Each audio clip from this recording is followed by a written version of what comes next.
You guys can go ahead. I'm going to use the bathroom. Yep.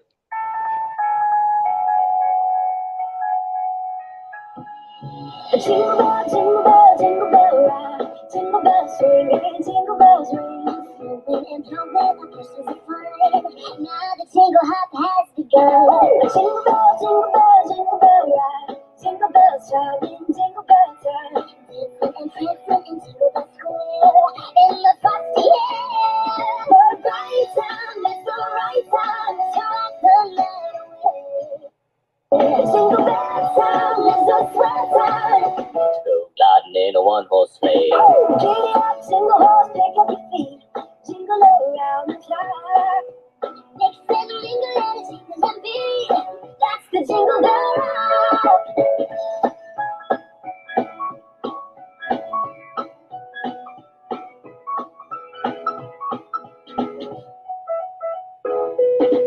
Jingle bell, jingle bell, jingle bell rock.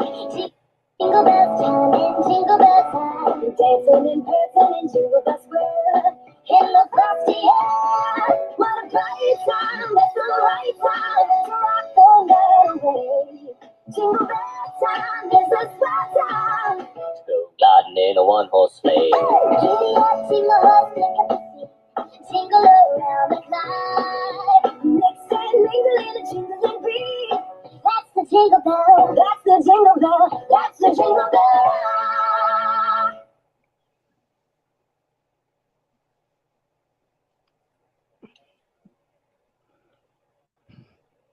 Festive greetings, a legion of elves and reindeer. Welcome to Podcast of the Storm, where socially awkward snowmen, crazy stalking stuff and all around naughty list members convene to talk and debate all things pop culture.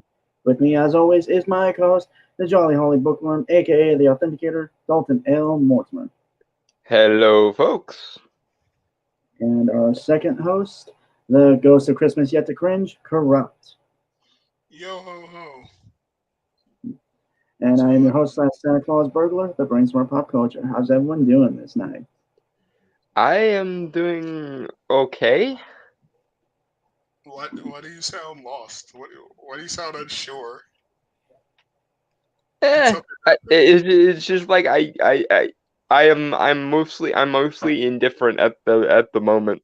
At this particular moment, I'm getting slightly anal retentive because I just tonight sent my brother the stuff I wanted to get for my mom for Christmas this year, and I still haven't gotten my youngest brother something because he doesn't want anything, and it's annoying as hell. And I still haven't gotten to Brainstormer stuff yet, and it's getting to the point where I'm starting to give myself anxiety over whether things will get to places they need to be on time and shit. I gotta get something. But other than that, I am mostly okay, so I'm not letting it get to me too badly. I am broke and depressed. There you go. That's basically where I am right now. At least you're not in an ICU at the moment. That could be, but I guess that's better. There you go. Given how your immune system is basically made of like wet tissue paper, that is a win. Any day you're like actually not in a goddamn coma or something, that's a win for you. So there was this one time when I got a headache, right? And it was so bad I just kept throwing up, and I had this just migraine for like a week. It was agonizing torture. You know how I got it? I suspect it was a combination of being dehydrated and because I went outside without a coat on and it was cold. Like they didn't even know why. Like the doctors were like originally I thought I had COVID, but it turned out it was just whatever it was. It was something else entirely. I actually had something similar to that when I was in high school. Although it wasn't, it was actually during like the rainy season where I'm at. Like it just started raining like downpour when I was getting out of school at that time. And the thing was, like, it was kind of at the beginning of the year, like September. So like it's still warm enough, like you don't need to grab a jacket or anything. And so I just have like a t-shirt and my backpack and stuff on. and like I said, it's like it's raining downpour, and I just decided to go walking. Hello, giant turtle. And I make it across the street to like this store that has like a roof outside they can stand under while I'm waiting to like get picked up. Because at first I was considering just walking home because it's literally like from my high school to my house it's 30 minutes. But I was glad I didn't, obviously, because but yeah, ultimately I did get like super sick after that because I was like just drenched in rain. As far as headaches go, I used to get migraines in like high school and shit, but as far as like the worst headaches I've ever had, those hands down go to the spinal fluid leakage headaches that both times were related to the medication pump that I no longer have. Because when they put the goddamn thing in, obviously they wired it to my spine, but apparently they put it in a haphazard way, so there was a hole in the meniscus around my spine. And let me tell you, if you want to talk a headache so bad that it makes you want to throw up, that is a headache so bad it makes you want to throw up. And then again, when my baclofen pump malfunctioned this last time before I got it removed. In fact, that's the reason why I got it removed. It also buggered around with my spine in such a way that I couldn't sit up without wanting to vomit for like 3 days. So those are my high bars for headaches. As far as cold goes, most of the time when I've experienced that kind of cold, I've accidentally done it to myself. Like when I made my first staff, it was like December, and so I go out to this lilac tree that's in my front yard, and I do the ritual necessary to get a branch from it and so on, and then I sit there. This was like again like like mid to late December, and I'm sitting there on my porch when it's freaking freezing outside, and I'm carving the thing. And I was proud of myself because I never accidentally cut myself while I was doing this, even though by the end my hand was like almost literally frozen to the knife that I was using to carve it. But Holy shit! that's my that's my dealing with cold story. Nowhere near as bad as my dealing with overheat story, which is when I got my second degree sunburn. But yeah, most of the time when I've been that cold, I've done it to myself.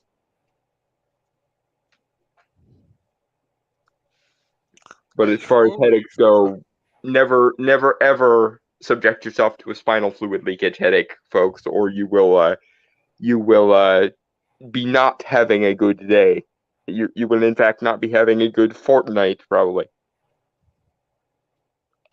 Right. So, well, we're going to finish the article that we started last week. And don't worry, we're just going to start off where we left off, obviously. Mm-hmm. I do not want to go through the first half of that shit again.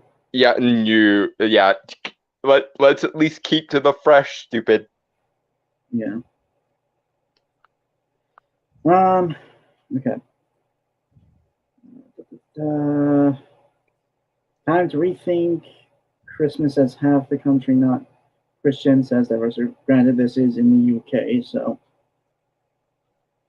Yeah, and we've already addressed why that point is in and of itself very stupid, because Christmas is less than 50% a Christian holiday. Pretty much, yeah. Mm-hmm. Okay. So number 2 of this list of how organizations can make their festive season and the whole year more inclusive to people, according to Watch This Space, which. Okay. So number 2, make a calendar. Creating a calendar of religious and secular celebrations means that you can mark all of them. Sending a simple email around to say Eid Mubarak to all staff, or wish everyone a happy Diwali. I'm bad with names. Okay, I just want that to be. And those are Oh, wow. very obscure foreign holidays. Diwali is the festival of lights that functions kind of simultaneously as the Hindu Christmas and the Hindu Halloween, because it runs, I believe, from October 27th all the way through, like, I want to say December 30th. Don't quote me on that though. But point being, you presumably, if you're in cubicle hell, which is what I affectionately call this kind of office job. If you're in cubicle hell, you presumably already have this kind of calendar. So if you're not already making one, then you're bad at being cubicle hell. Pretty much. Let's see. What was I? Who was excited? Like this article. This article is as exciting as having a root canal. Like holy shit! Like fuck this person. I don't know what. I've actually had that. Oh my god! Really? How was it? Well, okay. So keep in mind, this was like a decade or so ago, so my memory is a bit faint. I just remember numbness mostly, and also scraping of my teeth, which was fucking unpleasant as hell. Yeah, I also have had a root canal, and in that case, it was basically down to dental negligence, because apparently when someone was putting in one of my fillings, because I had a lot of fillings when I was younger, they left like a piece of dental implement in my tooth and then covered it over with filling, Oh. and we didn't know until like 5 or 6 years later, when all of a sudden I got the toothache from fucking hell. Um, and we had to get a root canal so as to remove the filling and remove the like piece of dental implements that has been gestating and being infected in my tooth for 6 years, and then like putting the filling back in place. It was not fun. I don't actually think I have had a root canal. I had basically I had that thing where your teeth grow in crooked, your back teeth, your wisdom teeth. Ooh, yeesh. So the first time I had my first one removed, right? My mouth was numb, but like I could hear the crunching of bone as they just sort of ripped it out of my fucking mouth, and I could smell it, and that shit like gave me a nightmare. Can we just all agree that like the worst smell of any kind of medicine ever is dental smell? I don't know what it is about dental smell, but I have always viscerally despised the smell of like dental smell. That's like this mixture of bone and blood that you get when you go for dental work.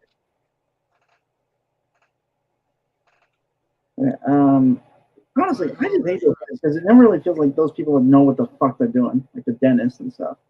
No, I mean it's partially a stereotype and partially a joke that like people who are dentists are people who couldn't make it as doctors.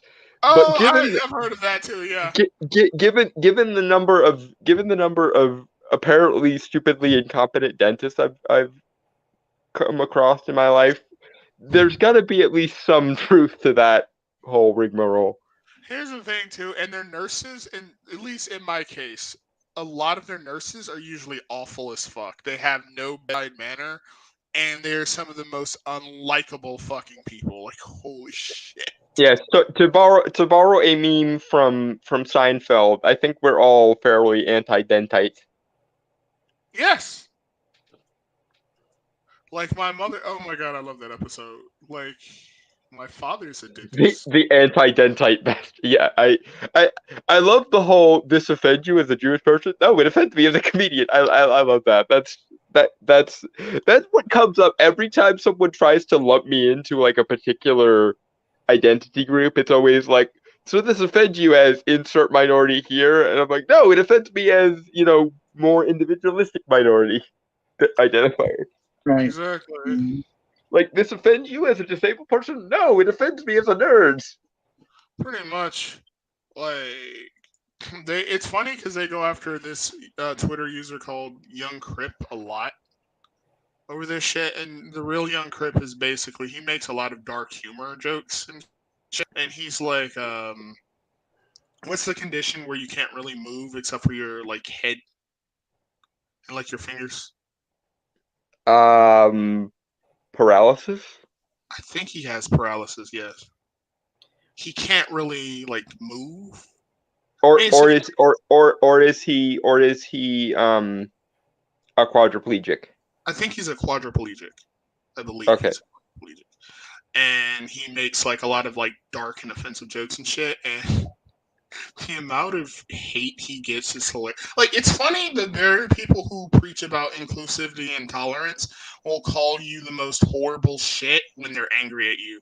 They call him crippled. They call him a waste of life. They tell him that he's never going anywhere. They tell him that, like, he was a waste of, like, semen and effort. Like, they say all sorts of horrible shit Yeah. about When you're playing when you're being a nice, well-behaved Fabergé egg of a human being, then they will sit for you until the cows come home. But the second you exhibit any sort of independent thought, oh my God, you are pretty much. beneath the amoeba in terms of evolution, apparently. So one of the reasons why I hate comic book professionals so much is because like a few of them like back when whole Comicsgate shit was happening, Mhm. like one of them named what is it, Kwanzaa Osafe or whatever the fuck that Kwanzaa Osai GFO. Thank you. Mr. E just felt the disturbance in the force. He hates Kwanzaa.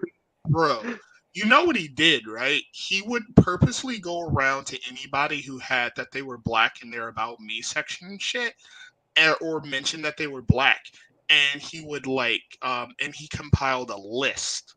Unperson them, basically, call Yeah, them exactly. house Yeah, N-words and yeah, Uncle Toms and so on. exactly. Yup. He basically made a massive thread and said like these are like, and basically compared us to Samuel L. Jackson's character in Django Unchained, and basically said we were like That's shit. yeah. I remember when he did that. Although back on the point about the disabled people who get on the wrong side of the social justice hive mind, I have noticed that there are, as far as I can tell, two or three different kinds of disabled people broadly. There's the kind of disabled person who will use their disability as a instant "I win, I get whatever I want" sympathy button, and Yeah. I hate those motherfuckers. I hate them horribly. There is another kind of disabled person who, in order to compensate for their disability, they will do what I call Toff syndrome, which is they'll try to be so overly aggressive and overly tough that like it's very compensatory. And then you have people like me who because of their disability have developed a very, very acerbic, very, very cynical sense of humor and are assholes. But are assholes in the most fun way possible, hopefully. Okay, sorry. Just kind of getting back on this because I want to finish this so we can go on to the more fun stuff tonight. Yeah.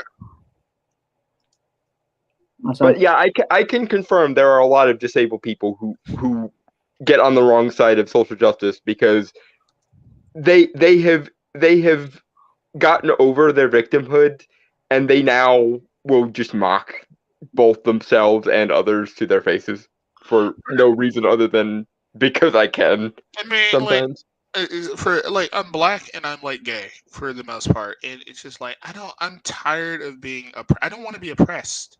Like, I'm awesome. I resent the notion that I'm oppressed. Does being disabled suck sometimes? Does being gay suck sometimes? Yes, they do. Every identity sucks sometimes, but I wouldn't change it. And people get very confused and frustrated with me when I say I wouldn't change it because they're like, well, wouldn't you walk if you had the option to? No. They're like, wouldn't you be normal if you had the option to? No. Why would I want to be normal? Like, as annoying as being disabled is, it's at least unique and has.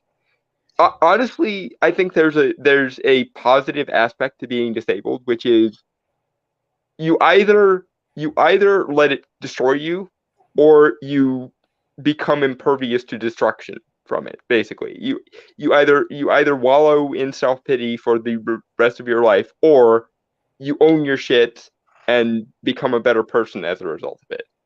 And I obviously prefer the second option to the first. Anyway, Moving on. Alright. for example, let me reread that just because like we got off track. Create a calendar of religious and secular celebrations means that you can mark all of them. So, meaning a simple email would round Eid Mubarak. Again, I'm terrible with names, so just forgive me if I fuck up on these. To be fair, I'd never even heard of that one. That one is obscure enough that not even I have heard of it. That's unusual. To all staff, for which everyone a happy Diwali. Is it Diwali or Diwali? Diwali. Okay. For example, it takes little time and effort, but helps everyone to feel included and valued. You can also use this knowledge in your external marketing to celebrate with your customers or clients. Like how it works for Coca-Cola. If you know you have a high number of people who practice a secular religion in your team, you may want to find out from them how you can mark the festivals in a respectful way in the workplace. Okay, so just my general impression of that. I don't disagree. I think the framework of it is wrong, obviously. The thing is, I worry in this instance with these sorts of people, if that happens, will those people then be tokens? Will they be tokenized? Oh, go ahead, Dalton. Is the problem, because I don't think you're doing this because you like any particular subculture or religious practice. I think you're doing this to say, we have insert X number of minorities or people of this particular stripe. And then there lies the problem. And this is why I say I'm glad that Christmas is kind of a mongrel holiday. Because most people, even people of different backgrounds and different religions and different creeds and so on, can appreciate Christmas because Christmas is such a mongrel holiday that there are bits and pieces of everything else in it, or can be adapted to it. Here's my thing, right? Like, I feel like this is all just sort of like for. So, if it honestly, the only reason Christmas is being targeted by this person is because of its relationship with tradition and its relationship with like Christianity, however loose it is now. My patriarchy, Exactly, my and traditionalism, blah blah blah. it's less of a let's be inclusive and more of this sort of Let's take outdated. Christmas down a peg, basically. Exactly, this more of like rebelling against the patriarchy shit.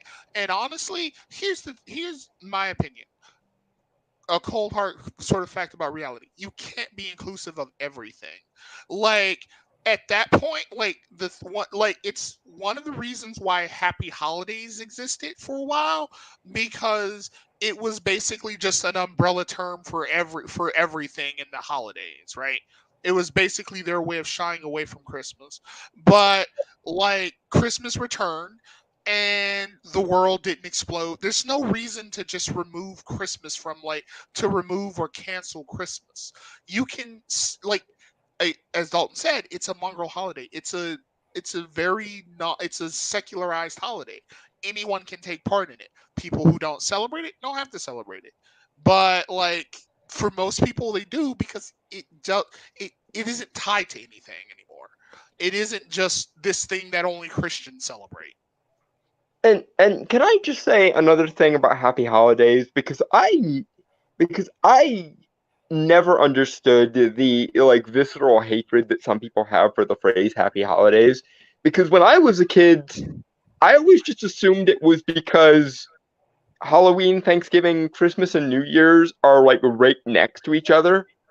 So it's simply for the fact that there are so many holidays right concordant with one another. And then, It's of course, also if you want to throw in Hanukkah and Kwanzaa and all the other ones too, sure. But yeah. like that was always my thought process. My thought process was, wait, Halloween, Thanksgiving, and Christmas are all within a month of each other, and then you throw in New Year's, and then you throw in Groundhog Day, and so on and so forth. So it's like, why wouldn't there be this generic like depending because depending on when I see you either in late November or December, it's going to be like we're still kind of somewhere between Halloween mode and Christmas mode. So why not happy holidays? So here's my thing, right? Like the reason is, at least as I understood it, right? It's because happy holidays, it's like you said, it's a generic term, and it's not it's like an inoffensive generic term for, and I guess the people who had an issue with it, because even I didn't really care for it, to be honest with you, but I guess the people who had an issue with it felt that it was basically just erasing Christmas for out of some need to be politically correct, which I mean is both true. Which, in I my mean, opinion, for is some fairly people, true. I'm sure it was, but for most people, like myself, it was just like, oh yeah, this particular section of year is absolutely lousy with a fuck ton of holidays, be it of a minority status or not, like Halloween, Thanksgiving, Christmas, and New Year's, and Kwanzaa, and Hanukkah, and insert like there. This particular section of year is lousy with holidays. There are just a fuck ton of them. Why wouldn't there be I like? mean that and happy holidays kind of doesn't mean anything. I would also say that was also my issue with it.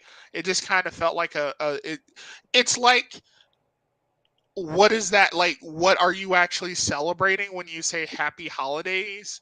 Like, I know it's a holiday, but what holiday are you actually Oh celebrating? yeah, It doesn't okay, fair enough, I it suppose. doesn't But it's seem like like the phrase "holiday season" for me. It's like, yes, this is the section of year that is the most impregnated with holidays. if it were There's if it literally were a holiday like every 3 weeks or so in this particular Okay, if section of it year. were, I'll end this thing. I'll be quick then, brainstormer.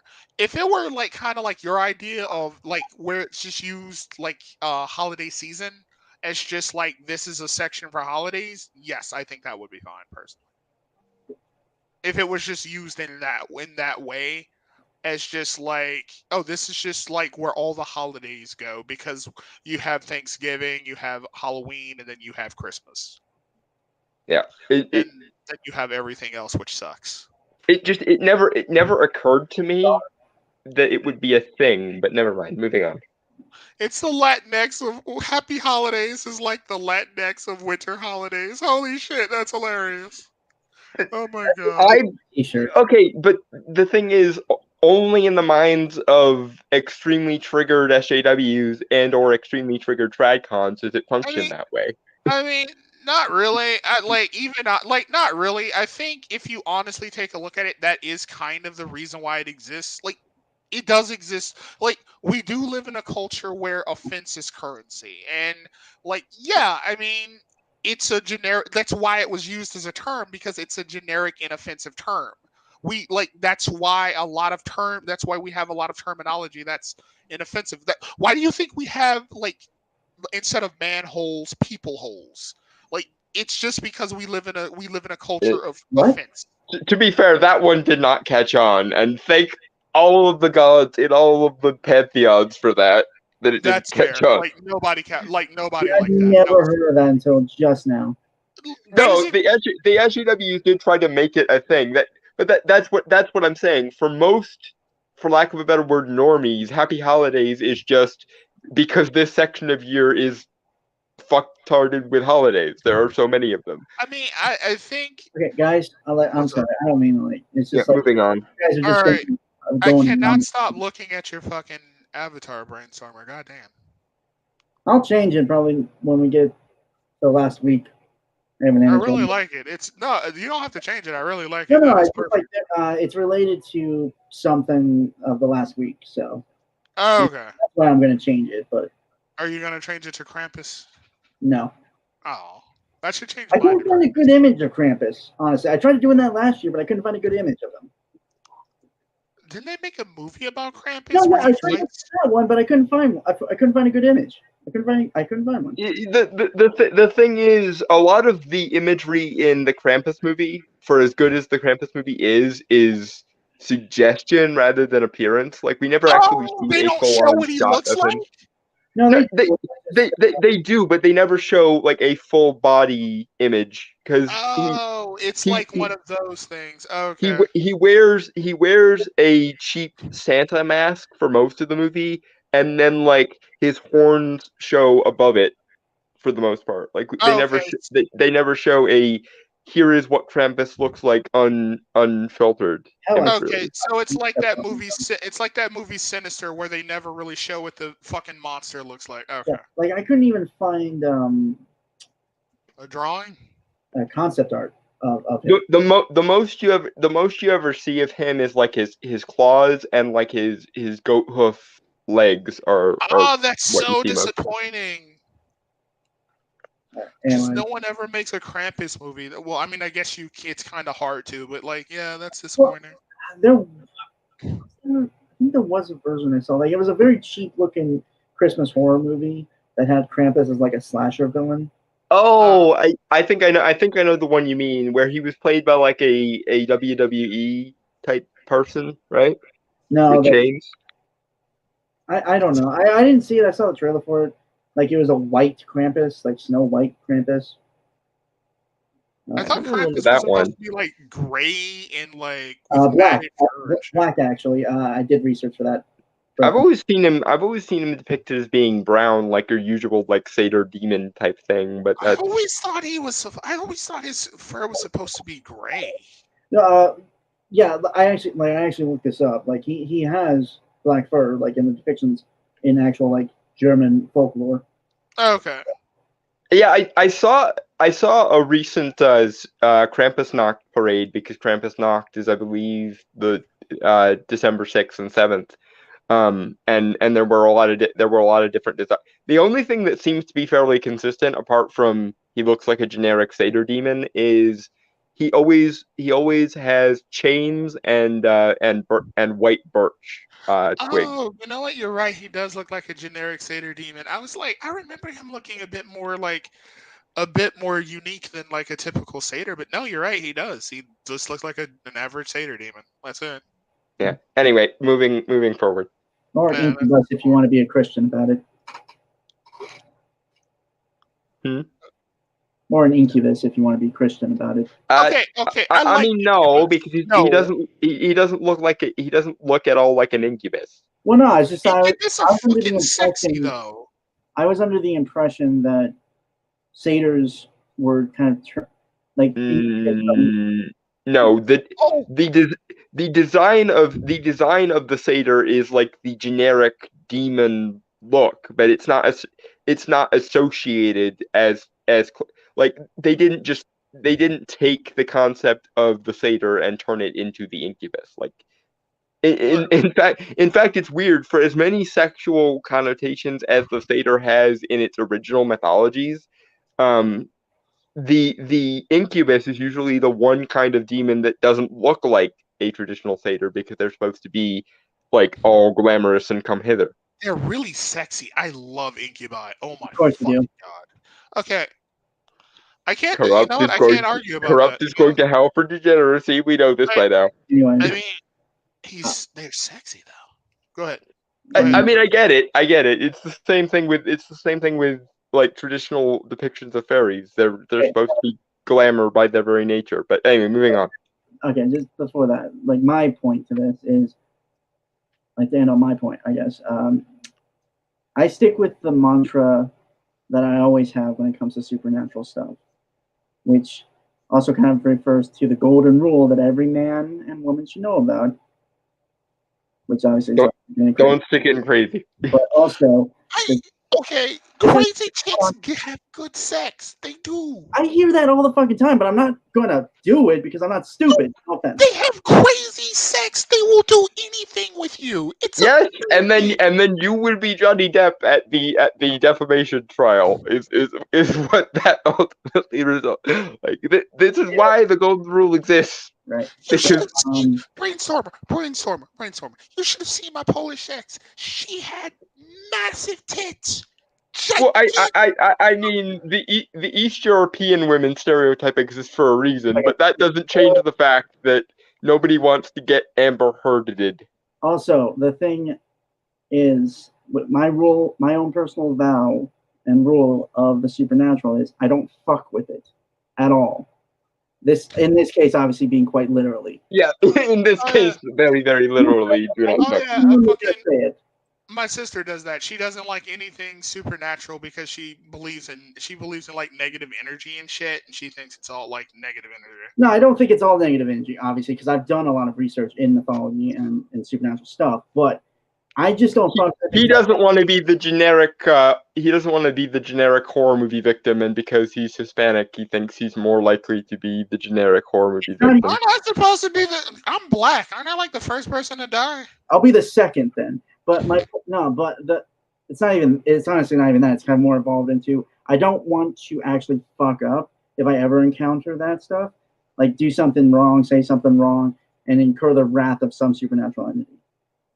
That's fair. To be fair, the supernatural entities that are going to be drawn to somebody like you, for you are a cinnamon roll, is probably going to be very benevolent in nature. In fact, if I end up having to be a go-between between you and Titania because you're such a cinnamon roll, I will resent you for that. Because I don't deal with the nice one. Fuck the nice one. There's also the thing of I just don't want to get caught up in supernatural politics. Okay, I don't. This is fair. This is a fair point. So I don't want the overcomplicated shit that is supernatural politics because it kind of is. It's just.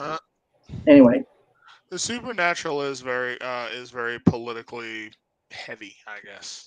It's always. In fact, we even have legends of Sumerian and Babylonian exorcism rites where most of the authority that the exorcist has over the spirit they're trying to exorcise is very legalistic in nature.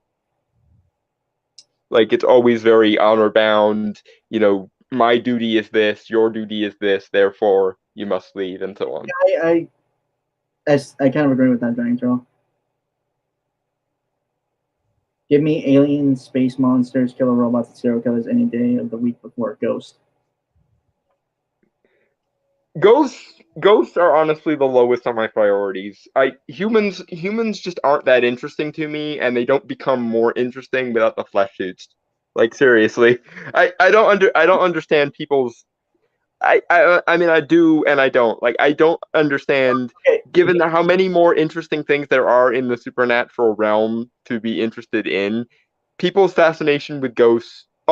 Other than in like a personal sense, like if you want to have a personal relationship with someone you've lost in your family or something, that is one thing. But in general, I find ghosts to be boring because humans are boring, and they don't get more interesting just because they're not in their flesh suits at the time. Right. Okay. In my opinion, anyway. Anyway, we went so far off topic there. Mm-hmm. Number 3, be flexible. If some staff prefer to take time off for Diwali, but work over Christmas, then offer them that option if possible. Even if that involves them working from home over the Christmas period, and it may require you to trust them to work while their line manager is on festive leave. Okay, and here's an interesting canard for you to consider. What if somebody celebrates both Christmas and Diwali? Because there are Hindus that do that. There are Hindus that enjoy Christmas enough that they add Christmas to their respective calendar, or they just tie in their Diwali celebration with their Christmas celebration because the traditions are actually fairly similar. So, point being, it's good that you want to be flexible, but number one,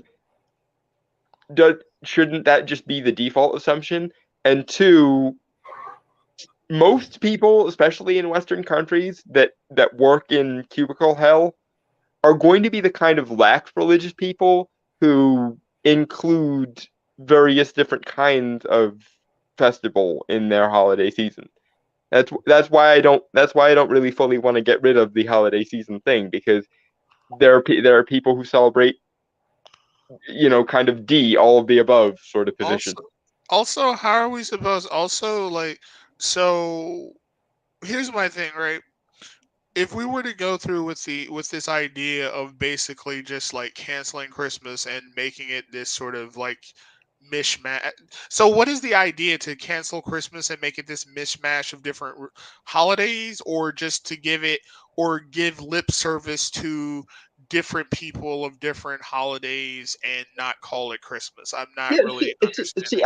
I don't know, because again, because Christmas is a mutt of a holiday to begin with, like any not to be mean, but Christmas is already inclusive enough that even people who don't have any particular like canonical within their own religion reason to celebrate it will often add it to the, like, there are Jews that celebrate Christmas and Hanukkah together. There are Hindus that celebrate Christmas and Diwali together. There are pagans who celebrate. Actually, to be fair, I think paganism or like the various New Agey sort of or occultist type things have the most have the highest per capita number of people who, because so much of Christmas is already rooted in their shit, they'll just roll their traditions into Christmas and not even differentiate a lot of the time. Because there are very, like, I'm not saying there are no pedantic motherfuckers who will viscerally separate Christmas and Yule, but they pale in comparison to the people who go, why would I celebrate Christmas and Yule? Christmas is already Yule. Pretty much, like I said, it's just so. That's why this article just seems so hollow. It's just like, oh, Christmas is canceled because it's oppressive and it's not inclusive enough. We need to like go up to random people and be like, "You're Muslim, happy what the fuck ever you celebrate." Like, I mean, Ramadan. exactly. But but then that makes me out. But then that makes me wonder, like, okay, so we've canceled Christmas. You're telling people to celebrate this or that, or you're saying happy this or that. What is replaced with Christmas? And Like, I don't get it. I also have a bit of a devil's advocacy thing in my head where I'm thinking to myself, okay, let's say the SJWs do win and we get this totally non-specific Yuletide holiday thing going. I have a feeling that once we get to that point, the point of totally non-specific Yuletide holiday thing, That won't be enough. it it won't be enough because it won't be atheistic or secular enough. And Yeah. I swear to God, there's going to be a proportion of SJWs who will not be happy until you get rid of every supernaturally, culturally, or religiously sanctioned holiday until we're literally living in a world where everyone celebrates Festivus from Seinfeld because it's the only one we all can agree on. It's the only one that's entirely atheistic and secular. I think that's kind of the point. I think the point is to reach a point where that was redundant. To reach a point where there are no religious tones to it, or at least there are, or at least they feel that it's sufficiently secular enough to where their enemies can no longer like have it. I think that's basically what it ties down to. It's literally in Soviet Russia, Christmas tree is replaced with barge pole because it is the only one that people could agree on. Yeah, pretty much. Yeah. Following a keto diet has never been easy. There. Yep, Yeah, moving on. Okay. Go ahead. Having faith in your staff is the cornerstone of inclusion. Yeah, sure. Talking big business here. If you know that they are capable of doing the job and you have set them clear objectives in reasonable time frames, then there is no reason why they can't complete the task without someone's thing. Yeah, honestly, Corrupt, I have to agree. Like, this really feels like just a hollow thing.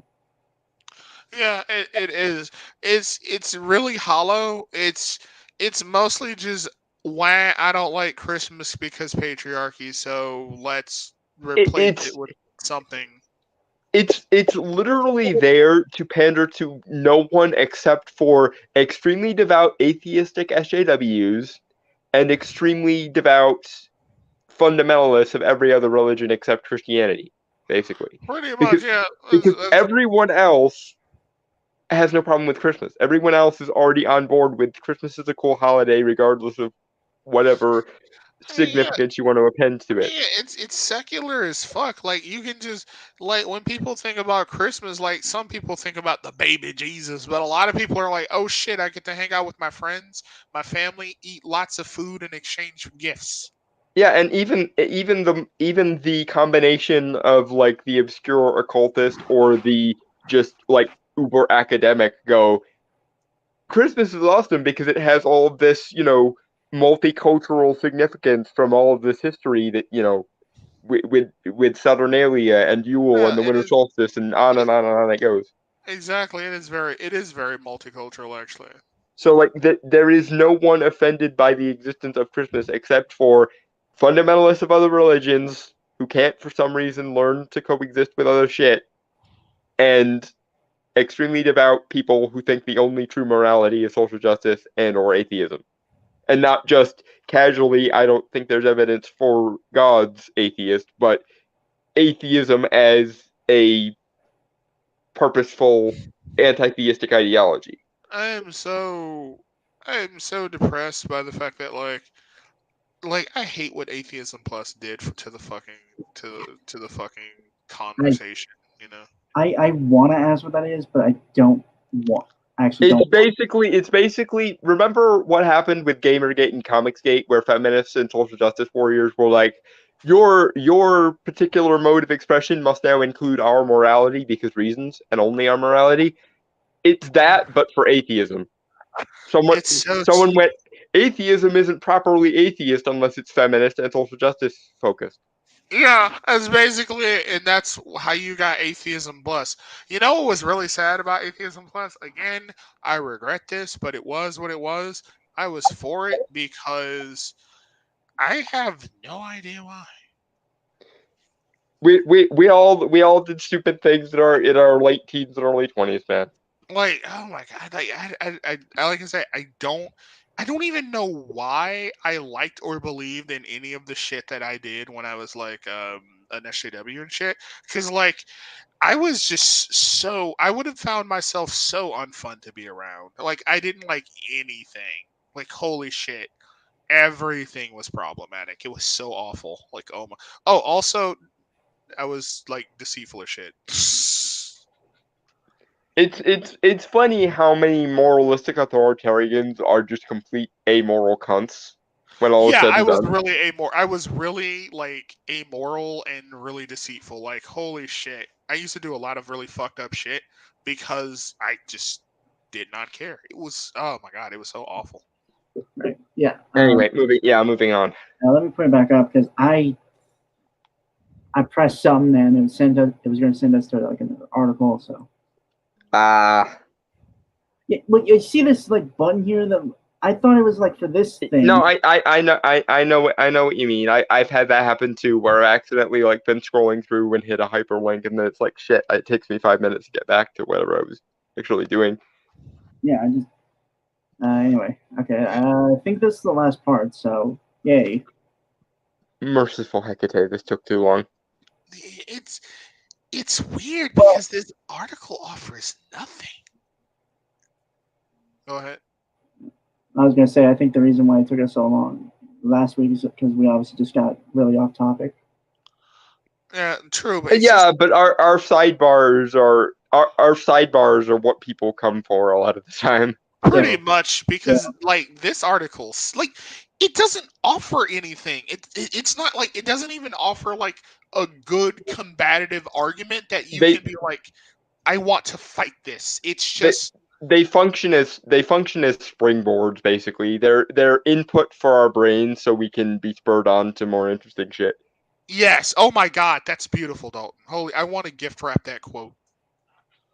Yeah, we have it on. We have it on. Yes, it's recorded for posterity. God, I love the internet.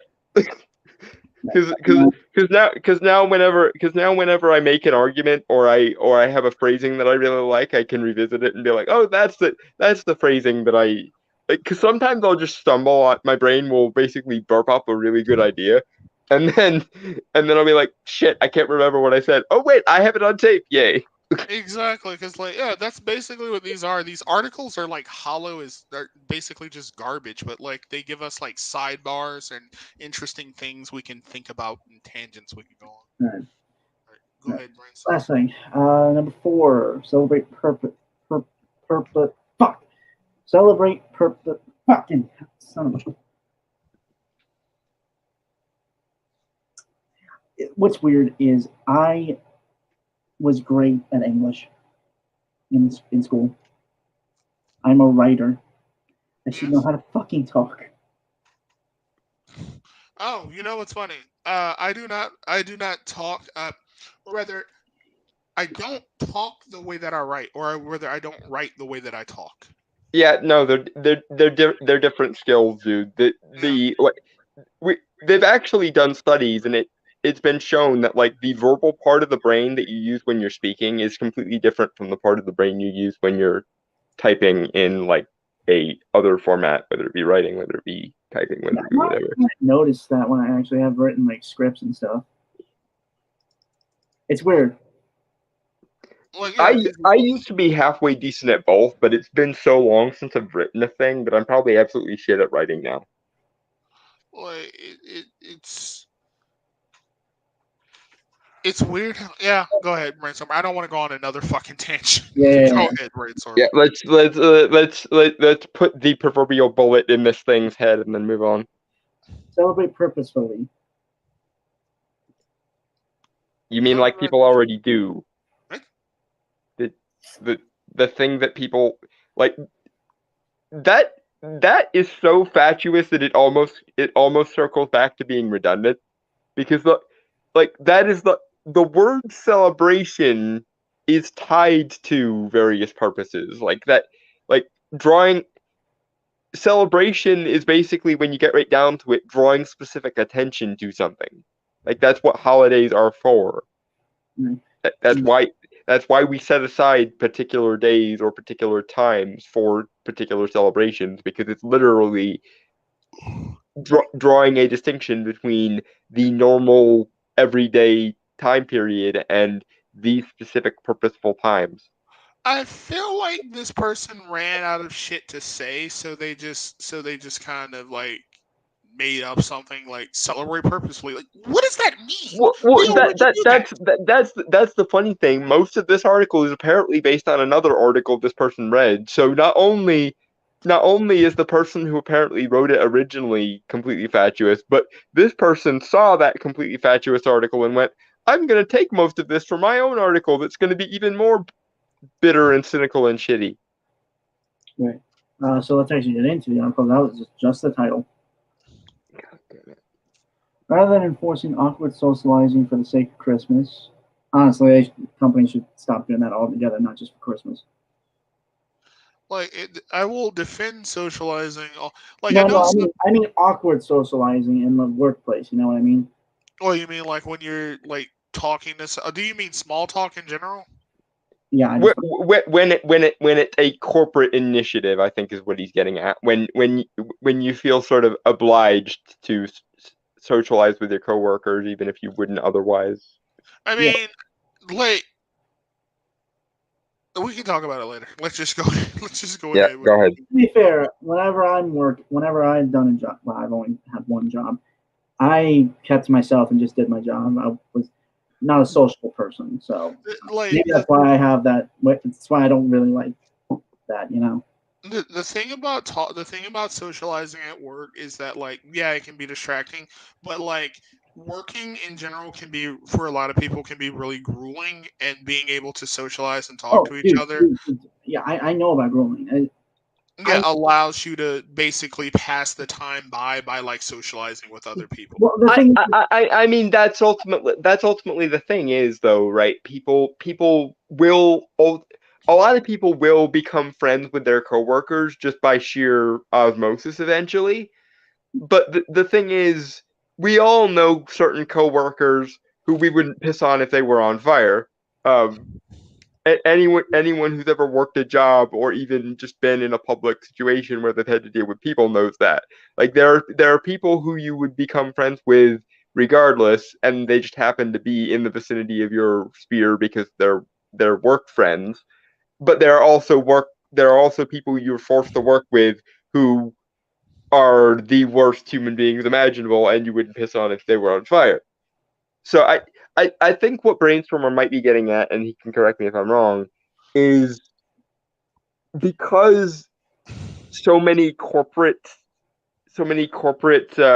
structures like incentivize like workplace unity, you wind up feeling compelled to be air quotes friends with people who you hate, in addition to the people you would just organically gravitate to because they are interesting people who you happen to work with. The thing about like even with organic, with gravitating towards someone organically, like that, I would argue that that's somewhat helped along by like being in a workplace environment and like the company being like like socialized or have some sort of union with each other. Yeah. I would say I that get I would say I that guess I guess what I'm saying is with the corporate social culture, it feels as though you don't have a option not to socialize with someone, as opposed to it be you have an it's the difference between I have an option to be friends with someone I work with versus I am obliged because we are part of the corporate family, quote unquote. I never really got that. Like, I never really got that impression. Personally, I never really got the impression that like I was compelled to talk to people I didn't want to talk to. I mean, they would like there of course are like office parties, but but I've never really felt like I had a gun to my head to tell me that I needed to talk to like person A if I didn't get along with them. I think at best what they're asking for is you to be civil with somebody that you're working with. Like if you're both working on a project or you're working at a station, it just makes sense that you would at least talk to each other in like a civil way.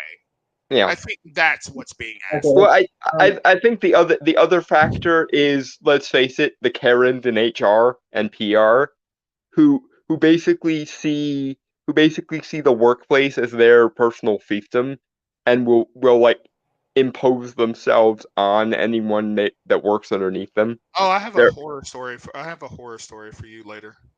oh god. About that. I'll be Yeah. honest, it's just like, okay, for like I've never worked in an office, I've never intended to. There's a reason I call it cubicle hell. I will never work in such a Like place.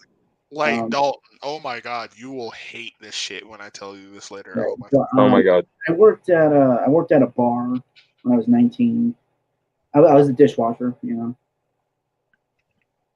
Alright. It was like the thing that kind of, it's why I'm not really big on, let's be fair, I've never been a social person. Yeah, that's fair. Um, and you know, I had a good rapport with most of the people there. They were cool. I think what sells me on like workplace socializing is, again, just my own personal experience of like I had this like one guy who was like a cook there that was just a complete fucking asshole to me for no real reason because apparently he was friends with like the owner of the bar and thought he was the manager even though he wasn't. Is this the guy you called the midget to me when you complained about him once? Yes. Uh-huh. He wasn't. He was just I was taller than him, even though he was a grown ass man. I was taller than a lot of people to be honest at that time. So although I don't think I'm that tall. Relatively. Someday you're gonna have to measure just because I'm curious what the answer there is. I haven't checked my height in like a decade or so. So I mean, it's never. But yeah, That's why I'm saying someday you're gonna have to, just because I'm but, curious at yeah, this so point. and I've never really done anything personally because I also worked at that place with my uncle. Like he got me that job there. I think mostly he was picking on me because he was too much of a bitch to deal with my uncle, who, I'll be honest, is a badass motherfucker. So, and like, did not like.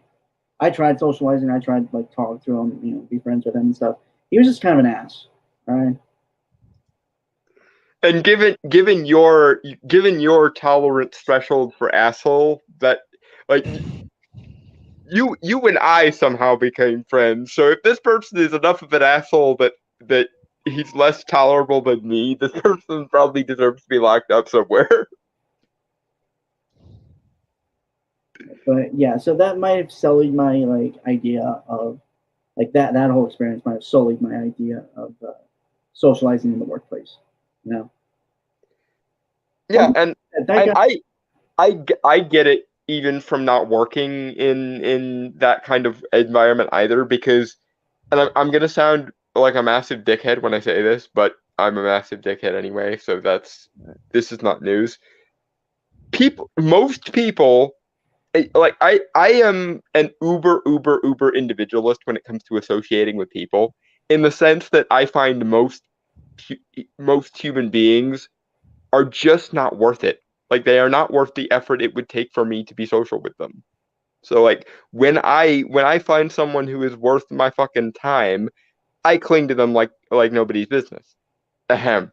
But most people, and again, I'm well aware that I'm an asshole when I say this, but most people just aren't worth my fucking time.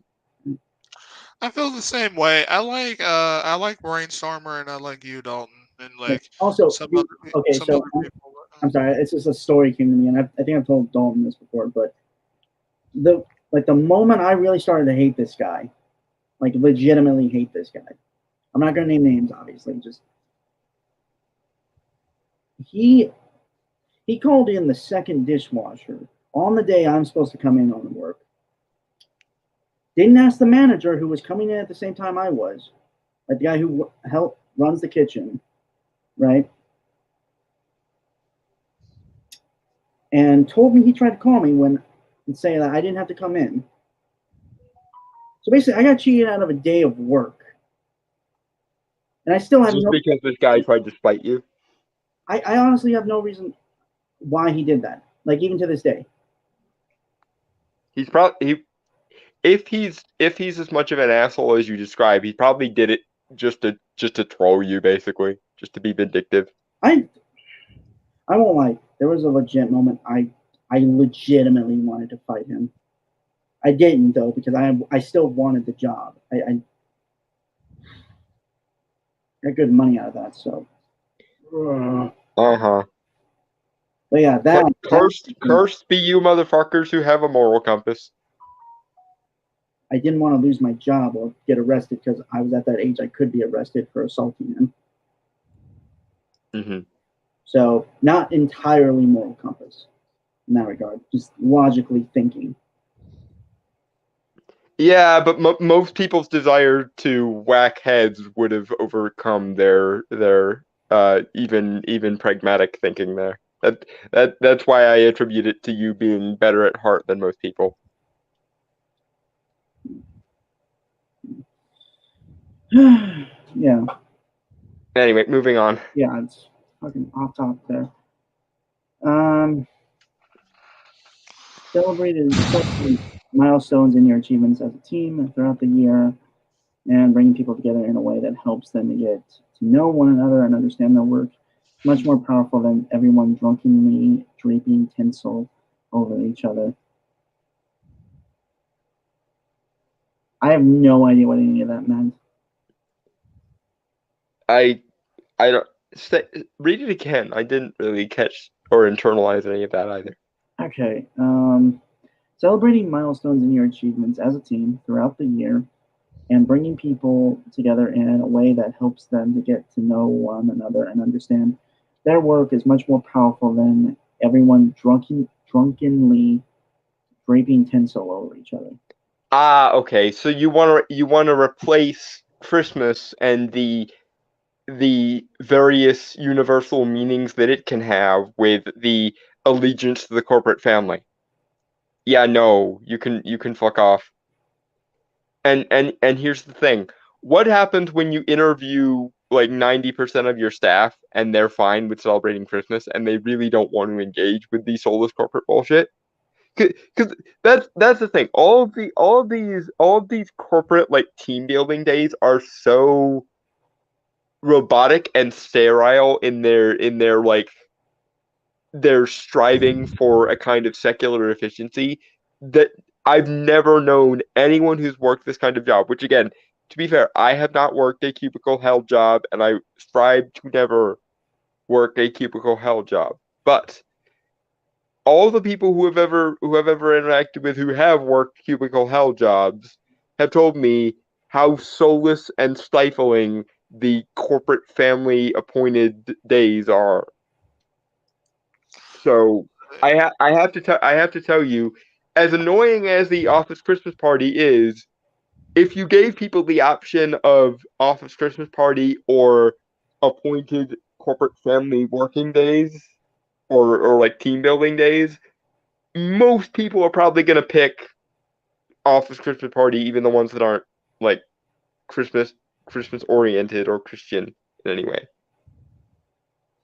You know, um,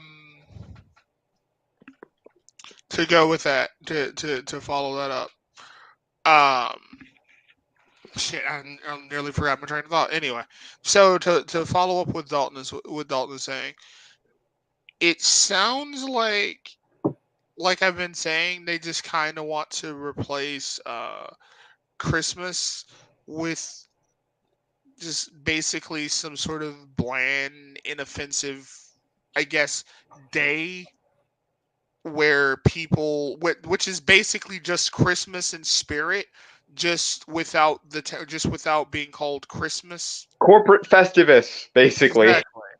Basically, that's it. They just want the same thing, just not called Christmas, and without like the baby Jesus attached to it. We can't have Christmas because Christmas belonged to the old patriarchal worldview and the old establishment framework. But Yes. you can append those positive feelings you used to have about Christmas to your corporate family because we are the objects of veneration now. This abstract milieu of social justice is what you are contractually both obligated and permitted to love. That's exactly it. Yeah, because this is sort of approved version of like the holiday that you're allowed to like, and it's interesting because it kind like you basically touched on it earlier when you said what if somebody doesn't like your corporate Festivus version of Christmas? Like, What if people would rather actually celebrate some version of Christmas? exactly. Like, doesn't that basically lead us into the same situation that this article is basically complaining about? Where Yeah, people feel like, you claim to speak for the workers, and yet the workers seem to largely disagree with you. exactly, and that would basically place us in the same position that we were in before, where Christmas is this oppressive thing that people feel coerced into like celebrating. Well, what you're essentially doing is creating just a corporate version of that thing and forcing people to feel oppressed about and coerced to celebrate that corporate thing that you just made. It's Yeah. literally just the same shit. So social justice, speaking on the behalf of the air quotes people. Christmas is oppressive. The actual people. Wait, what? They want to. They also want to insert corporate into the family holiday label. Yeah, Yeah, someone make someone Dragon Turtle make that meme for me. Social justice attempting to speak on the behalf of air quotes the people. Insert Christmas is oppressive. space the actual people. No, it isn't. It really isn't. No, it's really not. It's probably one of the most secular ass holidays and shit because there's nothing really attached to it. You can basically it's such a mishmash of different things. You can basically celebrate it from whichever angle you want, and Yeah, that's you've got Yule, you've got the Winter Solstice, you've got Saturnalia, you've got the Mithra Festival, you've got whatever's left over of Hanukkah, you've got parts of Ramadan in there, you've got parts of Diwali in there.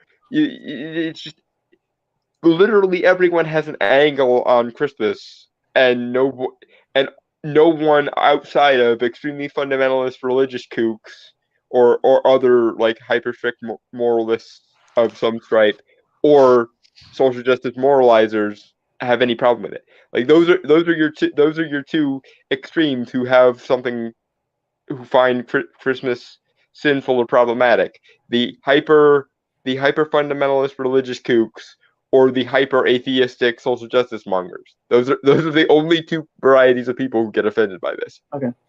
Moving on. Yep, moving on. You might choose to have a spring, summer, autumn, and winter celebration. For example, when you reflect on progress, recognize successes, and think ahead to the coming season. If your work dues are going to involve alcohol, which might well be what the majority of your team want, make sure that there are plenty of alternatives available. Drinks are just an accompaniment to the event rather than the reason. People already do. People have done that since at least the 80s, and probably significantly before that. The idea is to allow everyone to connect and socialize, not to encourage everyone to get wasted. Oh, dude, that's basically what I assume at least. If people want to get wasted, there is no force on this earth that is going to prevent them from getting we've already run the numbers on this. Prohibition was one of the most miserable times in human history, and everyone went, "Oh God, that was stupid." What was it? What was it? The point is to not encourage anyone to socialize, but to encourage them to socialize. What No, it was the point is to essentially get people thinking about the successes of the corporate family rather than allowing people to get wasted. So we've literally come to the point in the conversation where, in the name of social justice, we can ban excess and hedonism and alcohol. This is weird. Like, what is this weird corpo fucking? What is this shit? It's like the only thing that matters is the corporation. Like, what the fuck? Yep. The approved orthodoxy is your new god, basically. That is so fucking weird, and it's so against what like they claim to be. Brainstormer, can you pull up that last part of the fucking article? It said something about encouraging socialization. Yeah, just give me a second to pull that up.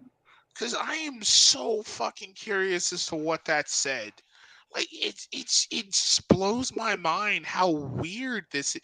Like I remember so much of the left used to be like corporations bad, and now you have this small but vocal like just group of HR people who consider themselves the entirety of the left, who only want to do everything on behalf of the corporate good. It's so well. Okay, I can explain that actually if you want me to. All right. Because these people only believe in logical abstractions. They do not, in any meaningful sense, believe in physical reality, and they consider the very notion of physical reality to be oppressive. Which is how they could go from loving corporations to hate, or from hating corporations to loving corporations, because the logic in air quotes goes, the corporation is bad not for the various practical reasons why a corporation might be bad, but because it is an institution that does not align with our values. Now, though, because the corporation is a vestigial organ of our values in the physical world, it must be good because it has the right values, therefore it must be good. Anything that doesn't have the right values must be bad because we only care about things in the like logical abstract. You know what's okay? You I know don't what's have a, weird about that? Like, wasn't there like a paragraph that was against like forcing people to socialize, quote unquote, and now this article seems to imply that they want to do exactly that. Like, this article just like contradicts itself in the Yeah, weirdest way. we don't want you to socialize in anything in the ordinary way that socialization means. We want to hyper-regulate the ways in which you can socialize because only those hyper-regulated ways you can socialize are actually good ways to Okay, socialize. so true story, right? True story. Back in my old like social justice groups, right? So you had kind of like a little point system, Oh God! basically. Like if you were, so I was, so in a way If I you was, were a good member of the party looks favorably upon you. so in a way I was kind of good in that I was, I'm gay mostly and I'm black. So that kind of gave me free reign to Minority say a lot. cards. Exactly, that gave me a free reign to say a lot of, to express myself roughly how I wanted to for the most part. But obviously there were people who could not for obvious reasons and shit. So yeah, like I totally get what you're saying. It's just like you have to walk on eggshells and you have to operate in this sort of like weird social, like socially constrained way, because if you didn't, people would come at you or It, say, it's it's exactly why they can do the you have internalized self-hatred thing because yeah, they don't actually care about gay people or black people or disabled people as individual people or even as demographics. They care about them as essentially concepts, which is how you can get from the good minority who is an extension of our conception of that particular minority, or the unpersoned minority who actually secretly hates themselves and has Stockholm syndrome because they aren't abiding by the minority. They don't care about actual people who happen to be minorities. They care about individual concepts of how minorities should behave. And if minorities don't behave that way or don't think that way, they're possessed by insert the word for the demon patriarchy or the demon whiteness or the demon, tradition or the demon normality or what have you. You either are an extension of the hive mind we've assigned you to, or you are possessed by a demon other than the concept we've assigned you to, and that's bad. um, so moving on to more fun stuff.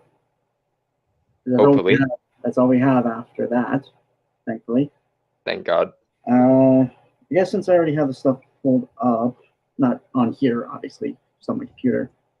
Do we all just want to do our top 5 Christmas movies? it's up to you guys. What do you want to do, Dalton? Yeah, we can do that now. All right. So I brainstormer. guess the question is, who goes first?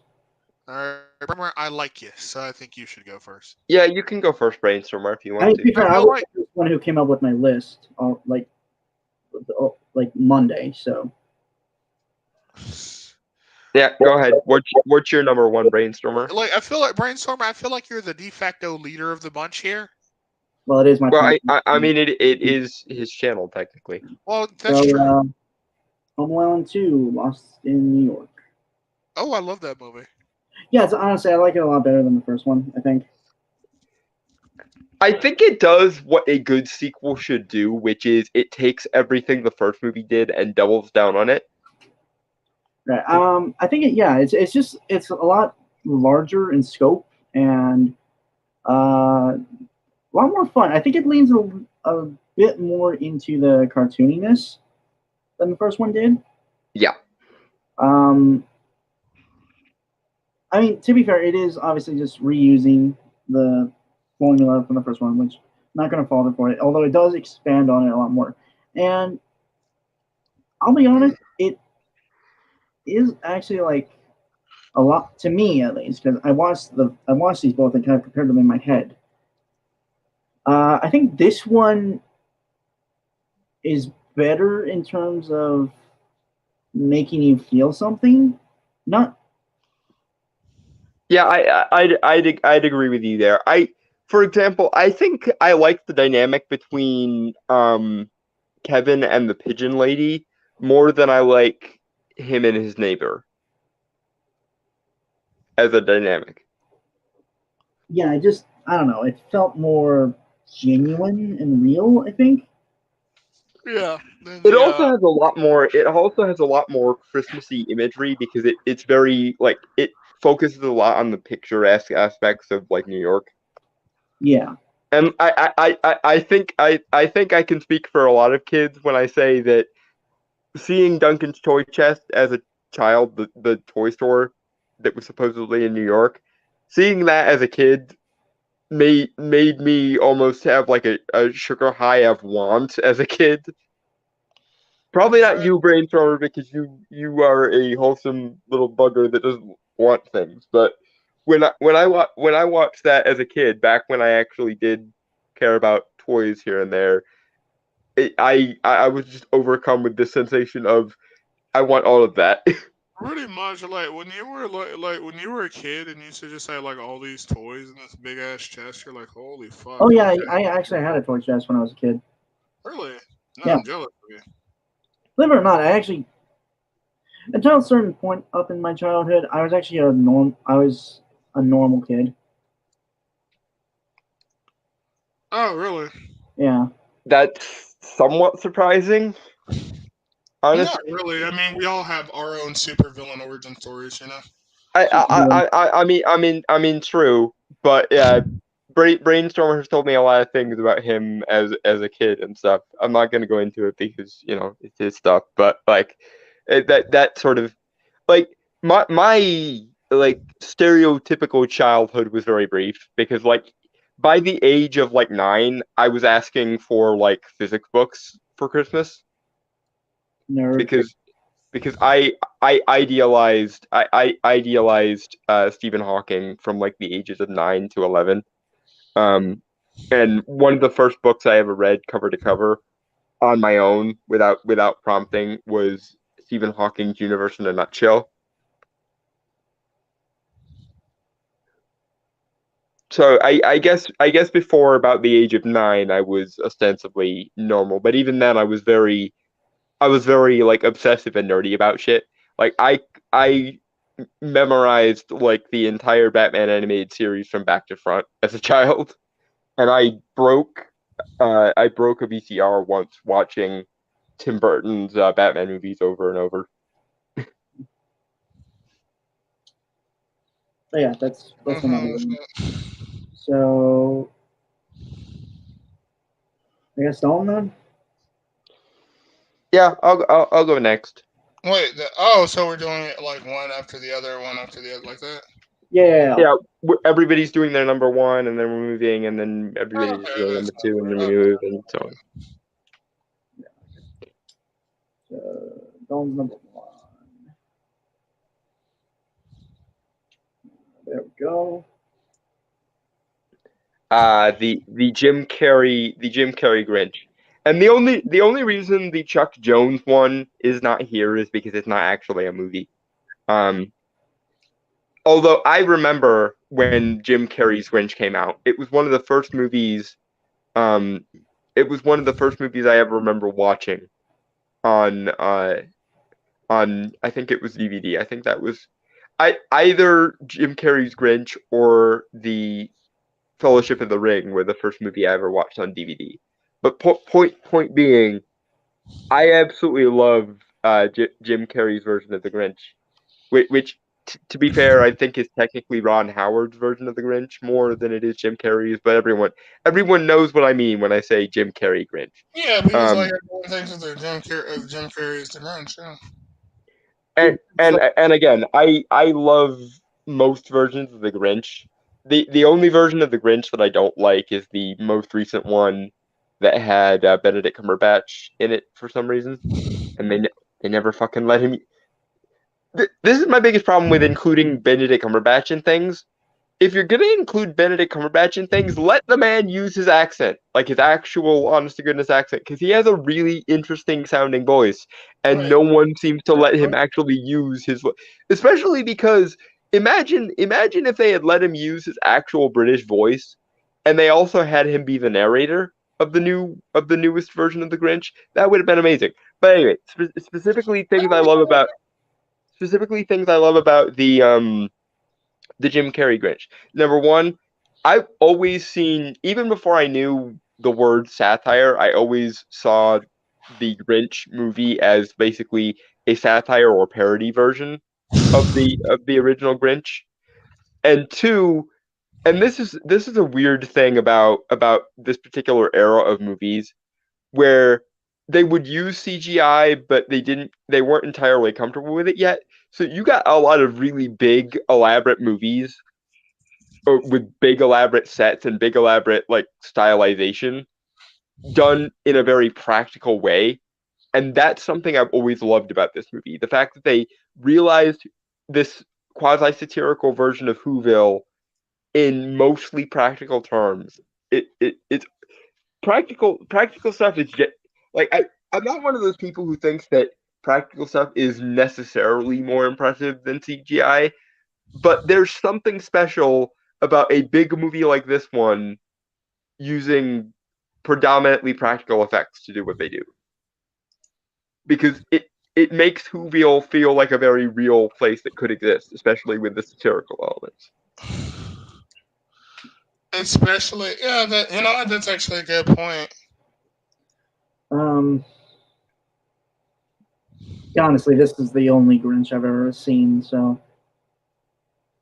Oh, you're young. Oh, you are so very Okay, young. actually, no, I do remember seeing it on TV, like when I hung out with some friends when I was a kid, like the Chuck Jones version. I have this on tape. Like, yeah, I have it on VHS somewhere still too. I think I threw it out. That tells you how long ago this is for. But I think I came out at a very good time where like as good as the Jim Carrey version is, no one preferred it over the Chuck Jones one. So I grew up with both of them, and that might be part of the reason why I was able to see this one as satirical, even at a very young age, because I knew what the Grinch was and I knew what it was supposed to be. Other thing I really like about this movie that doesn't get enough talk about, I love the idea that they made the Grinch kind of a genius with the way he can take literal trash and like turn it into these elaborate, like not even MacGyverish, but like uber MacGyver contraptions. Like I love how simultaneously low tech and high tech it all is, because it's high tech shit that's made from literal garbage. And the fact that the Grinch was able to work all of this out, presumably on his own, is just amazing. Yeah. Also, the movie's version of Mr. Grinch will always be stuck in my head. Like, it's funny. I've never seen this movie. I've seen the Chuck Jones version, obviously, but I've never seen this movie. Okay, you both then deserve to be flogged. Brainstormer needs to watch the Chuck Jones version, and you need to see this movie. I've seen the Chuck Jones version. It's just this one I remember the most because I watched it more. Like I said, I think I got the luckiest of the three of us, because I always see them kind of as a set. Like the Chuck Jones one is the traditional one, and then this one is the big budget blockbuster satire. So is it like the Cat in the Hat? Is it like that? It's better. Yeah, I mean, I'm half tempted to have an aneurysm just because you put those two in the same category. But it's very obvious that they were trying to recapture the same stuff they did with the Grinch in the Cat in the Hat, and they failed miserably. and I'm just gonna say this. I didn't hate the Michael Myers Cat in the Hat. I know that's sacrilege. I know I didn't hate there it are either. I thought it pitchforks was and funny. torches coming for me as we speak, but I didn't hate it. I just know that comparing Jim Carrey and Ron Howard's The Grinch to the Cat in the Hat is just Uh, it is not done. Yeah, hear me out. The reason why I compared them is because I compared the visual. They have the same visual style for me. You know, where they tried to emulate they tried to emulate the visual style of the Cat in the Hat and transfer it to like a more realistic Yeah. format. With I mean, like I say, I think the Cat in the Hat was trying to be like the Grinch, but the Grinch does it so no, much I better. agree.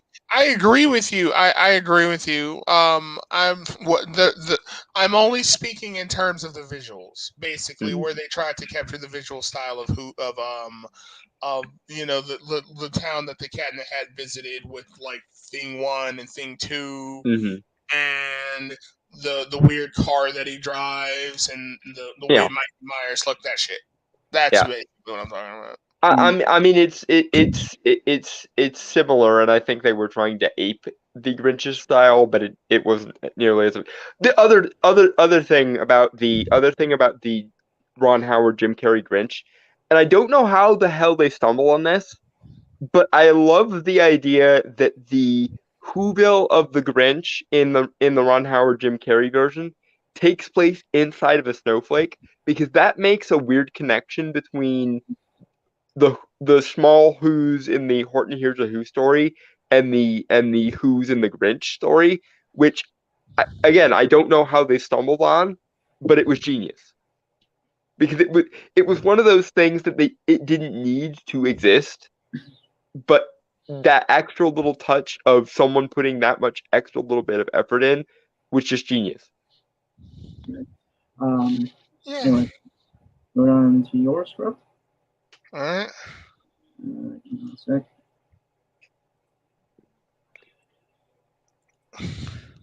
What's number one? Brainstormer was surprised by how wholesome mine were.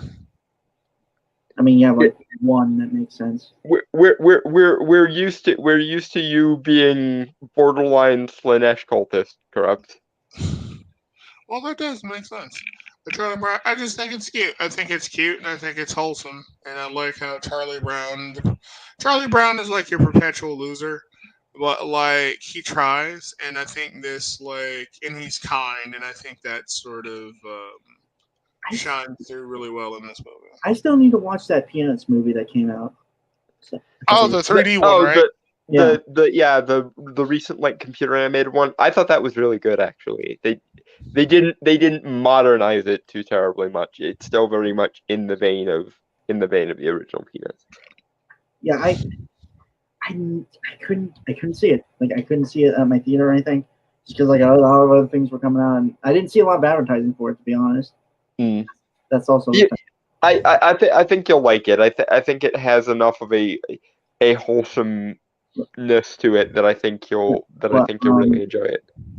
So, besides the point you already gave, correct? Is there anything else you like about this movie? Not really. Like there's not too much to say about it, except like I like the themes. It's just a nice movie that I really like. That's pretty much it. It's kind of a short description, unlike Dalton and you guys' description of their movies, but like that's just the best. It's just a movie I really like. Okay. It's a movie that you can watch and be like, oh, I can go to sleep looking at this. Yeah, can I say something about this? Because I get why it's a classic. I do. I get why it's a classic, but I've never jived with this.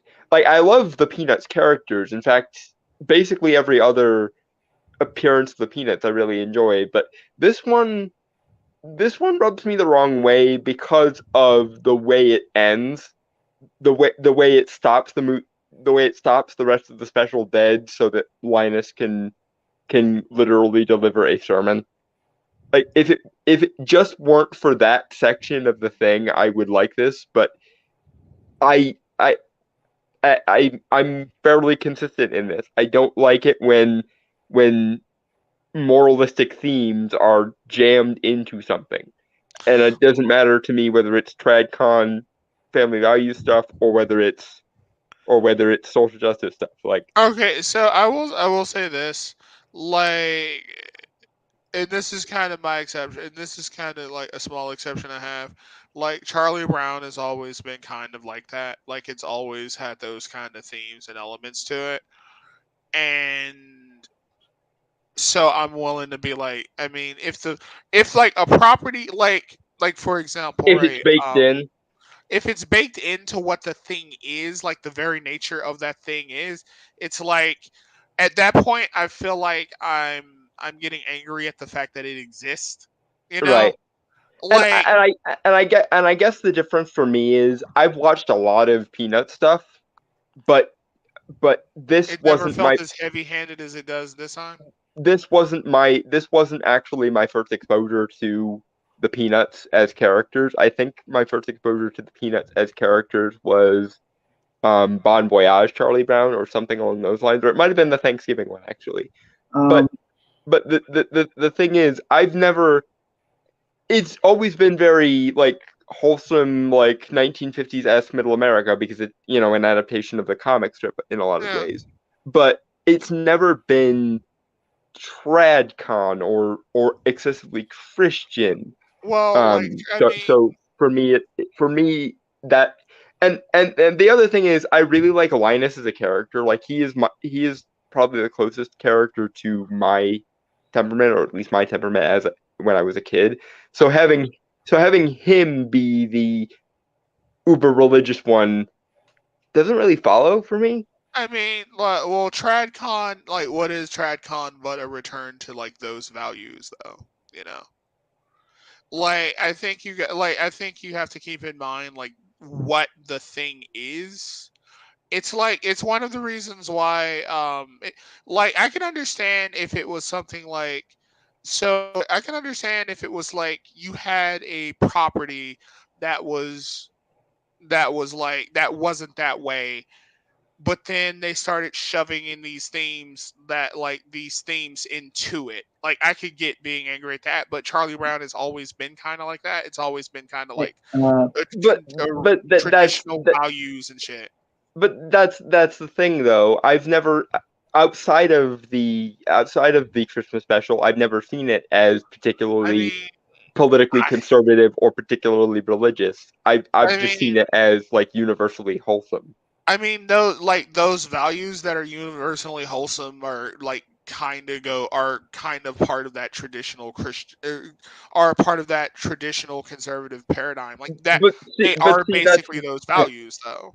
that's the thing. I don't give conservatism or Christianity credit for just like you can But be like, wholesome without that. I'm not saying. What I'm saying is those are those wholesome themes that you like. Those are a part of conservative values. I'm not saying that you have to like them. I'm saying that is what it is. It's just about those conservative themes and values.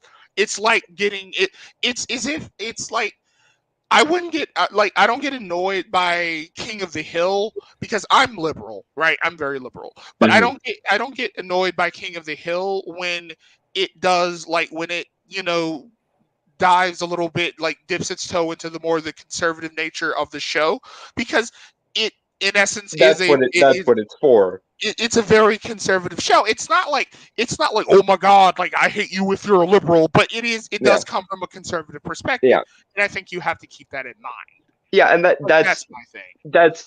that's fair, but what I'm saying is outside of the Christmas special, I've never seen it get particularly uber religious or particularly uber conservative directly. Like you can you can squint and make it there if you're looking for it, I suppose, but in general, honestly, one of the things I've always liked about Charlie Brown and the Peanuts characters in general is they write children as though they're smart.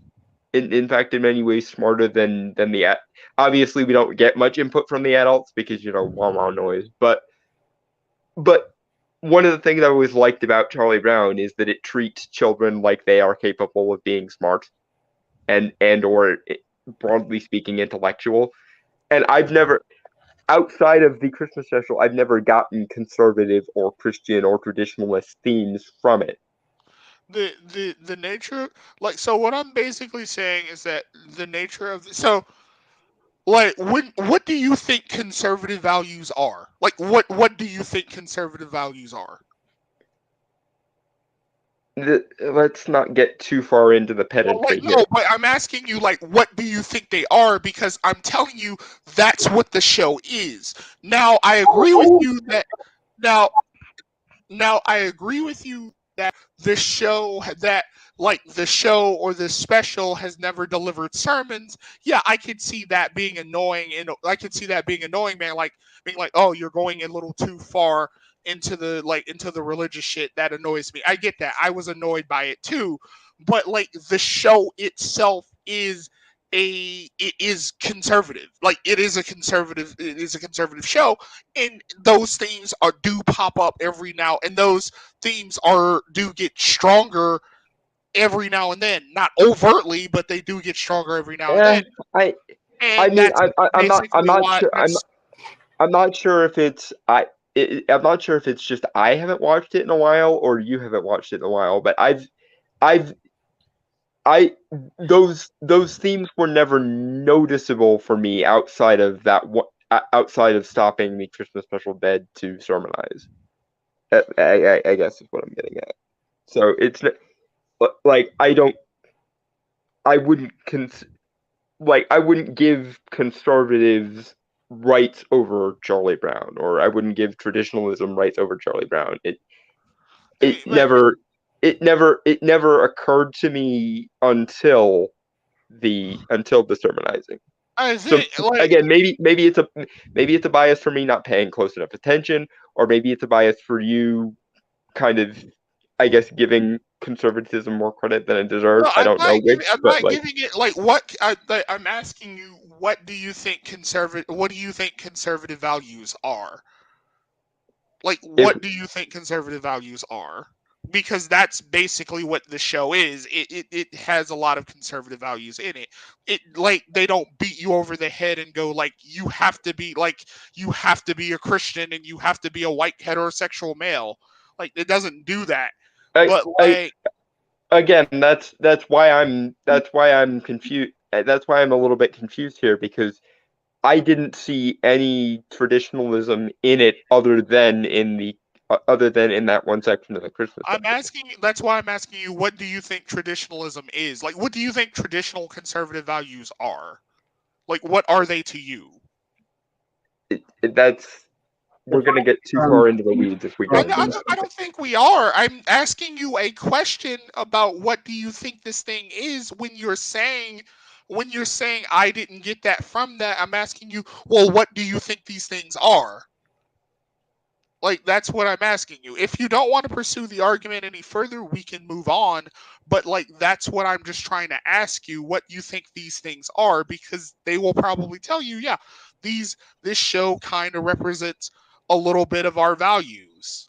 Like King of the Hill represents conservative values. But that's the thing. When it's King of the Hill or something along those lines, or VeggieTales even though I think VeggieTales does a spectacular job of being soft enough with it that it's not in your face too much. I guess my threshold for what I would count as conservative or traditionalist content would be something akin to a VeggieTales or a King of the Hill or a fucking Pureflix type movie. Have you watched King of the Hill? Because it's nothing like VeggieTales. VeggieTales is Christian conservatism to the max. It's not like just general milquetoast conservatism. Like, do you think that do you understand that Christian conservatism and normal conservatism are two different things? Like, are you aware of that distinction? I mean, I'm aware of it, but that's part of you you can be universalist without necessarily being either liberal or conservative is the thing. And I've always You can. I've always seen most of the Peanuts oeuvre, for lack of a better word, as just plain universalism rather than either liberal or conservative. I would agree. I agree that you can get that. Like, you can certainly get that like tone from it. Like, I agree that you can certainly like get like the sort of apolitical element from it. But like, again, these are general sort of like conservative values, basically. Like, just these are basically like your conservative values, basically like family, like community unity and shit like that. That's basically I kind of what you mean, get is from there really much focus on the family specifically or the like community unity. specifically in Yeah, Peanuts? Because I've never gotten that. there's a huge focus on like community and shit in the Peanuts and stuff like that. Guys, Yes. Yeah, let's move on to the next one because I like think it's Brainstormer's turn now. I feel like if I let you guys keep going, we're gonna be here for like 2 hours. All right. Also, for the record, my first introduction to Peanut stuff is actually like parody stuff of like skits on Family Guy or Robot I thought Chicken. you were going to say like Robot Chicken. Yeah, Robot Chicken too. I remember the Misery sketch they did with. Yes, you're young, Brainstormer. We know. We know you are definitely the youngest of the bunch of us. Yeah, you guys are old fucks. No offense. Apparently, I didn't think I didn't think I had gotten that old, but apparently there's a generation that exists who's never been exposed to Peanut shit by actually watching Peanut shit. Well, I know. I watched them now. It's just like my first introduction to them was like that parody stuff. I mean, I kind of feel bad for you, honestly, because like seeing a parody of something before you see the thing is kind of a. It taints that thing. That's why I don't like. Here's a hot take for you. I don't like Team 4-Star. I think they taint the products. I think when you look at a parody, I think it has the potential to taint the original a lot.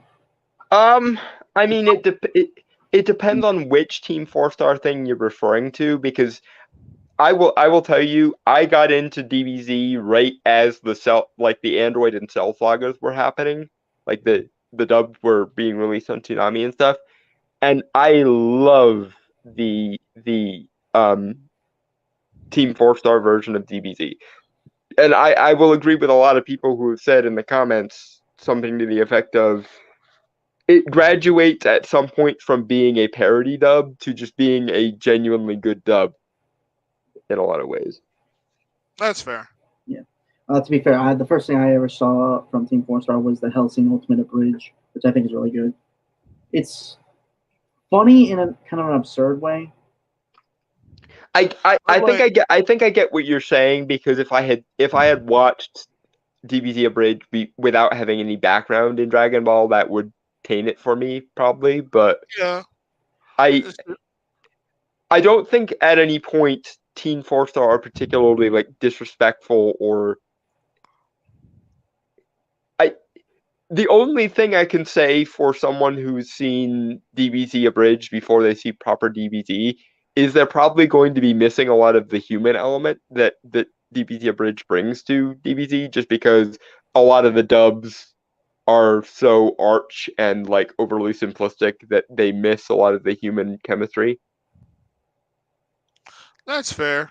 Well, that's fair. Like my thing is that like I feel as if people who watch like a Team 4-Star dub are probably not going to be interested in watching like the original, because like, it doesn't have the funny voices. Yeah, no, I will say there's a case for that, in particular with Yu-Gi-Oh! The Abridged series, which I believe Little Karibo does. I don't understand at all what the fuck that is supposed to be.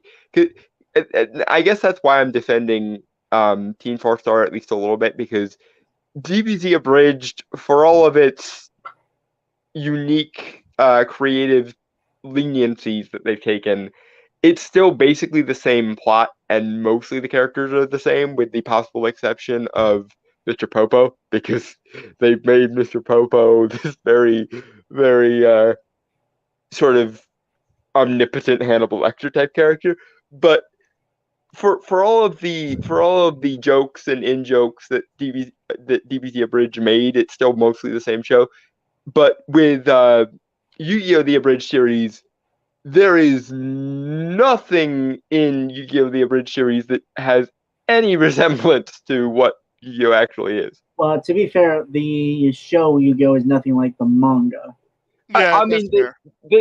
this is also true, but at the very least, if you watch DBZ Abridged having no conception of what Dragon Ball is, not only are you going to have a decent idea of what Dragon Ball is, you're probably actually going to be in on a lot of the series in jokes, because the Teen Four Star were fans of DBZ, so they were able to give voice to a lot of the fandom in jokes. Right. Whereas if you watch Yu-Gi-Oh! The Abridged series, having never seen Yu-Gi-Oh!, you are going to suffer several blows to the head, probably. Right. So All right. Also, Dragon Turtle. I wasn't saying that it's a popular opinion. I was saying it was a hot take. so yeah, keeping in line with my love of Christmas sequels, Prep and Landing, Naughty versus Nice. Although I think this might be, I don't know if this is like if this is the third one or not. But yeah, I could love the Prep and Landing series. They're really fun to watch.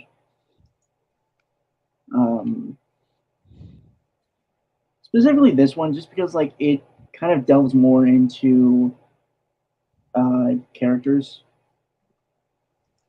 and it kind of expands the world, obviously, of like, because we saw like the Prep and Landing elves that handle like the more just regular routine of like Santa giving gifts and stuff, and then we see like the coal elves that handle the naughty list kids, like giving them one coal and stuff. So the coal elves and the naughty elves. Wait, they send children to coal mines? What? No, elves. No. The elves mine fucking coal, apparently. Yeah. Oh, I thought they sent children to coal mines. I'm like, Jesus. No. No, just like the coal elves. They're the ones that like go to the houses of naughty kids on the naughty list and just give them the coal. Like it's a whole thing. Have you never seen Prep and Landing? I've never seen it before. I have seen like little bits and pieces of it in like advertising and stuff. Prep and Landing is a thing that I completely missed out on. It's I grew up with it, so it's good. It's fun. When did it come out? Like 2009-ish, I want to say. Yeah. Oh, I'm surprised I missed it then. I think I was at the right time because I would have been 8 years old. The original Prep and Landing was also like a thing that aired, I think, on ABC, also, and was like a made-for-TV thing. So I think that might be why I missed out on it. Also, Dragon Turtle, it isn't so much that I believe that parodies ruin original like programming and shit. I believe that sometimes like if it's done in a certain way, like it taints. If you're exposed to the parody first, it might ruin the sincere enjoyment of the original. Thank you. That actually was articulated perfectly. Thank you, Dalton. Yeah.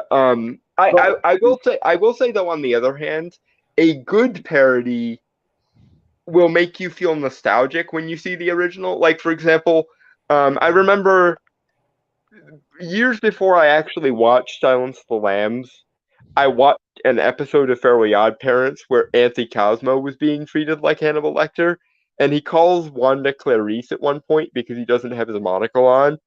And I knew that was a parody of a thing. And I think even later, before I watched Silence of the Lambs, I learned what it was a parody of. But then when I watched Silence of the Lambs, I actually ended up laughing a little bit because it was like, oh, that's where they got this joke from. Yeah, that's what I mean actually.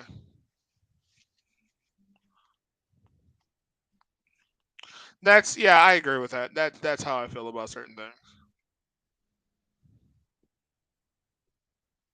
In any case, my next one then, I think, are we on?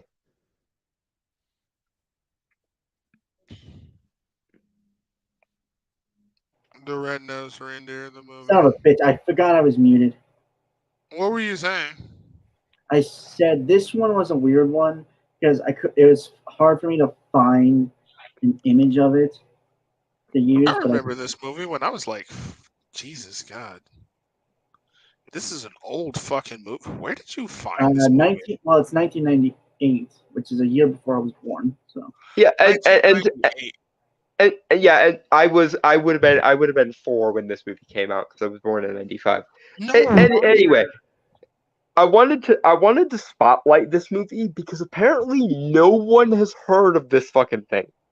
Nor have I. Like, I remember this movie barely.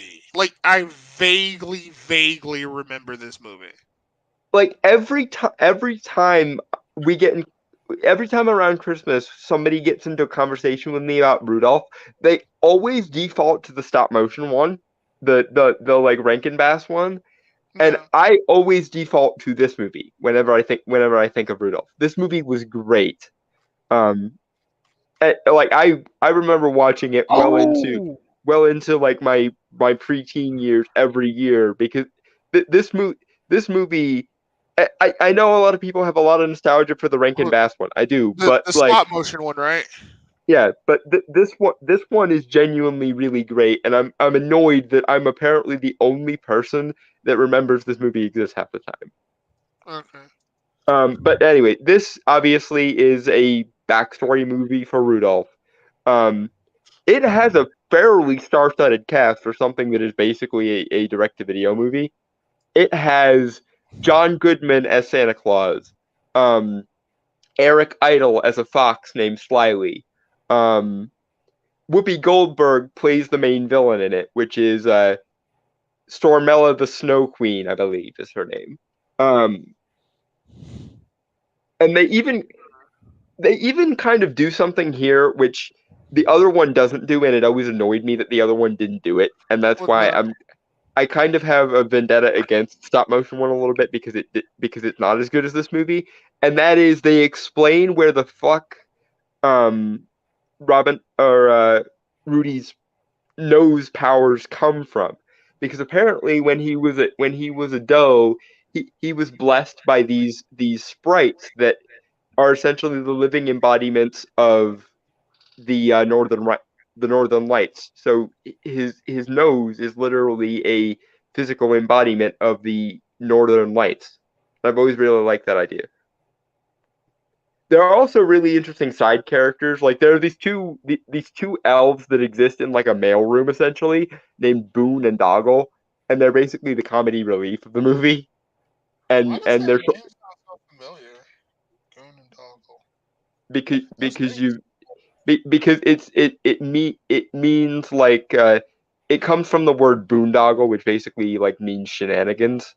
No, I mean, like those names sound familiar because I feel like I think I've seen this movie before, but it's so old, and most people only think of the stop motion one when they think of Rudolph.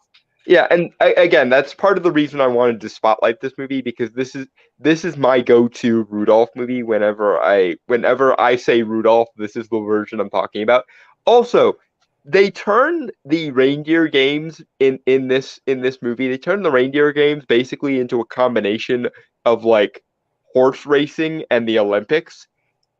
And I don't know, that always seemed like a much more well-rounded and realistic version of what the reindeer games would be. That's compared honestly to what I thought they were. compared to the stop motion one, because the idea is the various young bucks and does are competing to be uh the next generation of deer that pull the sleigh. So that always made sense to me, and I don't think they addressed that in the stop motion one. Also, Stormella, Whoopi Goldberg playing Stormella, who is the villain of the piece, is a really, again, given that this movie is basically a direct-to-video movie, um, she's a really cool, like, almost Disney villain-esque. She almost reminds me a little bit of, like, Ursula or Maleficent. Um, and she has a, and there are also a lot of really enjoyable songs in this movie. Like, Eric Idle, Slyly the Fox, has a song in this movie called "It Could Always Be Worse." And I don't know why, but whenever I was feeling down as a kid, and sometimes it was related to shit I couldn't do because of my disability, that song would always play in my head. There's also another really good song where Blitzen and Vixen, who are Rudolph's parents in this movie, are worrying about what's going to happen to Rudolph because obviously he has a quirk that most other deer don't have, and they're worried he's going to be mocked for it. And there's a song there called "What About His Nose," which is a really cute song, which is basically these two parents like worrying about their son being bullied or teased. Meanwhile, everyone else in the North Pole is literally in the background mocking poor Rudolph's nose. And mind you, at this point in the movie, Rudolph in like deer years is maybe he's a toddler in terms of like deer years. So Yeah. this poor kid is like just trying to be innocent and decent while everyone else is like coyly mocking him, and his parents are just like, how can we make sure that he has a good life when everyone is going to mock him for his nose, kind of thing. It's very adorable. Oh, like that's very cute. I can see why you like this movie, actually. Then again, the Rudolph movies they're always really fucking good. Also, Brainstormer, I sent in Yeah, our private. I saw it. Okay, I sent you a very heartwarming video. Did you know? Yeah, we should play it. No. Why? It's very Because heartwarming. I actually want this to be a wholesome stream mostly. It is a wholesome stream. It's a wholesome video. It's about Dalton. It's about Rudolph the Red-Nosed Reindeer. Is it the magical Christmas tumor from Family Guy? No. It's similar. that I was gonna say, because Corrupt, you would get along very, very well with my friend Nick. He was my best friend. We met in my junior year of high school. You would get along with him really, really well, because every time he sees that clip of in Family Guy of Rudolph going to the doctor and it turns out his nose is cancerous, he always sends me the magical Christmas tumor video every time he sees it. Holy shit. You and Nick would get along very well, I think. Oh my god, that sounds amazing. Like, if he has Discord, let me hear. Let me see him. Tell him. I don't know if he does or not. I'll have to ask him. Okay, because that would be amazing. Because I don't know. I almost said brain tumor.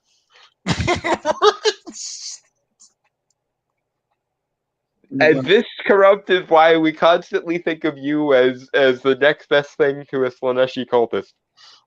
Dragon Turtle said this, stream 30 minutes earlier. Crazy girls have the best sex. They'll do anything. My ex had. Okay, but that's Corrupt.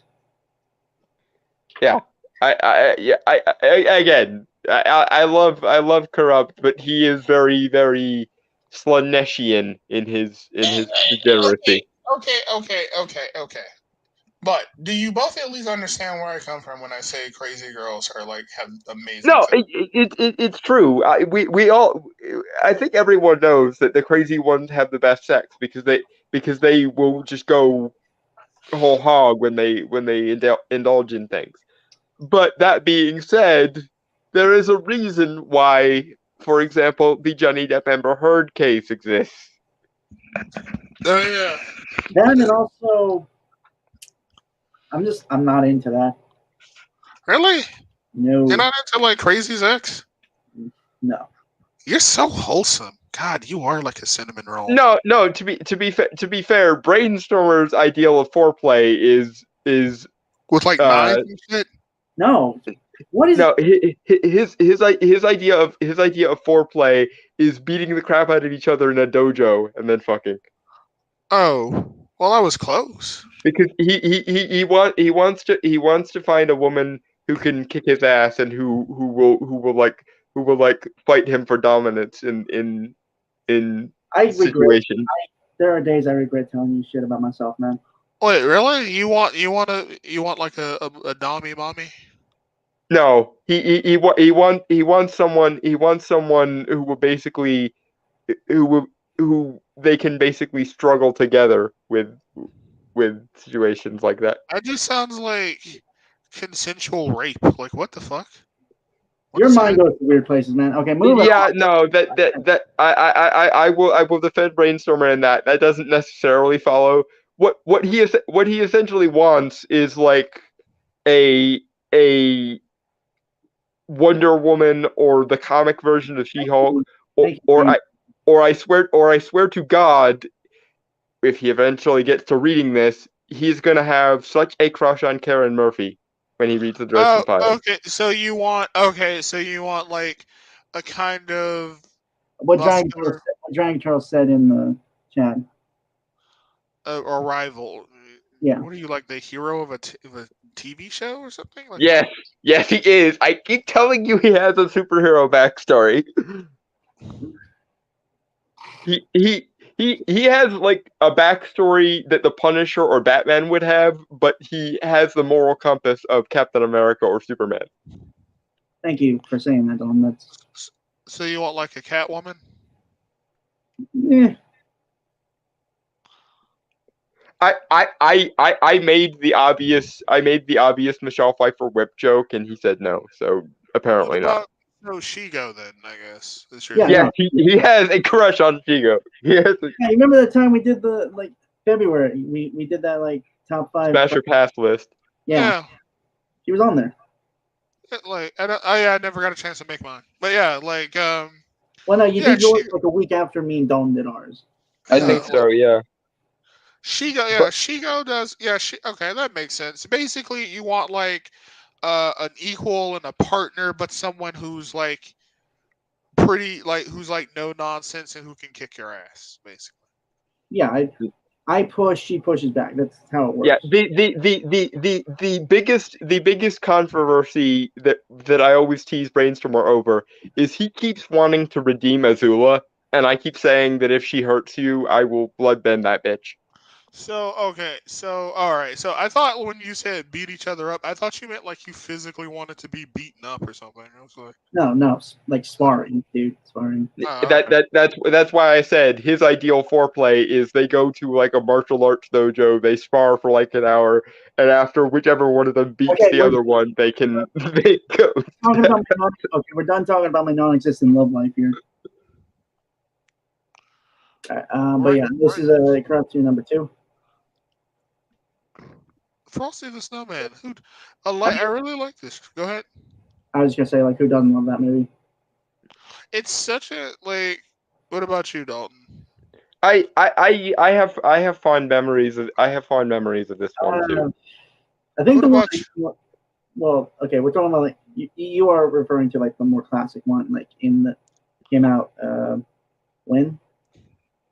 I want to say the 70s was the original animated Frosty, because it was by Rankin and Bass, but it was one of the few ones they didn't do stop motion for. They did stop motion for most of the sequels to it, but they didn't do stop motion for the first one.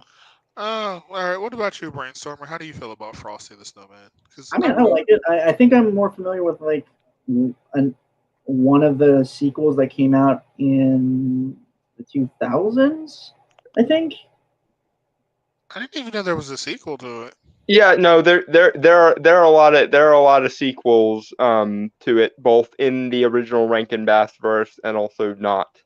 I think the one he's thinking of was the one where like the mayor and his toady person were against Frosty for some reason. Am Uh, I am I I remember is like close? art style. Like it's similar to what we have here, but more 2000s-y, if that makes sense. Yeah, yeah. Oh, okay. I think I know the one you. I just wish I knew. I just wish I could think of what the town was called because I'm sure if I thought of what the town was called, you'd immediately click to it. But all I can remember is there was a mayor who didn't like Frosty for some reason, and then there was like there was like a male secretary or assistant or something that worked for that mayor, and, Deputy Mayor. and I think wasn't it that the mayor was mostly oblivious and that the random secretary dude had a vendetta and he kept manipulating the mayor dude. I honestly, God, it's been years since I've seen it. So, but yeah, no, I like Frosty the Snowman. It's good. It's wholesome. It's fun.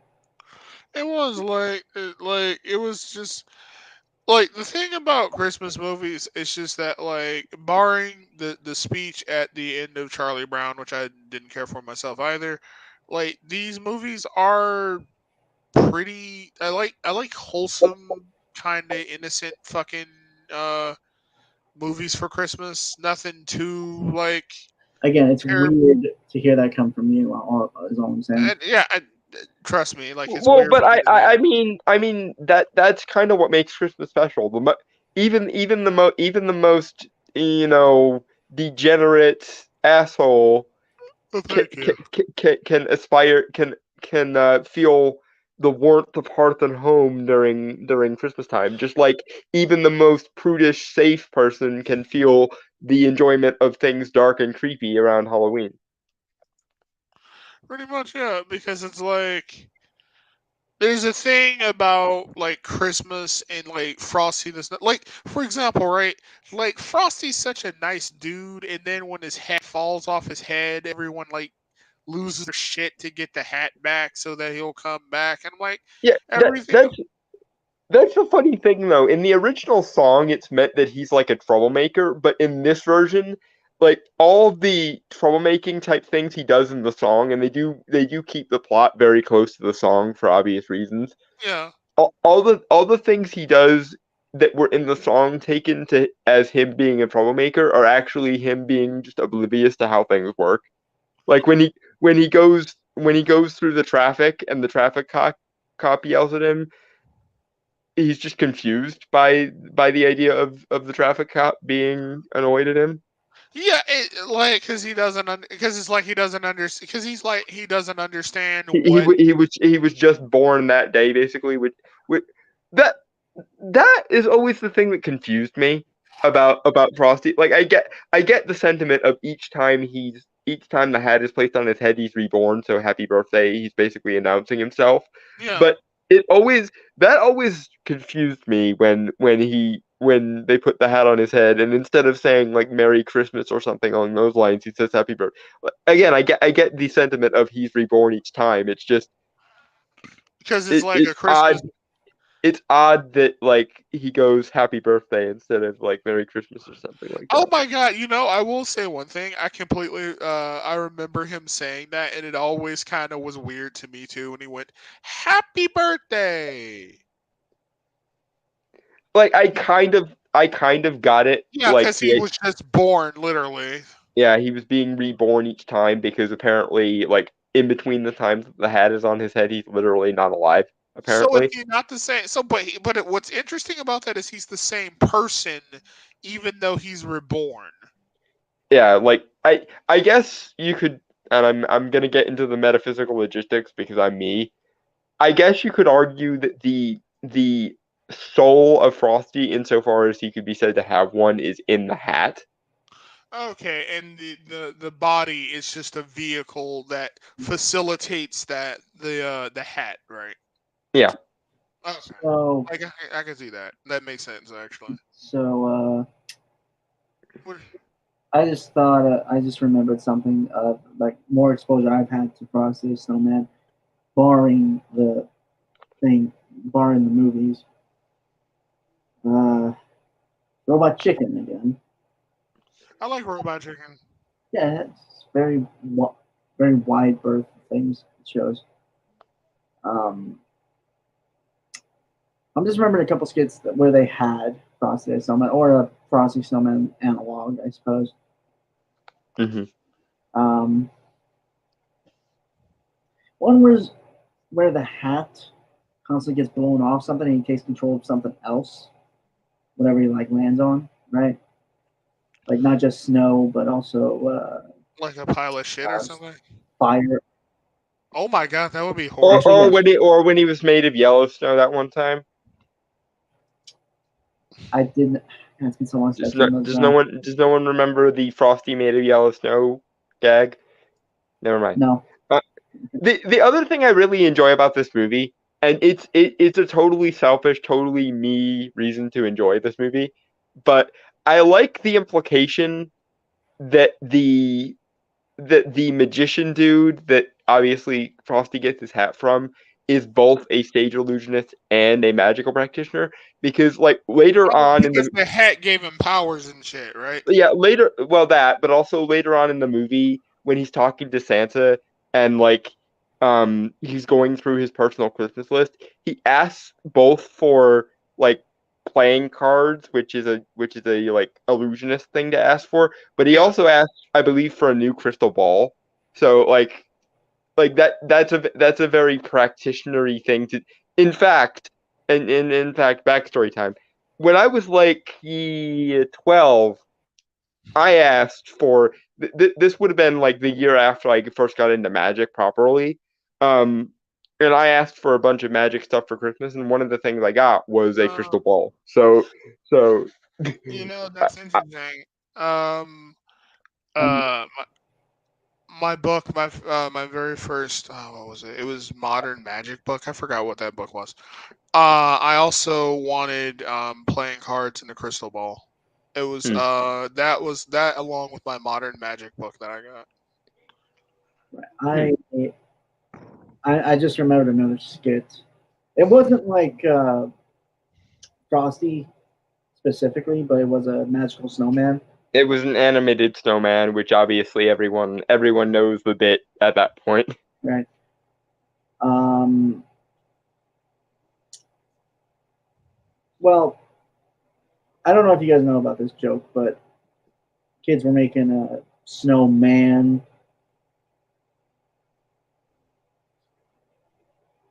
You know, making him look like an actual man.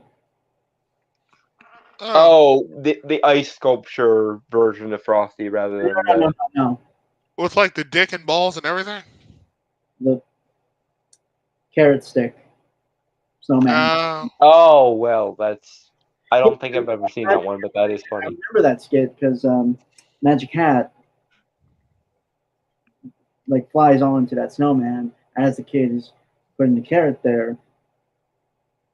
Goes, oh Jesus, that's disgusting.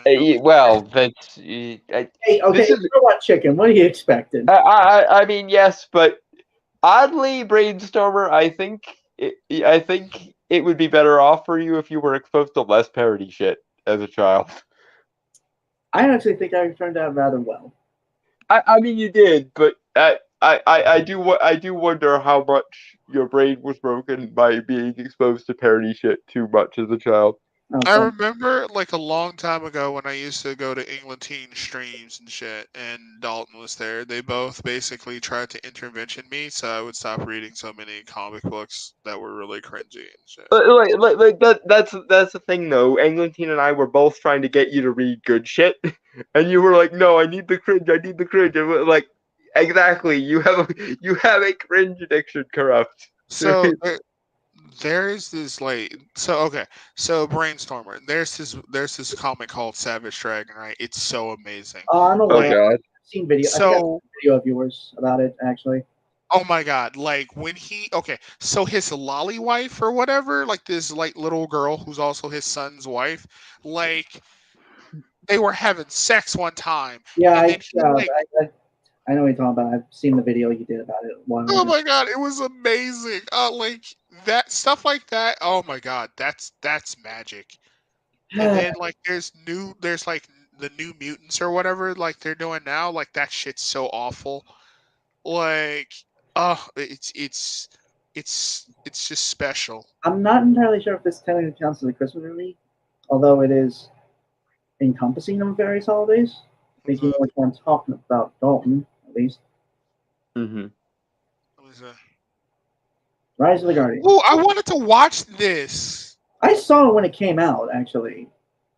This looks dope. I've always wanted to watch this. It's a really good movie, actually. Yeah, for being what it is and being a very much kids movie, it's basically holiday icon Avengers, but that kind of is badass. Yeah. Also, This looks so fucking dope. I've always wanted to watch this. Yeah, I would really recommend it. It's a good movie. Also, it just holds one of the really coolest versions of Santa Claus, in my opinion. Oh, is it kind of like the Claus Santa? Russian Cossack Santa. Yes. In Soviet Russia, Santa will fuck you up. Although that's not entirely accurate because I think the Cossacks existed before communism, right? Yes. Yeah. But nevertheless, yeah, Santa is this big badass Cossack dude in that movie. That's a question Corruption asked Dragon Troll. Oh, did Robot Chicken make a cocaine frosty? That'd be amazing. All I know about Savage Dragon is that the guy just looks like a 90s lizard man, and I feel that's false advertisement. Is the comic actually good beyond the sex scenes? I think early on it was, right? It's cringe. So early on, okay. So early on, it was a it's just a parody for like this is what it does. It tried a lot of parodies of different like modern superheroes and shit. And like for example, there's villains named Heavy Flow, and Heavy Flow's power is that she's a fat woman who can shoot pressurized period blood out of her cooch. I want to shoot myself right now. You're going to create a Eye of Terror, Corrupt. You're going to single-handedly make an Eye of Terror happen, and I don't want that. There's to add on to that, there's also a guy whose ability is to summon and manipulate like fecal matter, like literal shit. He creates two daughters made of sentient shit. Shit golems. Because his wife, shit golems. Because his wife can't have children, so he made two shit golems for her. Wait, Giant Troll, you haven't seen Rise of the Guardians either? I'm sorry. Yeah, no, we mentioned Rise of the Guardians, I think it was last week, and he hadn't seen it. So, yeah, he hasn't seen Rise of the Guardians. Instead of elves, he has yetis that work for him, Santa. That sounds badass. He has yetis that work for him? Yeah. That sounds bad. Who's the villain? The King of Nightmares, known as Pitch Black, he's the boogeyman. That sounds dope as fuck. Oh yeah, like and like he has a personal vendetta against the Sandman, who is basically, for all intents and purposes, Yoda. Although he doesn't talk, so it's not but he very much is a Yoda type character, and like he has Pitch Black has a personal vendetta against Sandy or the Sandman because they're essentially made of the same material, the same dream sand, but when it gets corrupted, it turns into nightmare sand, and then it feeds into Pitch and his powers. But when it's pure, when it's distilled from a child's faith, basically. Um, it powers Sandy instead. That's fucking dope. Oh my god, Yeah, this has like unfortunately, interesting lore and shit. unfortunately, Fanto, the Yetis don't fight. Yeah, apparently all the holiday icons actually get their powers from the moon and like an ancient moon god. Well, the Man in the Moon. Yeah. Okay, the Moon Man. Did you say Moon? I have some Yeah. Moon Man stuff to share with you. Man Yeah, in the Moon. they basically get their powers from the moon itself, and it it appoints them after they die. They become these quasi immortals. And the main character, or the POV character, is actually Jack Frost, who's this teenage kid who died trying to save his sister from falling through ice. It's actually kind of like when you really like for a kids movie, as Dalton said it. It's actually like really like there are a lot of dark moments in it. Yeah, holiday icon Avengers, but it actually bothers to have interesting lore for them. It sounds so interesting. It sounds like something I'd want to watch. Unfortunately, it didn't make enough money to warrant a sequel because the world is cruel. So I wonder. It's another movie. I can't remember what it was. I wonder if it's because of there was something that happened with the Boondocks, right? I think everybody here knows what the Boondocks. Go ahead. All right, so basically what happened with the Boondocks was that originally it was pitched to Fox, right? And Fox thought it was really funny, but it looked too pretty. And it didn't look like an adult cartoon. Mm-hmm. And I wonder if like what happened with Rise of the Guardians is that like back when the time it came out, it didn't look like what a proper children's movie Well, should look it's like. from DreamWorks. Okay, yeah. The main reason, and I will stand by my theory of this. The main reason why it didn't do well is because they didn't release it anywhere near holidays. Like they released it in the one month that was like equidistant away from all the other holidays. Instead of making it a Christmas movie or an Easter movie or like you could have literally released it at any point post but they released it at the worst times, basically. Yeah, like you have a movie that is literally like holiday icon Avengers, and you don't release it at Christmas. You don't release it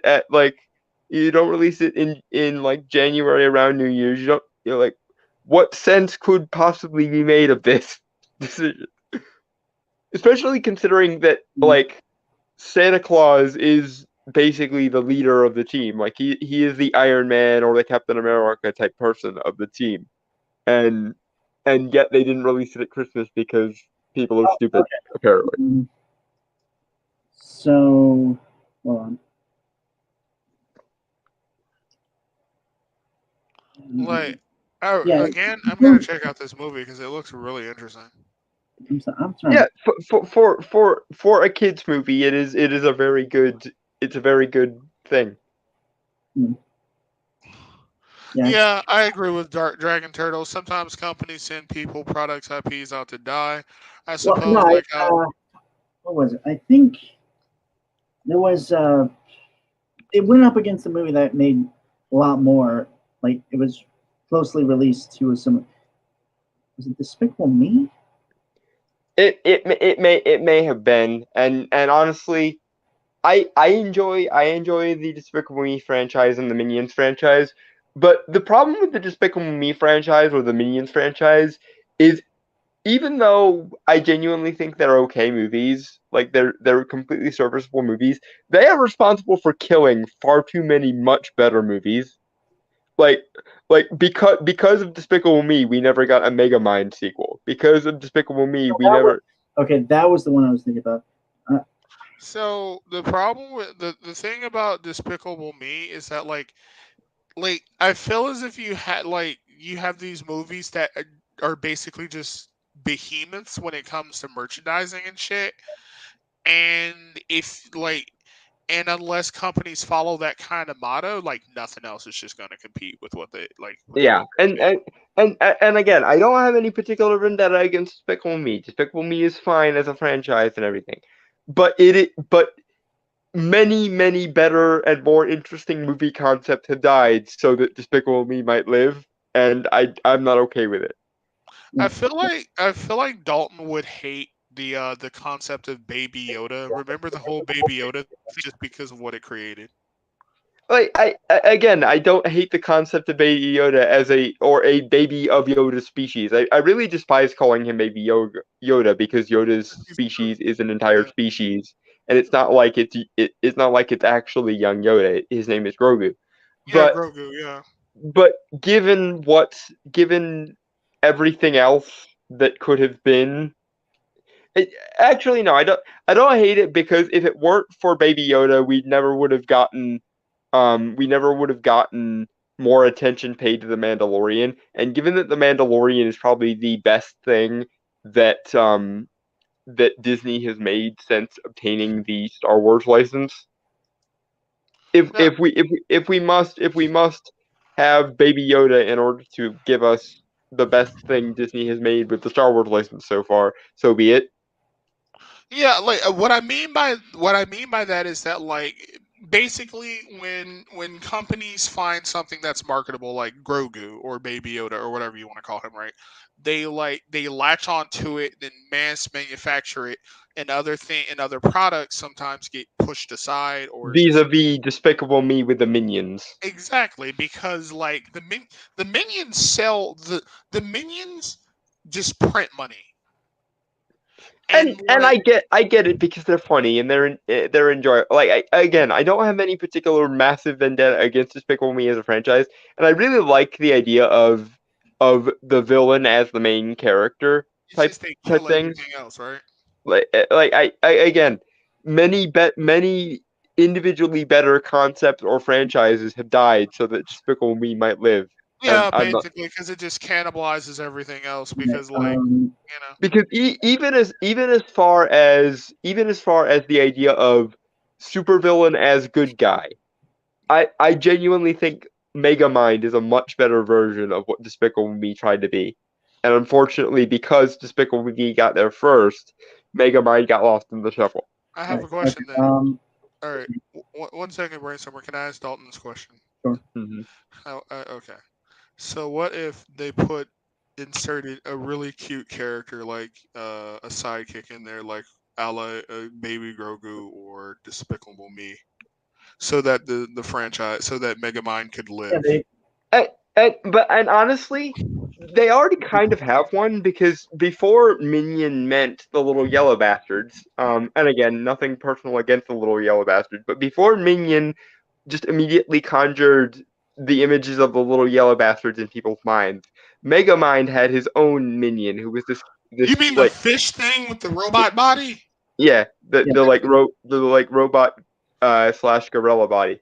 So like he could have been he could have if they had just made him the tiniest bit cuter, I think he could have sold that movie. Okay, so you'd be fine with him. You'd be fine with him. um, And the other thing is, and again, I have nothing against the little yellow bastards, but I think as a character also, Minion from Megamind is a better and more interesting character. All right. Okay. Go ahead.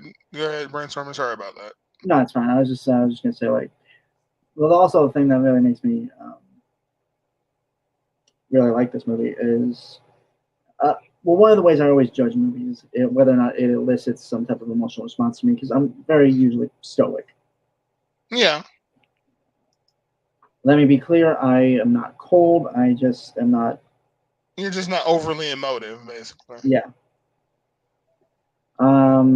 Because you have a Batman backstory, basically. Right. Oh my god, I have so many videos from like my SJW days. But it watching that movie and as it goes on, it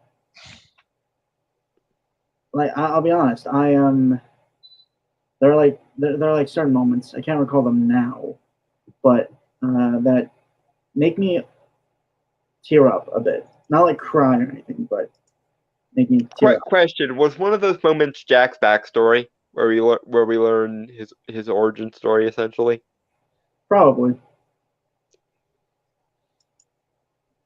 Because again, for as very G-rated this movie is, it has its genuinely What's dark weird, emotional moments, and one of them is Jack's backstory of failing to save his sister from falling through the ice. what's weird is, and I'll be honest, this is more, not less asking for commentary or anything, but there is, well, it goes similar to what Don has said and why like he doesn't like this specific movie. Kind of getting off topic here, but I never really was emotional when watching the opening to Up. Oh, really? Yeah, it's weird. Like I get what they were going for, but it felt very forced. You know? Oh, I wonder if I guess it's because like they only had so much time to devote to this one concept, and they wanted to kind of get you to sympathize with this old man Well, by no, I did. It's just like it didn't elicit any type of emotional response. It doesn't come off as organic. It comes off as, we insist you cry because otherwise you will not have an emotional connection to this character. I think I guess it's I get what you guys are saying, and I do agree. I guess I just attribute it to like time constraints. Like they wanted Up isn't the most egregious. Up isn't the most egregious when it comes to this. I think the most egregious when it comes to Pixar being emotionally manipulative is Toy Story 3. And I know everyone looks at me like I'm an alien when I say I didn't cry at the fire pit scene of Toy Story 3, but I've always found it to be emotionally manipulative, and I don't react well when I realize someone wants me to feel something. In order to make me actually feel something, you have to do it without showing your hand, basically. I don't know. Like after thinking about, I don't know if I'd necessarily call like Up's beginning emotionally manipulative. I think that's a bit too strong. Yeah, I think it's that they wanted to convey an idea, and sometimes like it just doesn't work, and sometimes it just doesn't hit. Like I thought it was a good scene. I thought they were good scenes, right, but like yeah, other people don't. Sometimes Yeah, it just it's a good scene. It just doesn't make either Brainstorm or myself. It seems like a lot of people have said like the beginning of Up makes them tear up every single time they watch it, and I don't know if it's true for Brainstorm, but it's definitely true for me, where I didn't like. I'm more attached to the rest of the movie because the relationship between Carl and Russell and Carl and Doug gets me, like the scene where Carl opens up his door as he's like flying through the air, and Doug is sitting there all like shy and bashful and shit, and going, I was hiding underneath your porch because I love you and I want to be your dog. And it's like, that gets me. I'm not even much of a dog person, but that gets me every single fucking time. Yeah, I'm not saying like the rest of the movie's fine. Like I think it's just the thing is I haven't emotionally invested in the characters in the montage of the opening.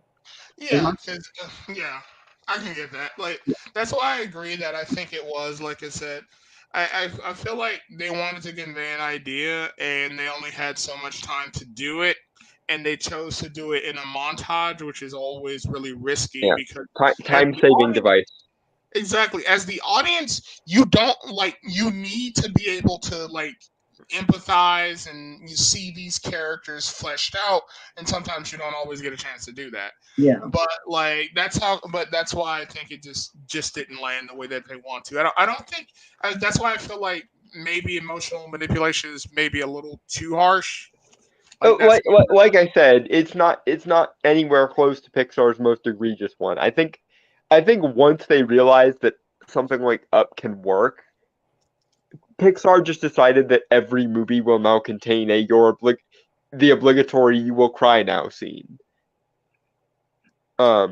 And like I said, I think the most egregious egregious exploiter of this is Toy Story 3, and that's why whenever I mentioned that I didn't cry in Toy Story 3 and that I actively resent the attempt to make me cry in Toy Story 3, everyone looks at me like I am some inhumane creature.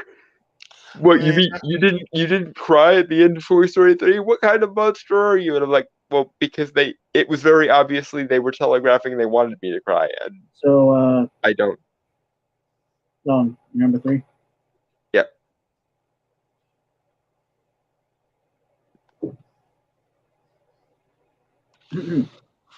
this laptop is crap, man. Yeah, this is another one that I'm kind of spotlighting because I'm fairly certain I'm the only person who has ever known about it. But it's an excellent Christmas movie. The Tangerine Bear. This one is probably for a younger audience than my previous spotlight pick, Rudolph. It's a lot more definitely for kids, but it again, what I applaud here with Tangerine Bear, um, and what makes me want to pay more attention to it than most people probably do, is given what it is, which is a direct-to-video movie for kids, it puts in a lot more effort than it necessarily would have to, and I appreciate the effort. Um, Basically, it's the story of a bear who, when he was being manufactured, was put into the um mouth stitching machine sideways, so his mouth looks like a frown, even though he's not frowning. And it's kind of he has kind of he has therefore kind of a deformed mouth. So, And so when he go ahead. I was gonna say, so is it like a man who laughs in a situation? I Where mean, it seems like he's laughing at inappropriate shit, basically. no, No. It's the guy who it's inspired the Joker, the one who has like the permanent smile on his face, like he was born that way. Born it it it's a, it's Oh, it almost does come off kind of that way, but it looks more. The the context of the movie is that everyone sees it and it looks like he's frowning to them, um, and therefore nobody buys him, and so he gets shoved off to the discount rack, and then later shoved off to basically a thrift store, um, where he meets all these toys or household items that have some kind of defect, whether it's a manufacturing defect oh, or like the island of broken toys, basically. kind of, but I think this movie handles that aspect better. Like for example, there is a little monkey toy that he befriends on the discount rack, whose main flaw, air quotes, is that he's blue instead of brown. And young Dalton looked at that and went, actually, that kind of makes him more unique. And that's often what happens with all of these misfit items that have defects. It ultimately ends up making them more unique. And it's possible that this movie is one of the main contributors to why I ultimately ended up falling in love with antiques as much as I did. Um, because a lot of the people that he interacts with are more. It's more timeless and less like there's nothing particularly commercial about all the items that he forms connections with. It's all very timeless. Like there's a cuckoo clock whose cuckoo refused to come out of the clock because once when he was a young cuckoo, he was um his clock was stationed next to a band that was practicing, and he popped out to cuckoo once, and his nose got destroyed by a drummer who accidentally whacked it. or there's what's another good example? There's a uh I'm back. there's a clock who is designed to look like a mermaid with like the clock in its stomach, like one of those old fashioned ones. Oh, is And that the what the old mermaid lady is about? yeah, and the only problem with her is that that style of clock apparently isn't popular anymore. Um, but anyway, long story short, it's basically the misadventures of this poor bear, played by or voiced by Jonathan Taylor Thomas. Actually, he wants to get sold and find a family. He wants to find a family who will appreciate him. And because he's a mass manufactured bear, like their mantra is, "I've got to get sold. I've got to get bought. I've got to find a family." And through his misadventures trying to make himself more marketable, he actually finds that he is more appreciated in this little thrift shop he ends up in, because not only does he have the mouth quirk at one point, but because he's been sitting in the window for so long, his fur ends up getting bleached slightly from its normal brown color to a more orange or tangerine color, hence the title of the movie, The Tangerine Bear. And he and his friends end up getting um, all sorts of collector attention, because their unique qualities ultimately end up making them more valuable than their mass market cousins. Also, another example of the voice cast being really good, like David Hyde Pierce, aka Niles from Frasier, or Abe Sapien from the first Hellboy, plays the cuckoo who doesn't like coming out of his clock. And there's a Jack in the Box who is afraid to go into his own box because he's claustrophobic.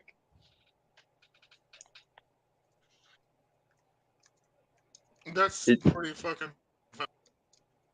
it I it like it, that. it, I like it, that. it's very cute, and I'm underselling it, because what makes this interesting is also the personalities at play of the various characters. But yeah, this is a really good wholesome movie, and if you have a tolerance for kids movies, and you're looking for something kind of Christmassy to watch, you could do a lot worse than this one. I just like the idea of something cute and wholesome for Christmas because I mean, like, there's just not enough of that. You know? Mhm. Not really. Let's move Yeah. on to Corrupts number 3, right? Yep. Okay. Yep. Second. Da, da, da, da, da, da. Go. Should be, there we go. Oh my god! For a second, yeah, Santa Slays. There we go. I mean, it's me, right? So basically, for people who don't know, Santa was a demon Who who lost a was bet with an angel?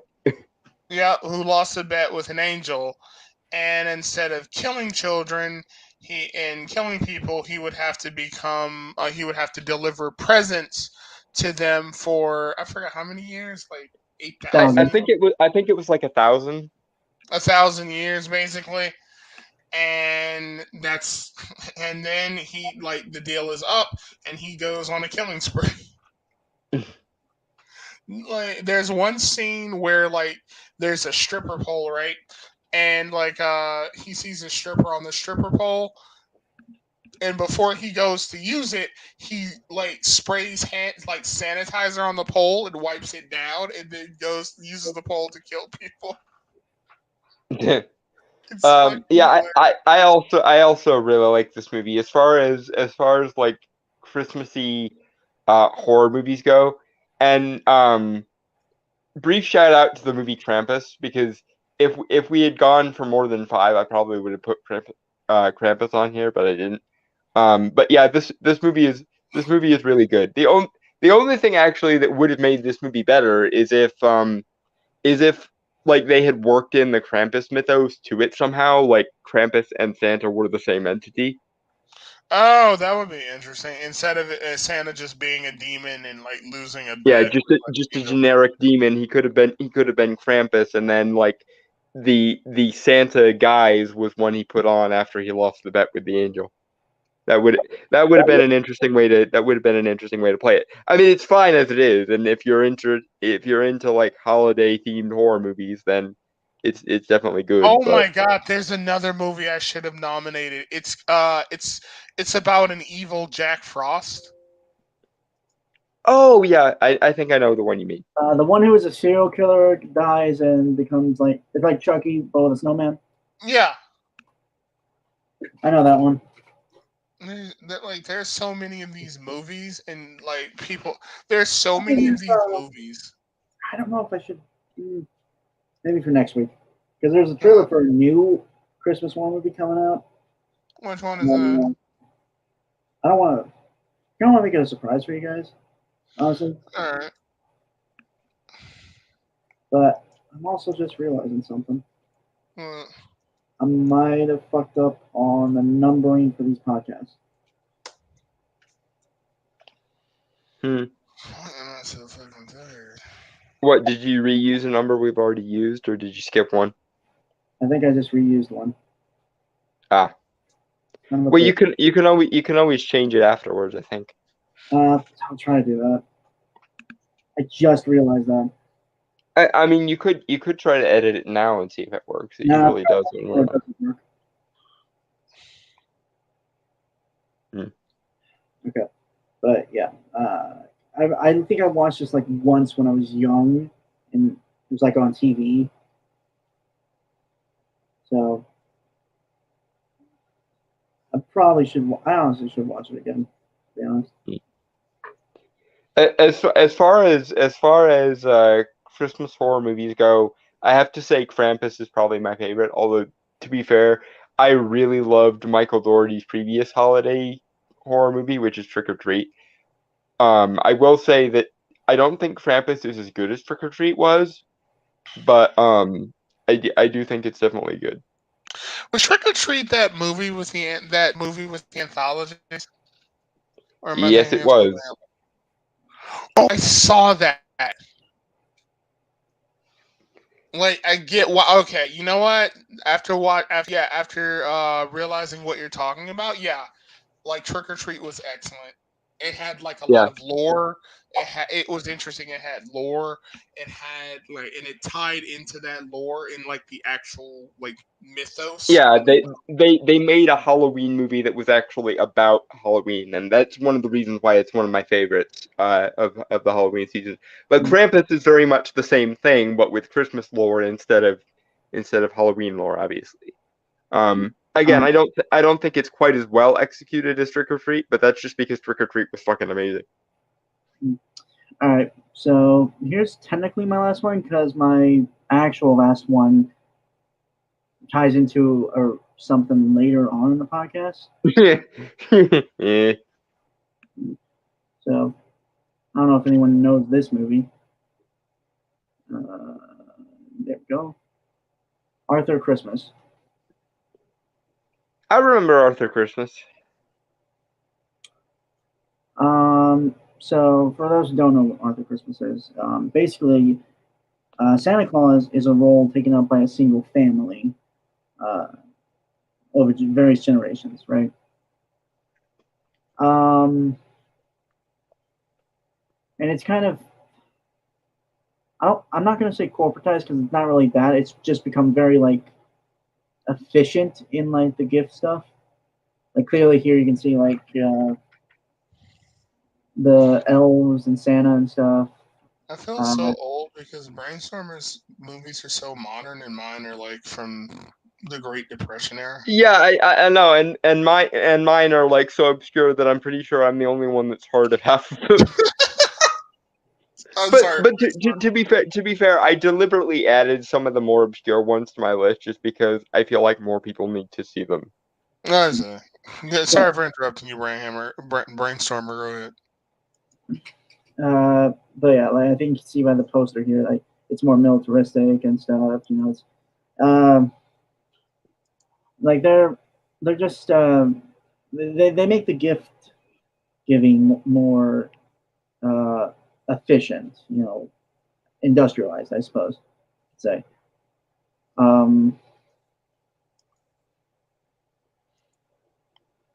They And modernized. yeah.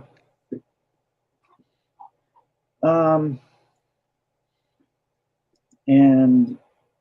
the youngest son of the current Santa Claus is Arthur, obviously, the guy at the top there, who handles like the letters and stuff that gets sent to Santa. While his older brother, obviously, like just line of succession, is kind of looked at to be like the next Santa Claus. But he has like the kind of flaw where like he doesn't. He's more so about the process than the people, I guess you could say. The thing about like he kind of forgets that thing about He's like, system-minded. yeah, thank you, Don.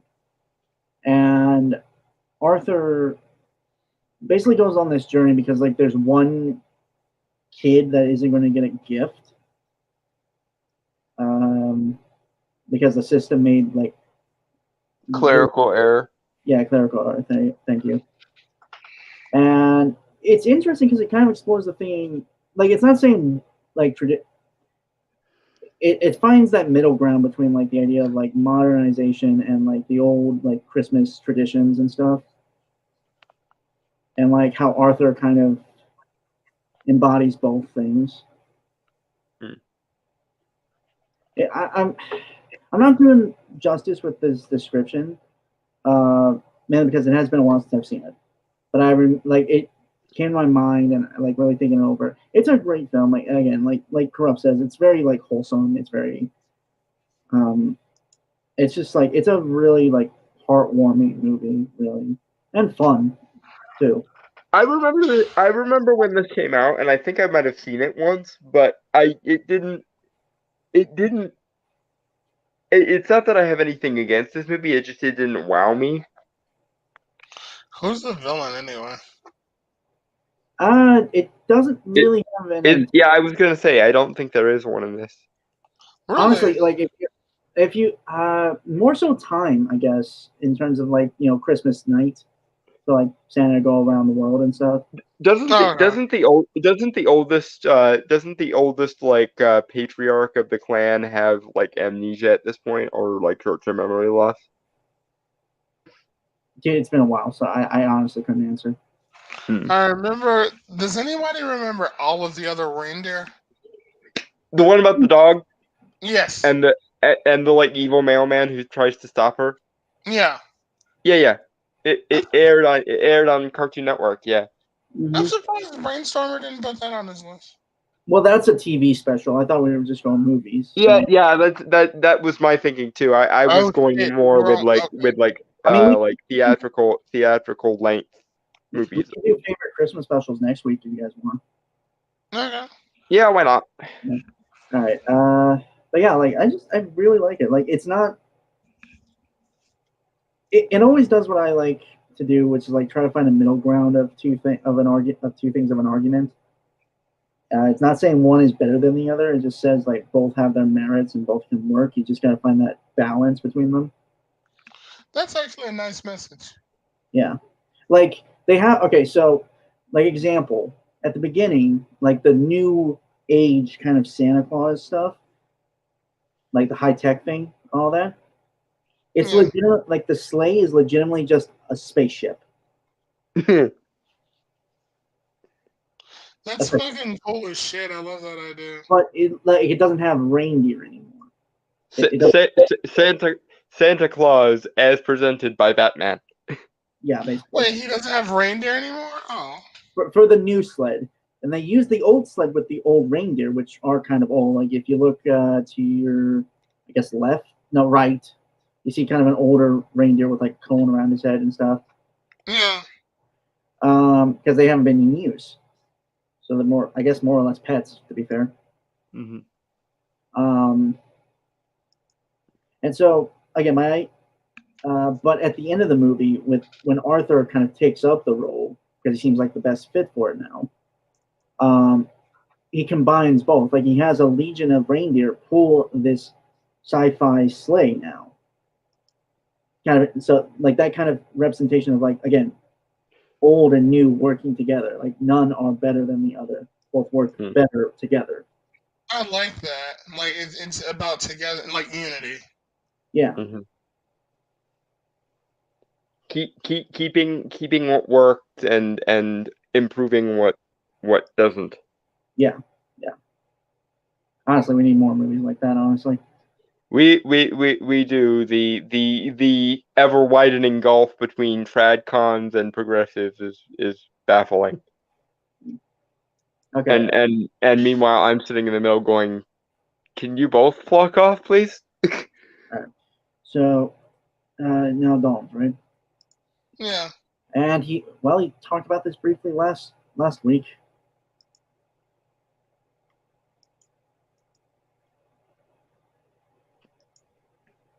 Yeah, it's funny because I don't even really like the main plot of Christmas Story, like the quest for the Red Rider as much, because I was never like both of my brothers got BB guns for Christmas over the course of many years, but like I was never a very normal kid for the most part. So like I didn't really relate so much to the main plot of A Christmas Story so much as I did like the timeless and both the timelessness of it, but also the like definitely historical nature of A Christmas Story. Yeah. Because it is set in like the 30s, 40s thereabouts. Um, and there's something both timeless but also kind of a time capsule aspect to A Christmas Story, and the way that the narrator in particular like intellectualizes or adultizes the way that children think, that part was very relatable to me. Like the idea of trying a child trying to scheme their parents or the adults, that part was very relatable to me. And like a lot of little touches that just automatically make me go, this is one of the quintessential Christmas. Like I understand that Christmas Story is one of those things that has become overplayed according to a lot of people because it was such a phenomena and is such a phenomena around the holidays. Yeah. And I get that it's been very commercialized. Like there's an entire small industry around the Lego lamps now, for example. But um that being said, for as much as it is overplayed and for as much as it is over commercialized now, I understand why because I think it deserves it to some degree. Because it's such a good movie, basically. Right? Like it in many ways, I'd liken it to like Forrest Gump. It's basically the holiday version of Forrest Gump. All right. So okay. So my laptop is starting to give out on me. If I vanish, it's because my laptop died. Okay. Yeah. So done with talking about Christmas Story. I mean, I don't think this is one that I'm pretty sure everyone has seen, and if you haven't seen this at any point during Christmas, you should watch it. And again, you should watch it even if like the main plot in because basically the main plot is or I guess the inciting incident of the plot is that Ralphie is a kid in like the 1930s or 40s, and he wants one particular thing for Christmas, which is his BB gun. But Yeah. everyone comes up with reasons why it's not a good gift to get a kid. Basically everyone being prudish fuddy duddies about the whole thing. You'll shoot your eye out. You're not responsible enough. Blah blah blah blah. And what one thing about this that I really like is um everyone else, including his teachers and including even the drunk, lecherous mall Santa, um, that he ends up asking for this poor gun says, you'll shoot your eye out, you're not responsible enough to handle it, etc., etc. But his father, unbeknownst to him, because of course he's at the age where he still believes in Santa and etc., actually does get him one. And he justifies it with basically the logic of you should let children indulge sometimes, and I've always found that incredibly incredibly endearing, that some adults do know that letting children indulge is a good thing. The other thing is, for as deliberately cheap as it looks, because it is aping the 50s aesthetic or 40s 50s aesthetic, the sets and things of A Christmas Story are very elaborate, even though they're meant to look cheap. So it very much does encapsulate the wondrous, timeless nature of Christmas, while still simultaneously being a little bit deliberately ugly looking almost. Anyway, moving on to, I think it's Corrupt's next go. Yeah.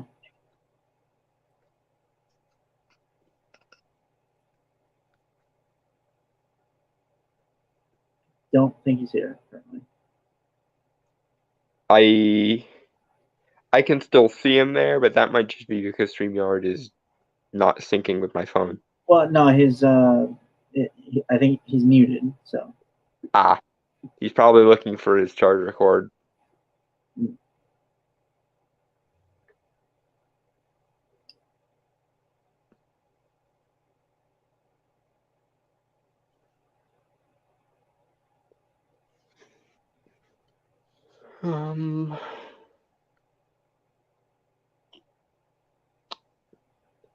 Not sure if he's going to unmute to tell us why he likes Santa Claus is Coming to Town or not. I'll be honest, I've never seen this. Oh, sweet summer child, you are so young. I'm aware, and I'm aware of how old you are. I'm only 4 years older than you. Thank you very much. Still pretty old. I'm still in my 20s, technically. Late 20s, but still. Still old. I mean, I've always been quote unquote older than my age, so that doesn't insult me. It's just it's odd that a generation gap can exist between two people who are so close in age. But I am surprised that you haven't seen this, because when I was a kid, the Rankin and Bass specials repeated. Okay, let me correct on that fucking loop. Let me correct myself. I think I've seen this, but it's been so damn long that I really just don't remember it. Like Dragon Turtle said, but I've forgotten most of it. Yeah, I will say that this isn't my favorite Santa Claus origin story. There are a lot of really good Santa Claus origin story type movies. I think personally for me, my favorite might be The Santa Claus, although there is a direct-to-video. I don't know why. I must have watched a lot of direct-to-video movies as a kid. There's a direct-to-video adaptation of an L. Frank Baum book called The Life and Adventures of Santa Claus that I think is my favorite, full stop origin for Santa. This one's fine, but it doesn't make a lick of sense if you think about it for more than 2 seconds. And I don't even think it's a case of you're applying adult logic to a thing that runs on child logic, because even as a kid, I was not swayed by anything in this movie. This movie, it ostensibly purports to answer the questions of how Santa works, more or less, or the origins of Santa. But even as a kid, I was like, that makes no sense. That being said, there is a character in here I really like who basically is responsible for being Santa's tech support with all of his magic, which is called the Winter Warlock. And that character I do enjoy a lot. They do kind of wimp out in the middle and remove his powers from him, which did always bother me even as a kid. But yeah, as far as this movie goes, it's very enjoyable in the way that a lot of the Rankin and Bass movies are. And there is a song in here that I really do enjoy, particularly humming, which is "Toy Makers to the King." There are two renditions of "Toy Makers to the King" in here. One of which is sung by the elf family that takes Santa in as a baby, because they used to be the royal toy makers to the king, and another one is sung by the villain of the piece, which is Burgermeister Meisterburger. It was the 70s, and it was a kids thing, so obviously they were being cheeky and funny about it. But his version of Toy Makers to the King is a like authoritarian screed where he's banning all toys, and so he essentially says there will be no more toy makers to the king. and honestly, as far as like the sheer fun factor, I like his version more because it's so elaborately vindictive against the very notion of toys. Like the tin soldiers met them down, wiped the face off every clown, the bouncing ball deflated, and I don't want to debate. It's very like over the top cartoon villain vindictive against the very concept of toys, and I've always found that funny. Right. And I'm only talking so much because obviously Corrupt can't be here, so nah. I will say some things about how this movie affected me, and I'm sure his thoughts would have been different, but unfortunately technical difficulties are difficult. So your next one, sir. Unless Corrupt comes back. I was gonna wait until like we did the review because it's actually a Oh, okay. Yeah, your last one is the new Violent Night movie. Yeah, which I saw Tuesday. I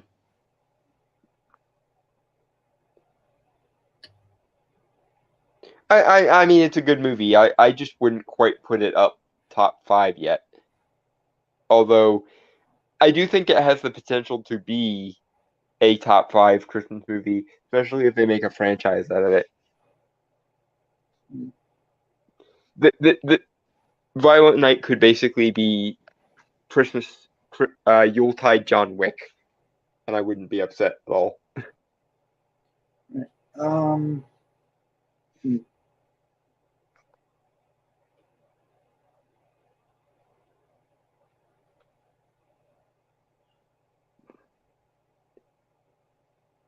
What about your last one then? Yeah. Yep. Okay. Get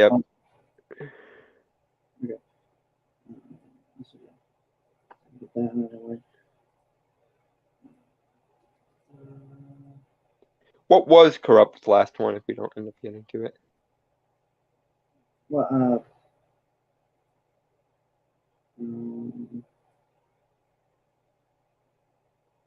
A Year Without Santa Claus.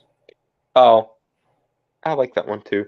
Anyway, this is the version of A Christmas Carol, starring, I believe it's George C. Scott, from 1984. This is my favorite version of A Christmas Carol.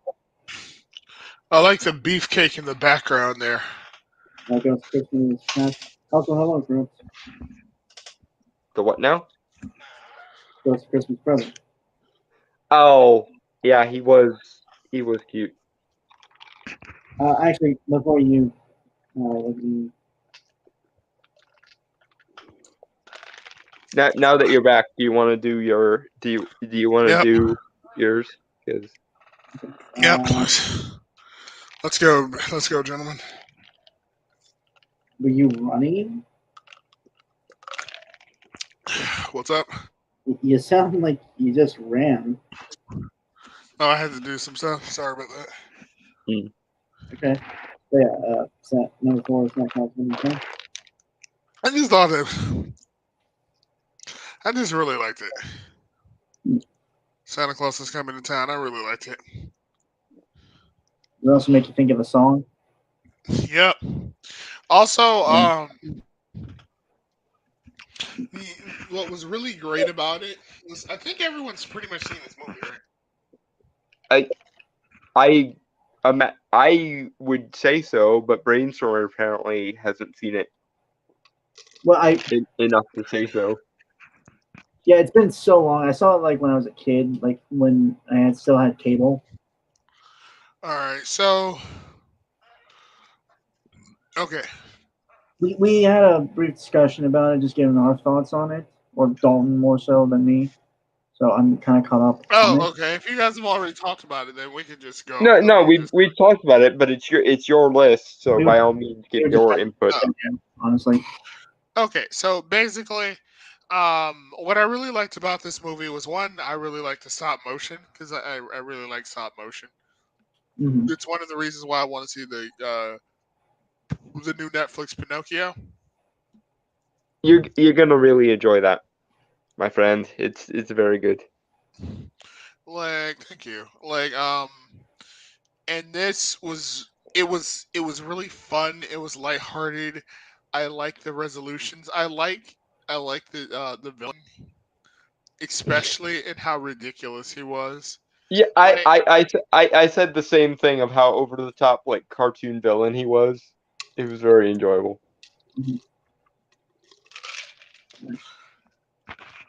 Moving and, on. funny enough, I watched this in school. That's how I found out about it. Oh, I guess I'm the only one who grew up on like ABC Family. Like I always I've seen all of these because they always would like run on repeat in December on ABC Family. Yeah, I remember ABC Family. Yeah, so do I. Isn't ABC Family what Super Robot Monkey Hyperforce Go aired on? No, that was Jetix back I thought when Jetix was on ABC. No, that was the late night block on the Disney Channel, and then it turned into its own channel and became Disney XD. And ABC Family is now Freeform, right? Yeah, they got changed around.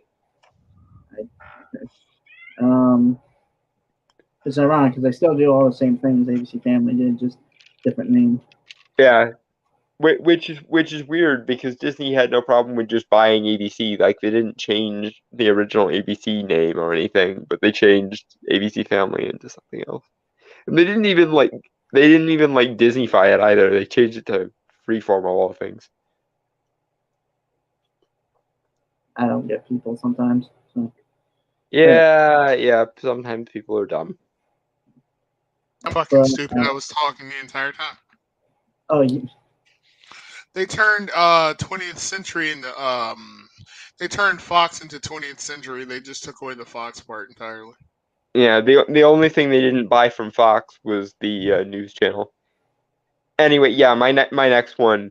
This is my go-to version of A Christmas Carol, or there are a fuck ton of them. Every generation has at least one and usually multiple versions of A Christmas Carol. Oh, have you seen the new Scrooge one from Netflix? I have not. Hold that thought. In any case, with regards to I've seen most versions of A Christmas Carol at this point, I do believe. But this is the one that I always default back to. The main reason I think is because other versions of Scrooge treat Scrooge like a cartoon character. George C. Scott's version is still a person, even though he obviously they play with the original dialogue and they do the same script as all the other ones do. But the thing is, other versions of Scrooge are so one-dimensional and crotchety that they almost don't work as people. But George C. Scott's version of Scrooge still has a sense of humor about himself and um still acts like an older, more cynical person, but still a person. And then when he has his change of heart, that sense of humor obviously carries through and he goes full tilt Christmassy. But that's a unique thing about George C. Scott's version that I've always liked, is that while other versions of Scrooge play Scrooge as just a one-dimensional character, George C. Scott's version of Scrooge plays him as a real person who really did go through the things that Scrooge went through, and whose worldview is still shaped by those things, but the person who once went through them is still there in there somewhere. Also, go ahead. I was gonna say, I think I saw this in school. You may have. I've seen like school. I saw a lot of different versions of the Christmas Carol in school. It would have probably been either this one or it would have been the Muppets Christmas Carol. And I understand why people love the Muppets Christmas Carol. I do. But while I enjoy the Muppets Christmas Carol as a Muppet thing, I don't really like it as a version of a Christmas Carol. Whereas this one, I feel, is the most, I guess authentic is the right word, because it obviously was made in the 80s, so it has the effects necessary to do what it needs to do to tell the story, whereas some older versions of the story have to cut corners because the effects aren't there. Yeah. But it doesn't have the problem of a lot of the later versions of A Christmas Carol, where it almost becomes the effects are the star being used to rather than the effects being used to support the story. The story is used to support the effects. Yeah, the story is overshadowed by them, basically. Because we realized we could get away. Like, for example, I really enjoy the Jim Carrey animated version from Disney from a couple of years ago, but it definitely falls into the category of we wanted to see how much we could get away with this version, whereas this version is very much, we can get away with everything we need to get away with because it's the 80s and we can finally do that, but we're also not interested in dating the story by way of throwing in unnecessary bells and whistles. Also, this version contains a lot of the lines that most other versions tend to cut. Like, for example, go ahead. I was just asking, like, what? Like, for example, a lot of versions cut the Ghost of Christmas Present's children, ignorance and want, or the children that he takes care of, rather. And a lot of other versions focus on almost, and okay, funny story. Eglantine has a friend named Rob who does the Extreme Movie Show, and Yeah. I remember when I first met him, or at least the first Christmas where I knew him, he went on an absolute tirade of how Christmas Carol was anti-capitalist. And I could not for the life of me see where, I could understand where he was coming from, but it very much seemed like he was being the TradCon equivalent of an SJW.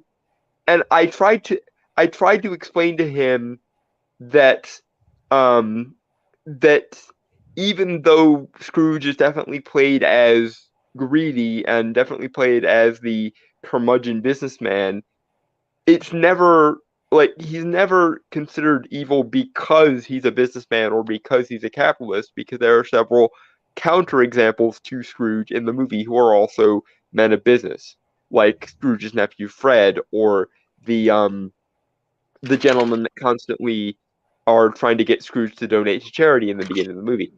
And what I think eventually was able to allow me to convince him was a line from this movie, which a lot of versions tend to cut, which I think is a mistake, which is when Scrooge goes with the Ghost of Christmas Present to see his nephew Fred. Fred has a line that I think is crucial to Christmas Carol not being anti-capitalist propaganda, if you're worried about such a thing, which is the line, what something to the effect of, what does he do with his money? He doesn't even make himself comfortable with it. And that to me has always Yeah, been a very crucial line of the difference between greed and capitalism full stop.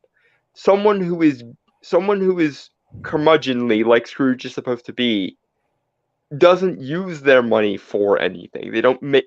It's not like he becomes. It's not like he becomes greedy at the expense of others, or just for the sake of it. It's that he's bitter about Christmas, and therefore that has made him not even able to enjoy his money. Like, he doesn't do anything with it. so I've never. That's weird. He got an anti-capitalist message from. I know. It still baffles me that he, of all things, he got an anti-capitalist, anti-Christian message from it. I'm like, you What? made. Yeah, he said it was anti-Christmas because there isn't enough like religious shit in it. That's ridiculous. Like, I mean, if anything, you could say it's it's about family. It's about like all those things, like taking care of other people. It's about like giving to the I poor. mean It's about a lot of those. there's the clincher for me that makes me think he was. I don't want to say he was just trolling, because I think he was genuinely sincere, but the thing that made me positive that he wasn't paying attention was there's an entire like dialogue sequence in the Cratchit sequence where Ghost of Christmas Present takes Scrooge to visit the Cratchits, where they're literally talking about how Tiny Tim behaves in church, and how um, he wanted to have people notice him in church because he wanted people to remember who made lame beggars walk and blind men see, and yada yada. But my thing with that is, it's funny because at the time Charles Dickens actually wrote the frickin' thing, it was the Christians who were demonizing Christmas, and it was the Christians who were trying to get Christmas abolished. Essentially, again, we've talked about Oliver Cromwell many times on this channel, so it kind of makes sense to me that a lot of the supernatural stuff in Christmas Carol is not Christian, because it's not evoking the power of the church, because at that point in history, the power of the church was literally anti-Christmas. It's evoking the ancient Yuletide type ceremonies, which is why, the focus on the goose, the focus on the punch, the focus on the fact that the various ghosts look more like pagan spirits than they do specifically angelic or Christian ones. Yeah, Um, they that do. that that to me has always been part of the point, and part of what makes Christmas Carol so special is Charles Dickens deserves a special place in some kind of positive afterlife for basically single-handedly reigniting the interest in Christmas, because at the time that it was at the time that Christmas Carol was released, if the church had their way, Christmas would not be a thing. anymore. So he was convinced. So he was convinced that it was anti-Christian and anti-capitalist. Is Yes. that right? Yes. And I tried to explain to him like there's a difference between people engaging in business and people like there's a difference between a a capitalist who uses their wealth positively and a capitalist who does not. A capitalist who is just a misanthrope. Like that's always been the thing for me is Hey guys, Christmas Carol is more about like anti-misanthropy more than anything. Like it's against Yeah. misanthropy rather than being against to the point that It I think Marley rebukes Scrooge at one point in the movie where Scrooge says, "Oh, you were always a good man of business, Jacob," and Jacob responds, "Oh, business. The common welfare was my business. The well-being of humanity was my business.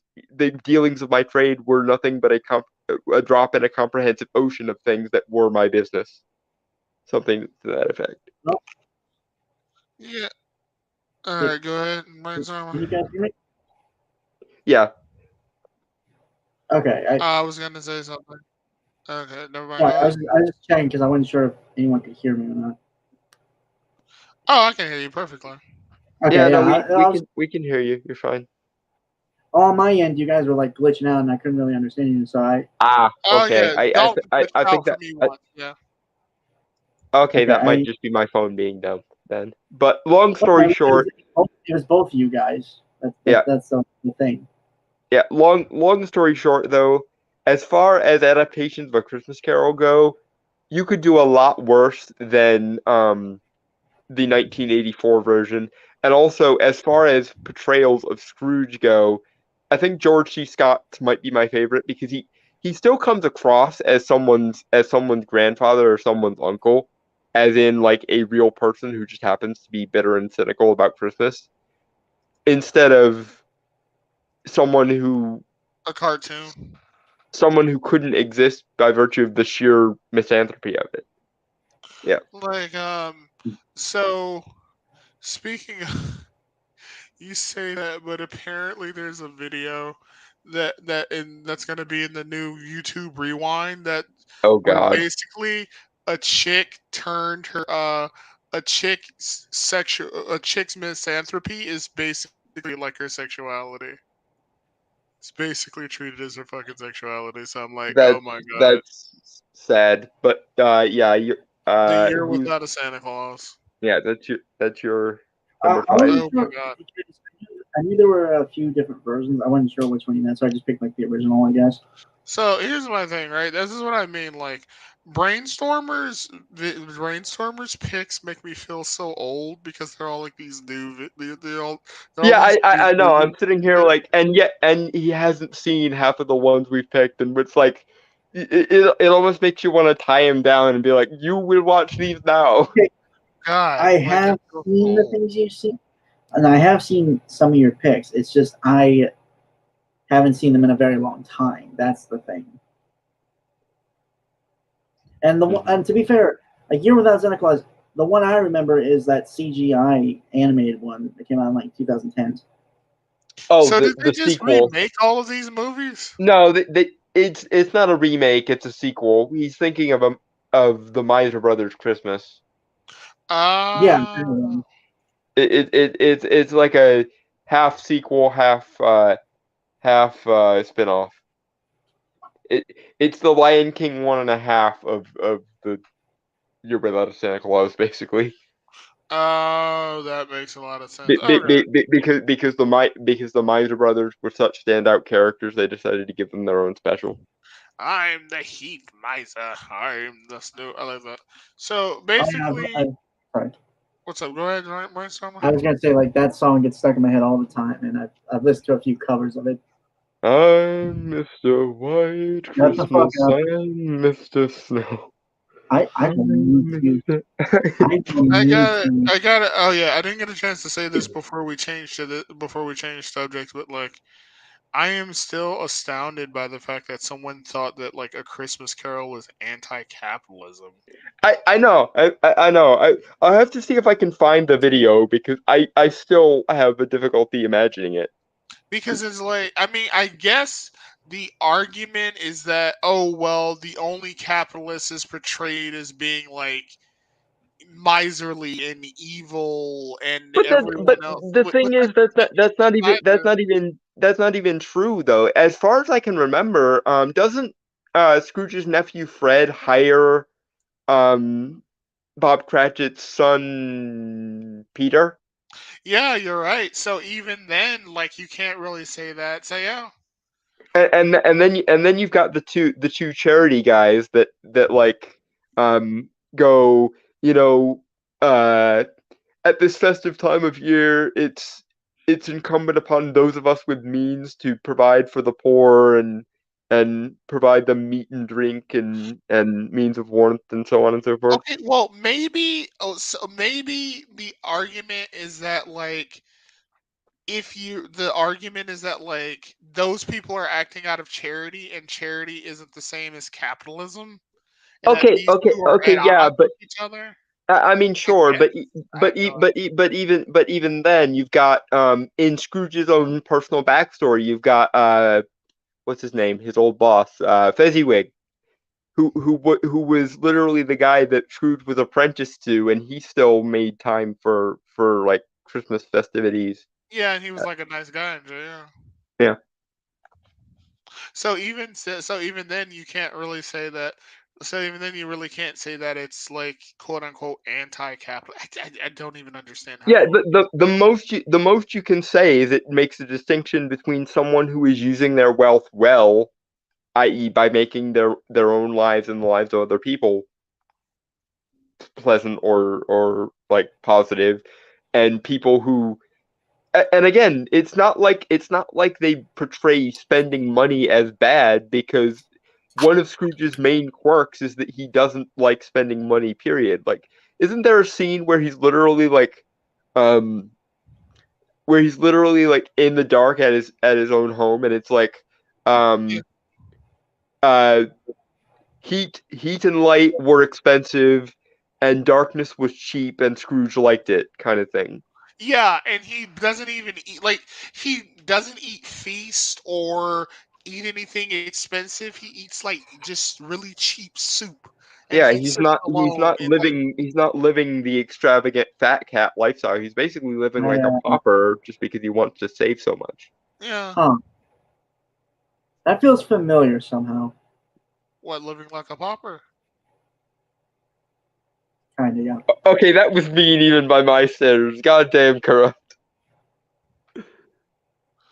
Let me say, well, I mean, I would anyway, be offended if I'm able to be offended. I love you. I love you regardless, brainstormer. I do. Okay, well, I'm not big on spending stuff. That's basically it. Unless it's like necessary, I guess.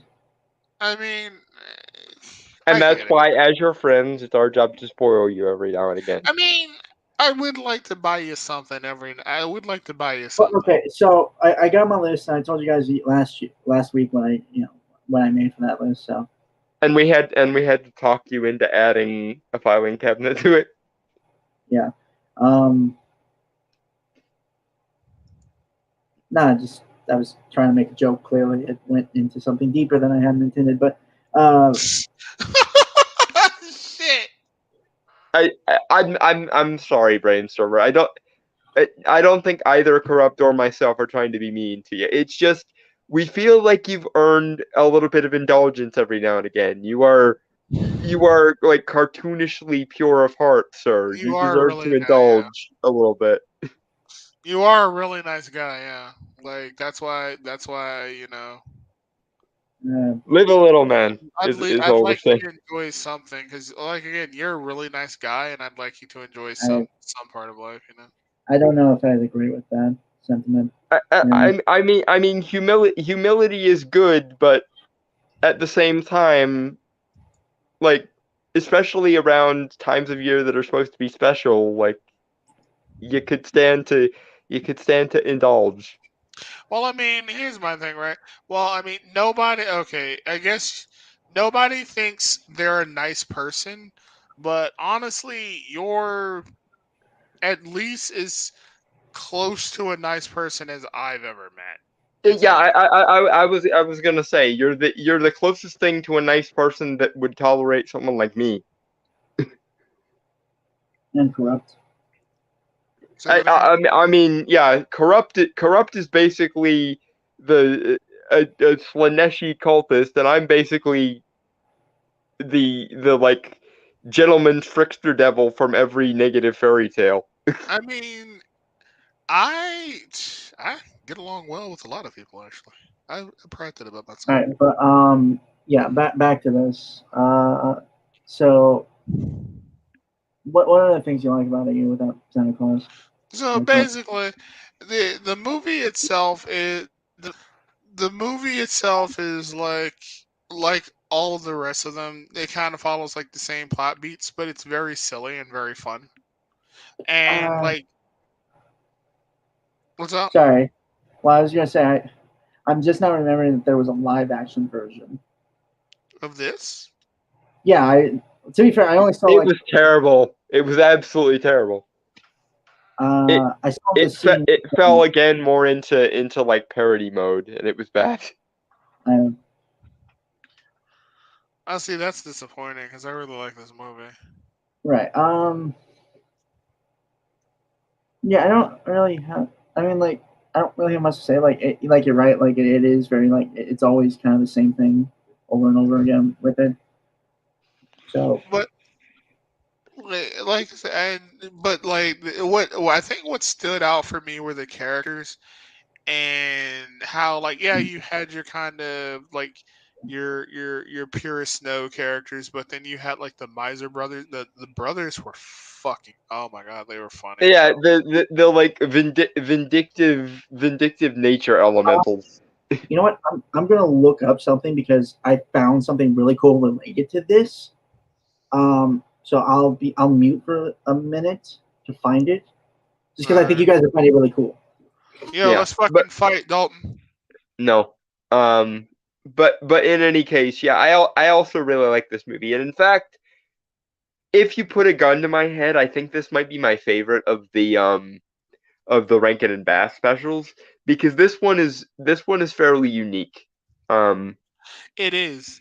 It's like it like the Rankin Bass specials. They can kind of be a little samey. They're good, but they can be kind of samey. This one stood out a lot to me, especially with how especially with the concept of like there being no Santa Claus. So what happens?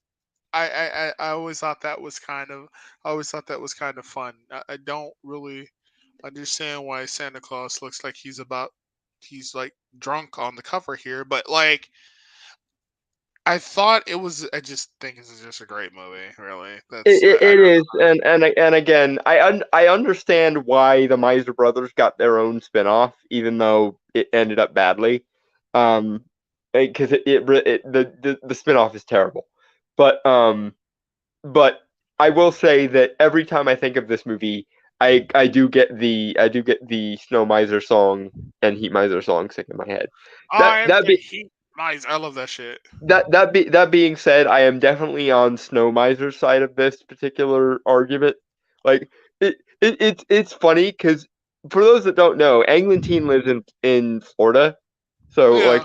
he like he always laughs about how when we get snow and it's cold and shit, he always laughs because um it never snows where he's at and shit. And I swear to God, we've gotten to this argument of White Christmas or Green Christmas so many times that I've genuinely considered just breaking into this to Snow Miser's song when this Yeah. Do argument you comes still up. hang out? Do you still hang out with England? Yeah, yeah, You do? yeah, Do you still go? Does he still stream? yeah, I didn't even know that. yeah. He does. I think Monday are his like generic like discussion streams. Fridays are like his like industry-based streams. I think Thursdays are the days that he normally does like comic book readings. And then Saturdays usually are his auction days where he'll like auction off comics. Right. Oh So, wow. um, so to lead up to the thing I want to show you guys, the thing that's always stuck with me, and I'm not sure if anyone else can agree with me on this, is obviously the song between Snow Miser and Heat Meister. Yeah, we were literally just talking about it. Yeah, we were. Right. Yeah, it just like it always gets stuck in my head every time I hear it, and it's really catchy and fun, and I love will- I love the like jazz aspect to it. Jazz needs to make a comeback in things. Like there's a jazzy, swingy kind of vibe to it that I always really loved. mhm. Okay, so let me share this.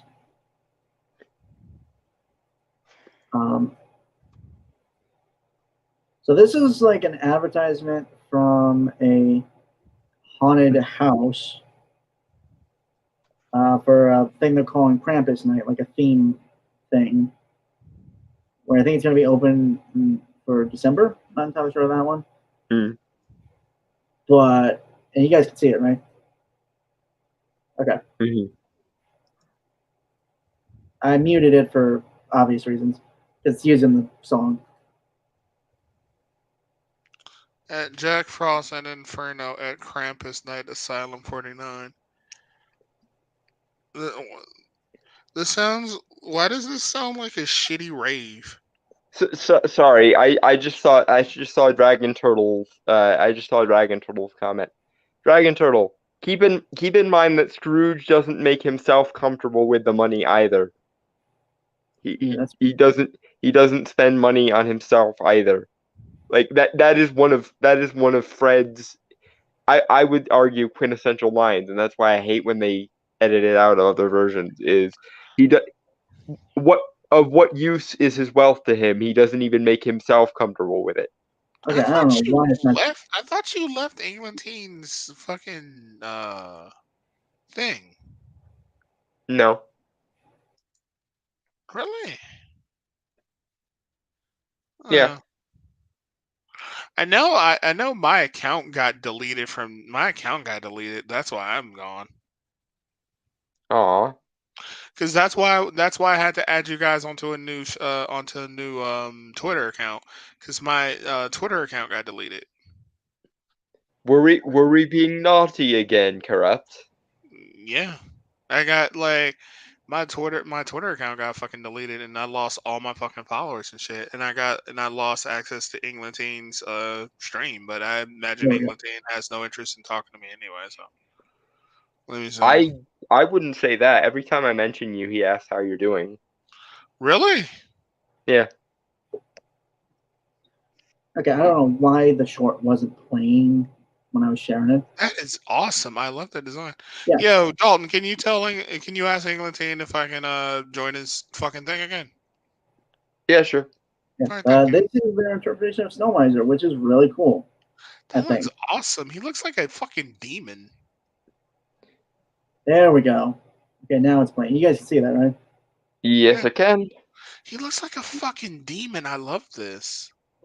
I wish he were a Batman villain. I mean, you just made me remember Batman and Robin because they make Mr. Freeze dance to the Snow Miser song in it. Oh my god, they do. Oh god. You guys know what Channel Austin is, right? Yeah. Yes. Okay. Well, they have this part of the channel called Fanscription where they rewrite movies best they can to still be in line with stuff. And they're currently doing Batman and Robin rewrite. That is really good. Like it had to be broken into 3 parts. Each video is like an hour long. And like, what if Tim Burton directed Batman and Robin? And it's really cool because they made Patrick Stewart Mr. Freeze. That is good casting. I would have said Kelsey Grammer, but actually I think Patrick Stewart might be an upgrade from that. But yeah, I That would would be a recommend. good casting. I'd recommend watching those. They're cool. But yeah. So I still can't get over the fact that they had 90s era Arnold and they didn't in a Batman movie and they didn't cast him as Bane. Here's Heat so Miser. am I.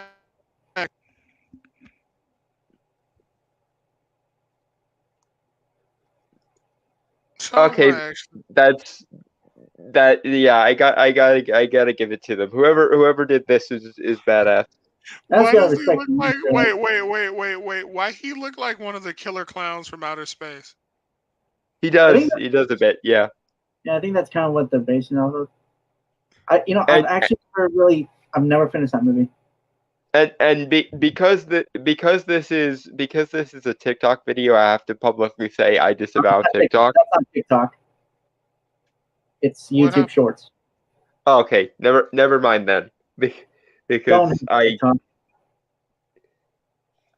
I am contractually obligated to disavow TikTok's very existence every time it comes up, and I wish Chrono would stop sending me TikToks. Ah, son of a bitch. He keeps Chrono keeps sending us all TikToks, and I'm like, I can't watch this. Do you want me to become encased in a goddamn ice sculpture? In case you're wondering, Corrupted, it's a supernatural thing with him. A bunch of new age fucktard Wiccans got it in their heads that they were hot shit, and so they organized a TikTok group to hex the moon. Oh And yeah, like the TikTok witches. Yeah, I told my sister about this. They're famous on TikTok. and They're the TikTok witches. a bunch of the little folk died, and it really pissed off the fairy queens, one of whom I am in a long-term compact with. So every time TikTok comes up, I have to publicly disavow it just to avoid her ire, because she apparently killed a bunch of them as retribution for this. Yeah, okay, so you wonder why I don't fuck with the supernatural. To be fair, that's Mab. You wouldn't get supernatural authority or otherwise. You wouldn't get along with Mab. I could see you getting along with Titania. No, that's what I'm saying. So I don't do something stupid like hex the fucking moon or something and cause Queen of the Fae. Really? Well, okay, there are two queens of fairy, one for the Seelie or Summer Court, and one for the Winter Court. Yeah. Or the Unseelie Court. And while they have had many names over the centuries, the ones they tend to prefer ever since Shakespeare are Mab and Titania. Yeah. I know Mab is the queen of the Unseelie Fae. Yes, and she is also someone who I have entered into a long-term compact with. Again, I don't fuck with supernatural, man. I don't fuck with it. That looks beautiful. I mean, to her credit, she has not screwed me in the course of our arrangement. Like I got everything. I don't want to make a mistake and piss off some supernatural entity. Okay. This is true. I'm just defending her because, you know. Right. I'm not accusing your patron. I'm just saying I don't fuck with the supernatural. On the grounds, I don't want to piss someone off by accident because I don't know what I'm doing. Because if I started now, I would be a novice. That's what I'm worried about. To be fair, though, you have one advantage over most newbie practitioners, which is a fuck ton of common sense. And you would be amazed how many things that people fuck up could be unfucked by the simple application of common sense. I could go with saying anything, really, so not really nailing it. Anyway, last thing not the last thing of tonight, unless you have anything else to say, bro. Let me see. I recommend everybody watch the movie because it was really good. Replace Hex the Moon with people trying to blast a face into the nine surface of the. You don't need magic for it to be stupid and to make a lot of powerful people angry for even trying. I mean, this is true, but face. Huh? Moon already has a face. Like if you look at it, it has a face on it. So I mean, broadly speaking, but I think he's talking about somebody like trying to laser their own face into the moon or something.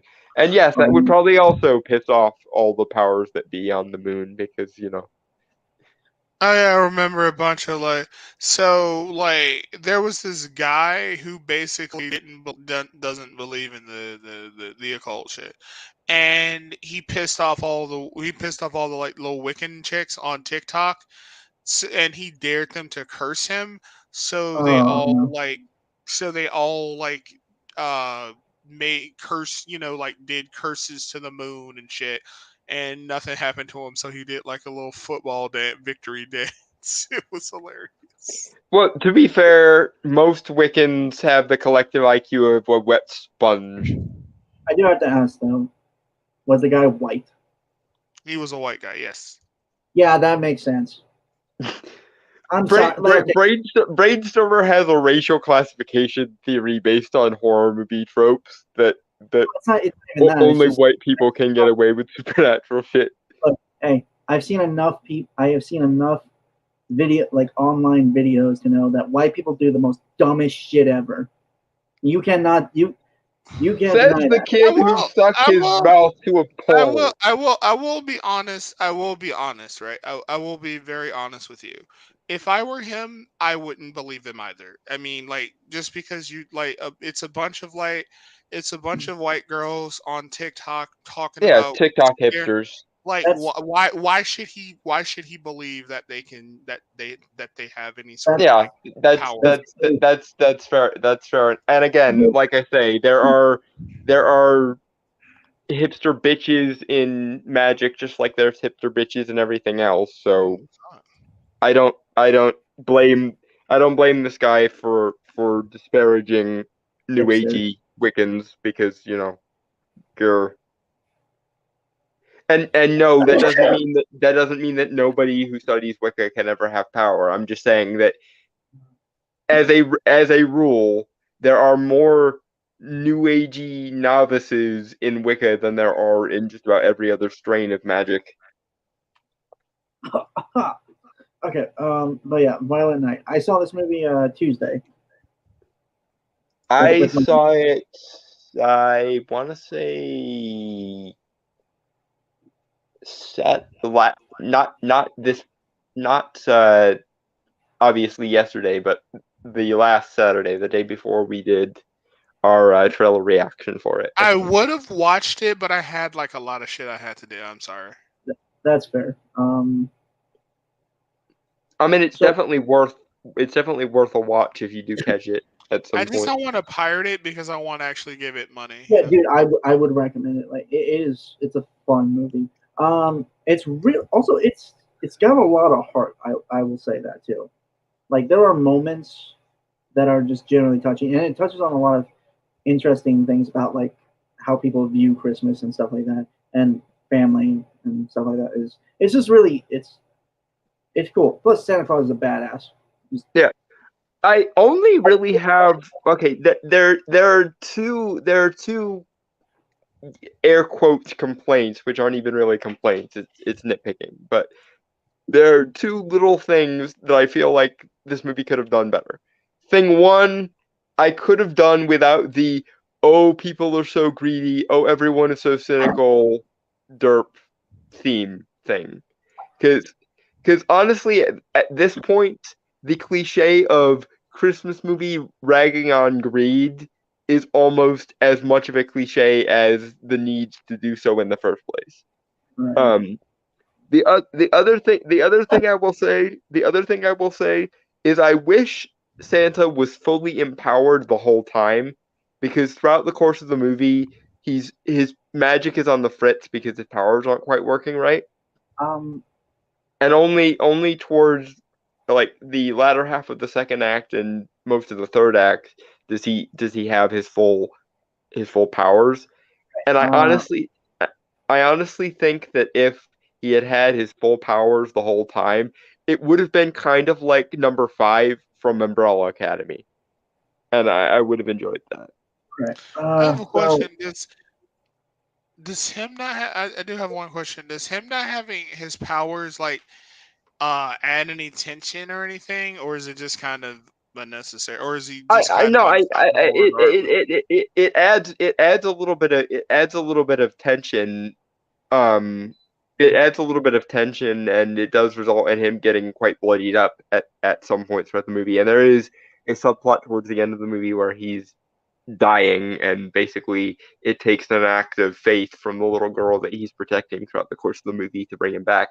But Oh, okay, I my thought he was basically invincible for the most part. All no, right. no, yeah, no. Um, My point is that if you're gonna do a movie where Santa is basically John Wick, I want to see a movie where Santa is basically John Wick, which means give him the various powers that a incarnation of Santa would need to do what Santa does. I mean, there's a reason why like most action heavy versions of Santa are, for lack of a better phrase, stupidly OP. Like the Santa of the Marvel universe is an Omega level mutant. Most like quasi historical versions of badass Santa make him like a warrior Viking kind of thing, and they do that here to some degree. Although we don't really get his full backstory, I expect that if this movie does well, and it seems to be doing fairly well, and we get a sequel, they'll go more into his backstory later. And by the way, guys, go ahead. Sorry. I can say like, well, this is made by the same people who, well, it's made by like the same production company who has done like John Wick films, Nobody, Bullet Train, etc. Yeah. It's also done by the same director who did Hansel and Gretel Witch Hunters.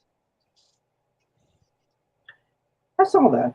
I liked it for what it Yeah, was. it's a pretty good movie for what it is. Yeah. Yeah. So to answer Dragon Turtle's question, because he asked me, I didn't think the little girl was a psychopath because we had the discussion last week. Yeah, I didn't think she was. I think she was just a kid, like in a situation like that, like just trying to do what she thought was right. I suppose, like, yeah, she had her people fight. She was a very crafty little bitch though. Yeah. So I will also like the thing I do like about this movie, and I kind of told Dalton this when he and I hung out on Thursday to talk shop on stuff briefly. Like This you do. movie, this movie also did give me some ideas on a version of Santa Claus for some story I might use in, well, two concepts at least, because it stemmed from questions I had about this movie that I discussed with my uncle after we watched it. Basically, like, if this Santa Claus is as badass as he is, what are the elves like? What is Santa? What is Mrs. Claus like? You know? Yeah. I actually have a theory about that regarding to Mrs. Claus, at least, because if he's supposed to be a Viking, right? Yeah. She could be a Valkyrie. Yeah. Pretty badass. And this is the thing that I'm gonna offer the writers of this movie for free in case they need it for a sequel. If you already have him being a Viking, have him get his powers from Odin, because one of Odin's many guises is as the Yule Father or the Ulfather. In Viking folklore, he's supposed to be the like embodiment of winter and particularly the season of Yule. So play with that. So, but I actually have the two ideas here, and I briefly discussed them with Dalton. Like I said. So probably gonna be a while, and I really don't think anyone's gonna use these. But it was just regarding like some stuff that was introduced in the story and things I thought of as I was watching it. So the first concept that came to mind was regarding when Santa Claus said that if there was a nice list when he was like a regular human Viking, basically was just like the worst of the worst. If there was a naughty list, he'd be at the top. Actually, that's true. Dragon Turtle. The elves might actually be a mistranslation, and they are actually the North. I'm just, yeah, that's true. I'm just, if we were just going with contemporary lore of modern day interpretations of Santa Claus, then it is elves. That's kind of what I meant. Well, I would go old lore, but I'd play it differently. Like if Santa is if Santa is in good with elves, let them be the old school like Norse or like Celtic elves, instead of having them basically be what in like proper Fey classification is referred to as brownies. Instead of having them be brownies, have them be like the high she or the high Tuathaig. That would be fun. Right. And would also tie in kind of the Norse stroke Celtic vibes. So, yeah, the first concept I had was the repentant souls, as in plural, because there are various Santas all over the world, because various interpretations of that kind of character or entity exist. Makes me want to write some stuff. Oh no. What did I write? Okay. These are various Santas all over the world who were originally humans that did the most evil and vile things in human history. So evil, in fact, they were not allowed to suffer for their crimes in the underworld / afterlives of the world, but instead to repay it within the world of the living by providing hope and kindness to the pure and good, namely children.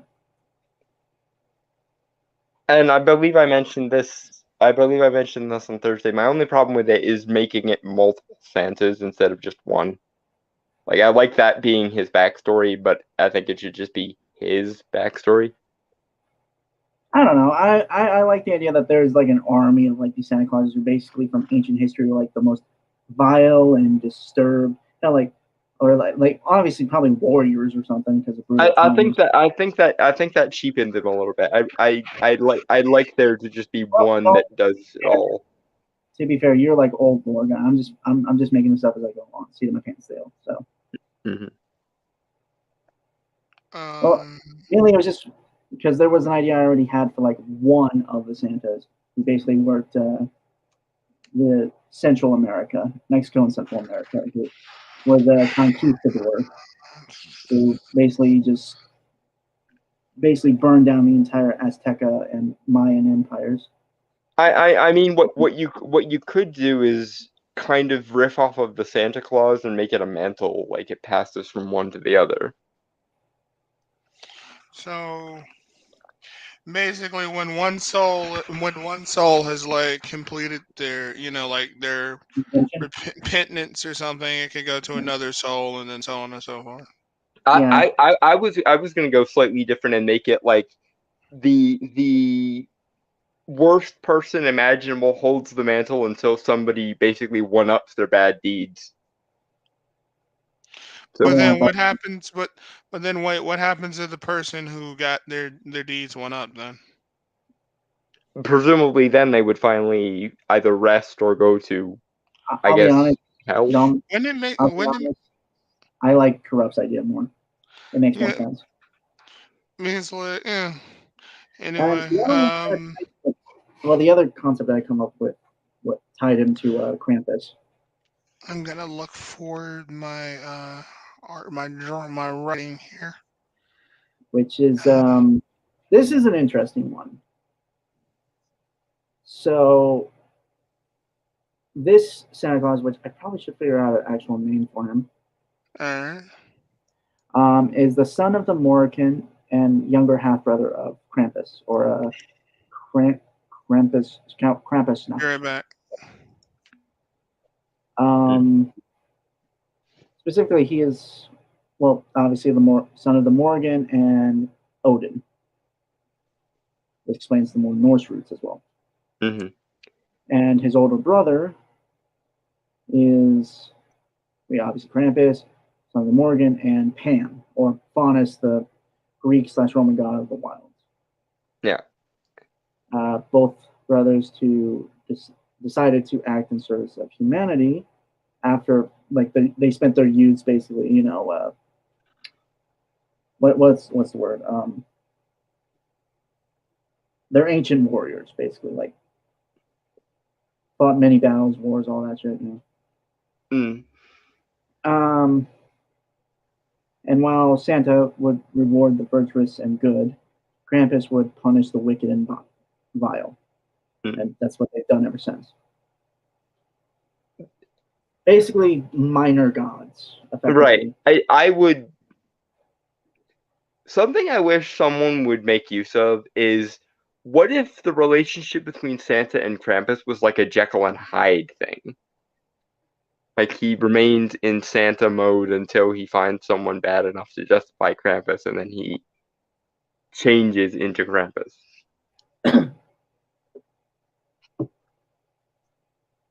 Yeah, I don't know.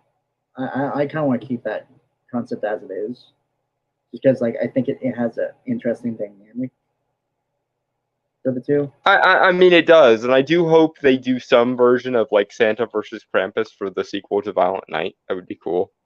But I don't know. I've always been of the opinion that Santa and Krampus are both different guises of like the Yule spirit. So like having having that being translated as almost like a split personality thing would be interesting. Okay, well, something to do later, I suppose. But yeah, those would be that. Those are the ideas that's kind of spurred from watching Violent Night, like those concepts.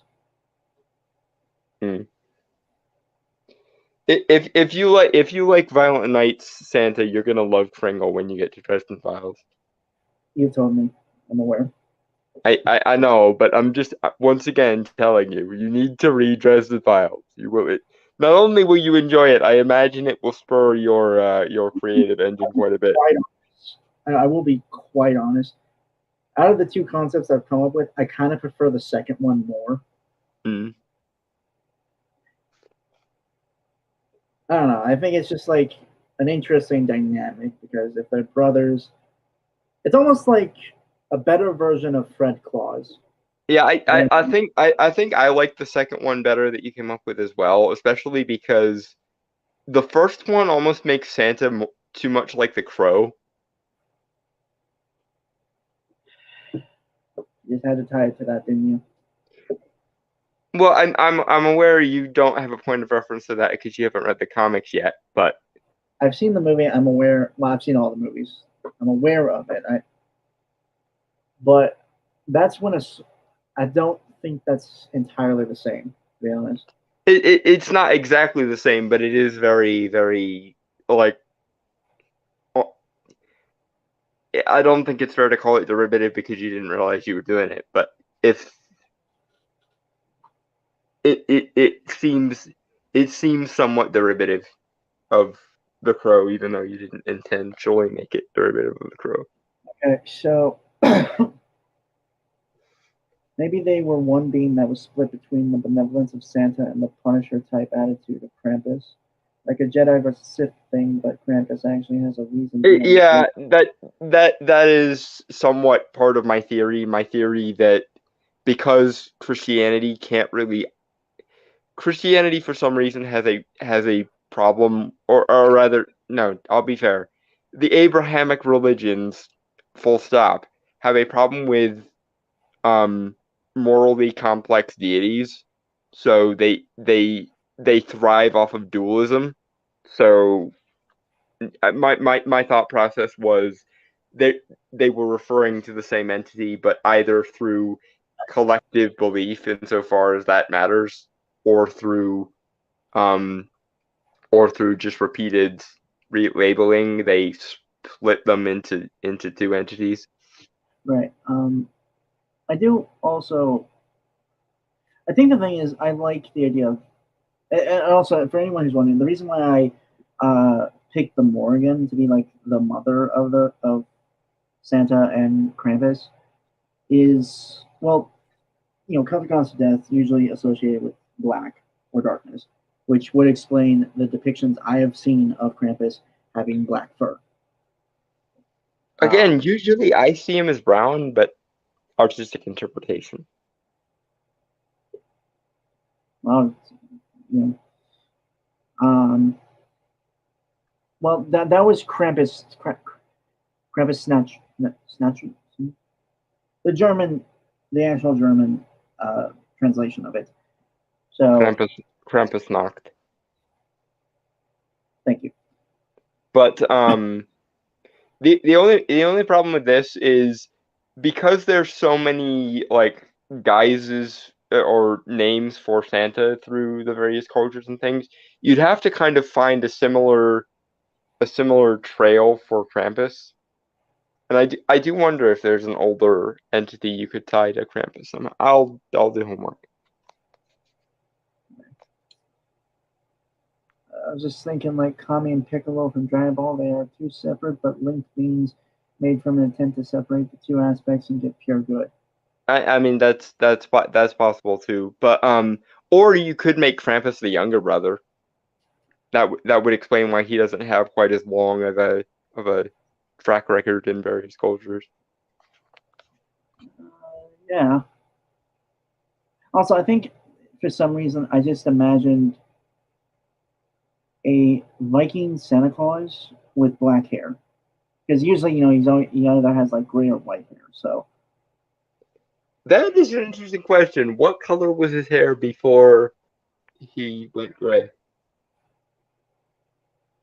Well, for one thing, I assume because like he is technically a minor god, he technically doesn't age at all. So, well, I mean, when you get right down to it, Odin being the like original incarnation, quote unquote, of Santa, he's always depicted as old. So, like, if we're going with your Celtic thing, what color would his hair be if he's Celtic? Well, again, his mother is the Morgan, so yeah, but I mean, that's a question of what color does the Dagda's hair usually get depicted as?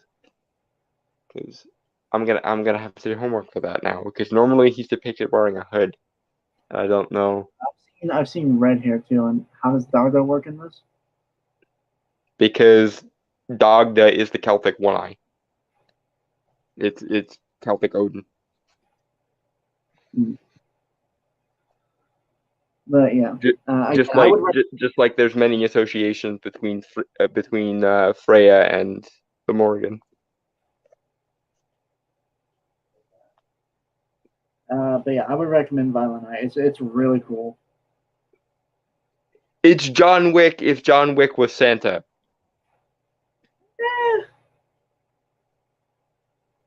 The Go ahead. I was gonna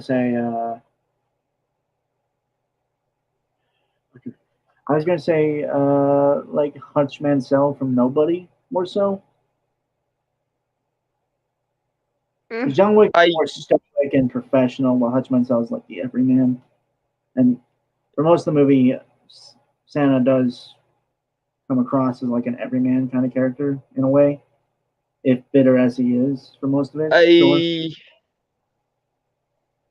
He's more comedic too. Like again, it's just like I get the comparison. I'm just saying, like, if we want to be more accurate in terms of describing, he's more like Hutch Mansell from Nobody. It's been a while since I've watched Nobody. I'll have to take your word for that.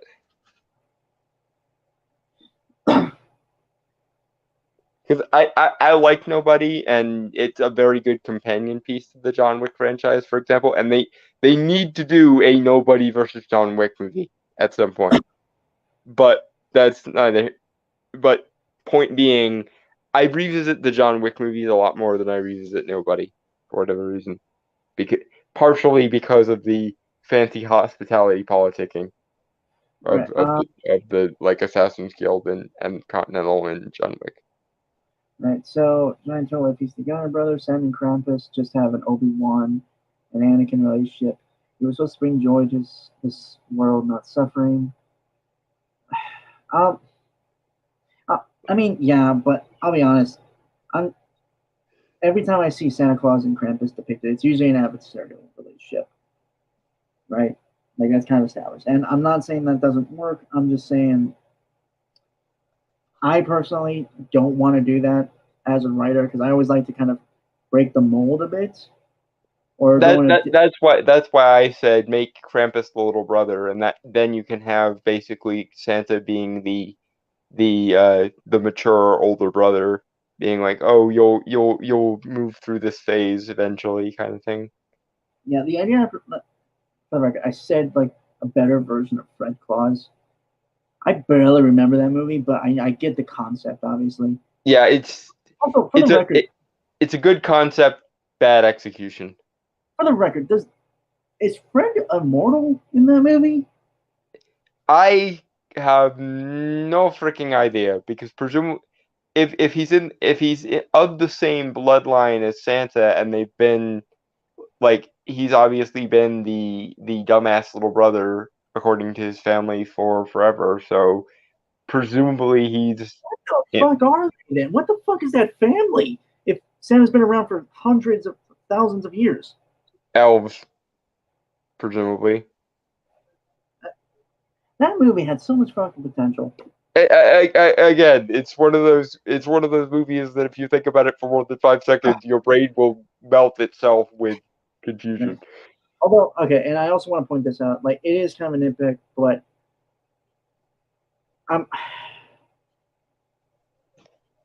also actually, how great would it be to have a non/semi-canon crossover between the two, John Wick's Christmas special? That would be pretty cool. I'm not gonna lie. Honestly, I want that. Given that this is the same production company and a lot of the same people behind the scenes, I want this to exist in the same universe as John Wick, and nobody. I want all of the. What the fuck is the production company called that does John Wick? I'll look it up.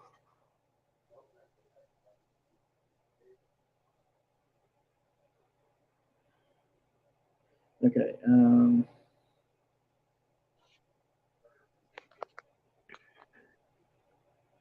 Okay.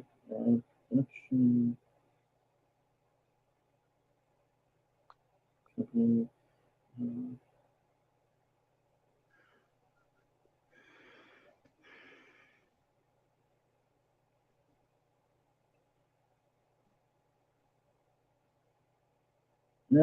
Okay, there are a few of them.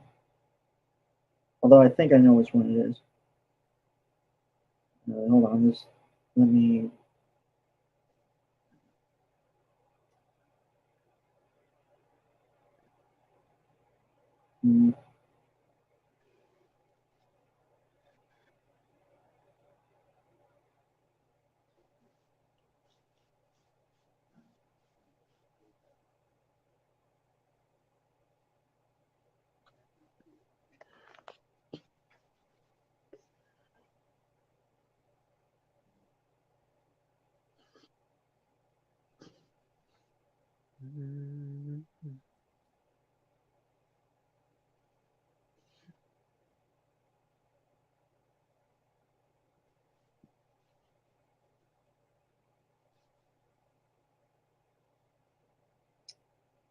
Not entirely sure because it does seem to be there are different ones.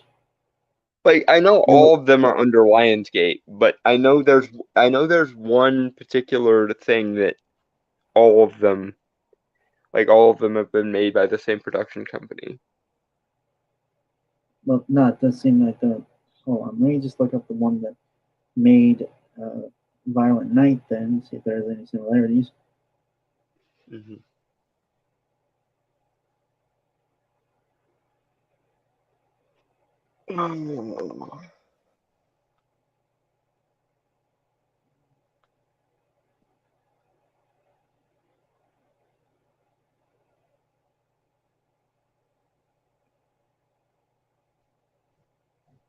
Okay, 8-7 North Productions.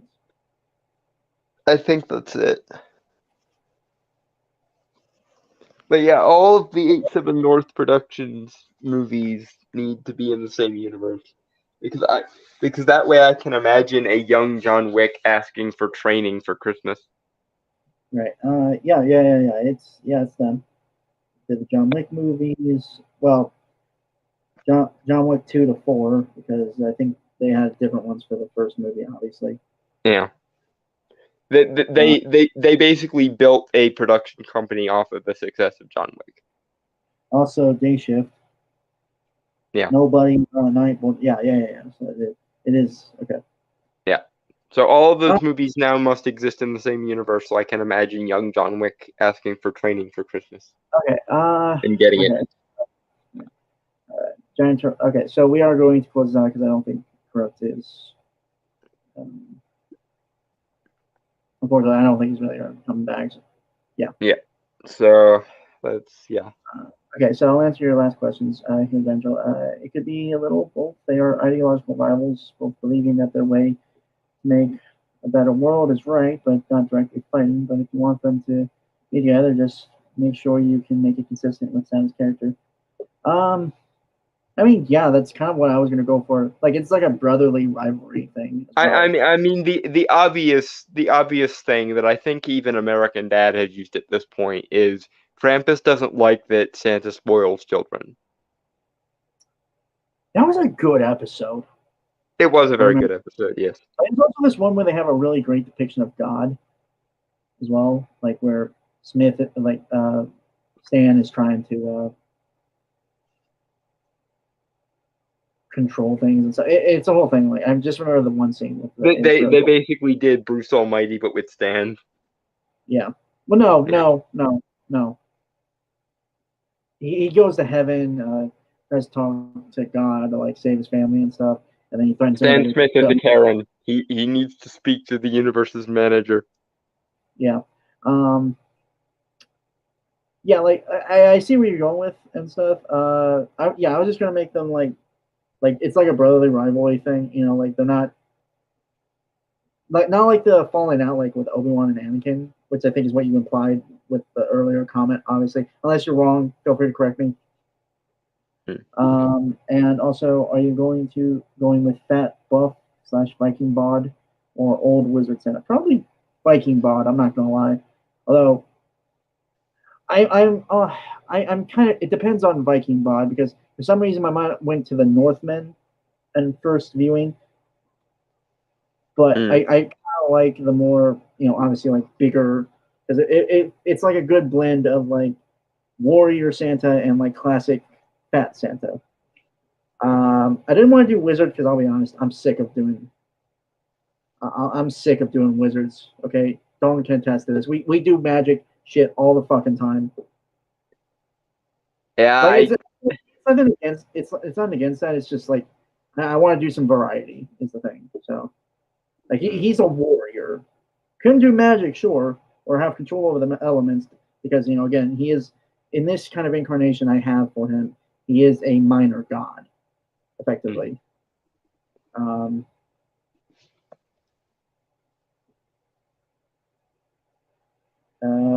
And Krampus, humanoid at least.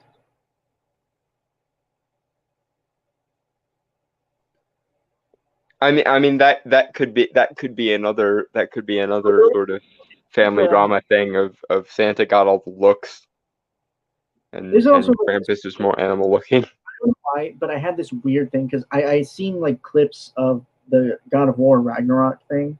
Yeah, magic is more secondary for him. Thank you. God of War Ragnarok, where like the Aesir gods in that is they're like tall as hell, most of them at least. So I kind of like the idea like Santa's like 10 feet tall, but also has like that bod of like a Viking. I don't know why you always equate tall with godly. You've done that several times when we've been doing writing. Like the idea being that they take on a human unnaturally tall, not normal human heights. It's kind of, that's what I mean, kind of like a height, like even like Guinness World Record holders for the tallest man or woman don't have.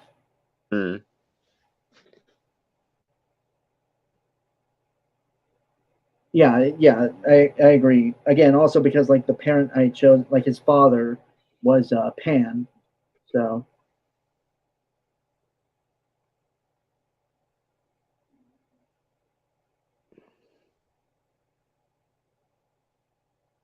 All right. I don't think there's much else to really talk about, to be fair. Otherwise, we'll be here for like another hour, and it's already like 4 hours and 30 minutes. Yeah. So, and I actually need to get to bed. I've been kind of having a fucked sleep schedule lately. So, Mm-hmm. so with that, folks, I'm sorry. How tall is the God Emperor of Mankind, Dragon Turtle? Because he's saying the Santa I have envisioned is the size of him. Is there a like canonical height for the God Emperor? I assume tall because from what I understand, like I didn't realize the God Emperor was particularly tall. yeah, because the I've seen some clips and stuff like the Primarchs when compared to like Astartes, they're really taller.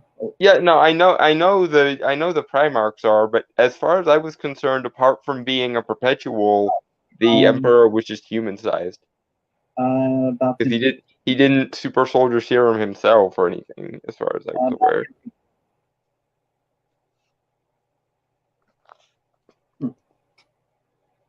Okay.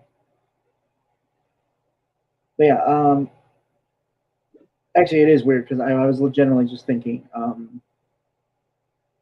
again, God of War Ragnarok, like the version of Thor in that, kind of how I was picturing my Santa Claus, minus the shirtlessness, I suppose.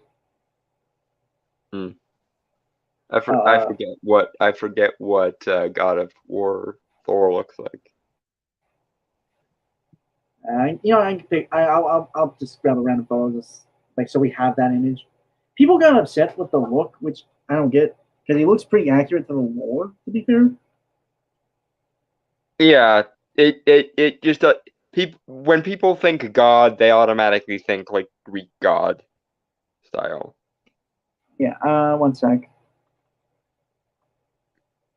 That's why I always giggle when you automatically assume God equals tall, because like if we were going on like real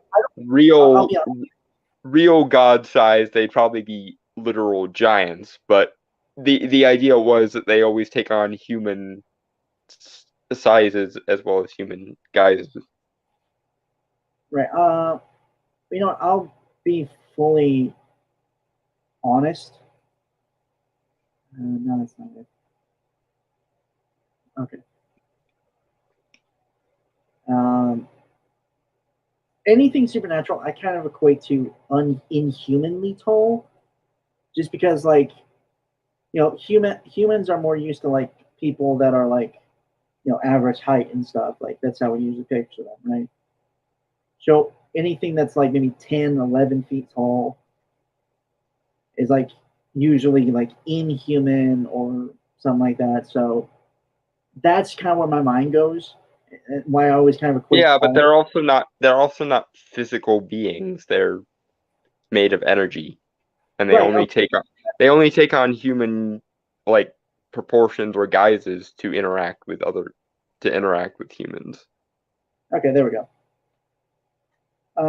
Yeah, I think it's because they're thinking of Fat Thor from Marvel. That's fair, but this is more natural in terms of fatness, not Beachbody, as someone said in terms of that design. I mean, he could be a little bit more svelte, like more like strongman or powerlifter looking, but I think that's what they were going for.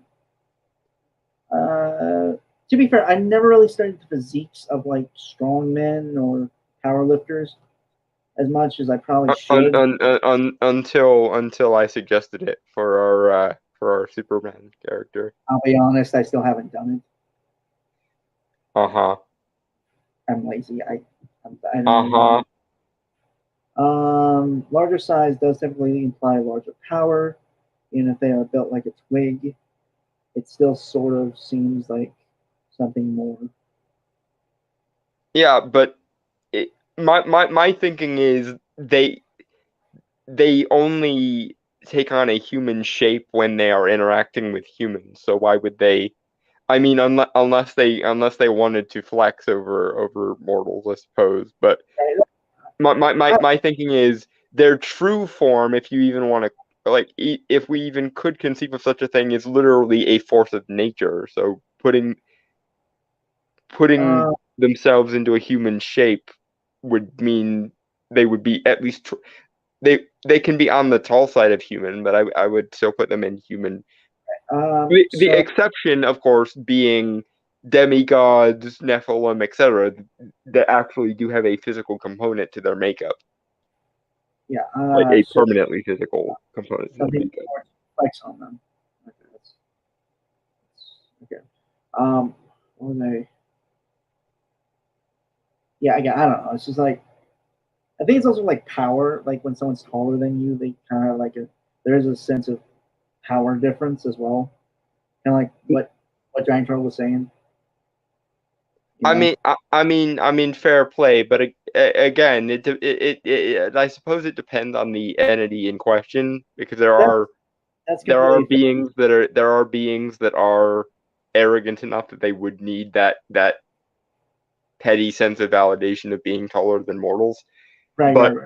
But like entities that are more, they want what's better for mortals. For example, like Odin normally just appears as an old wizardly type dude with a walking stick, or like Hephaestus doesn't normally need to make himself bigger or better than mortals when he interacts with them. And I would argue even Prometheus probably wouldn't want to, but I mean, he's a titan, so there's only so much they could all gods do this scale down. All supernatural entities. It's just like my own personal thing. That's it. Like for an aesthetic thing for like stories and stuff. I don't know. Mm-hmm.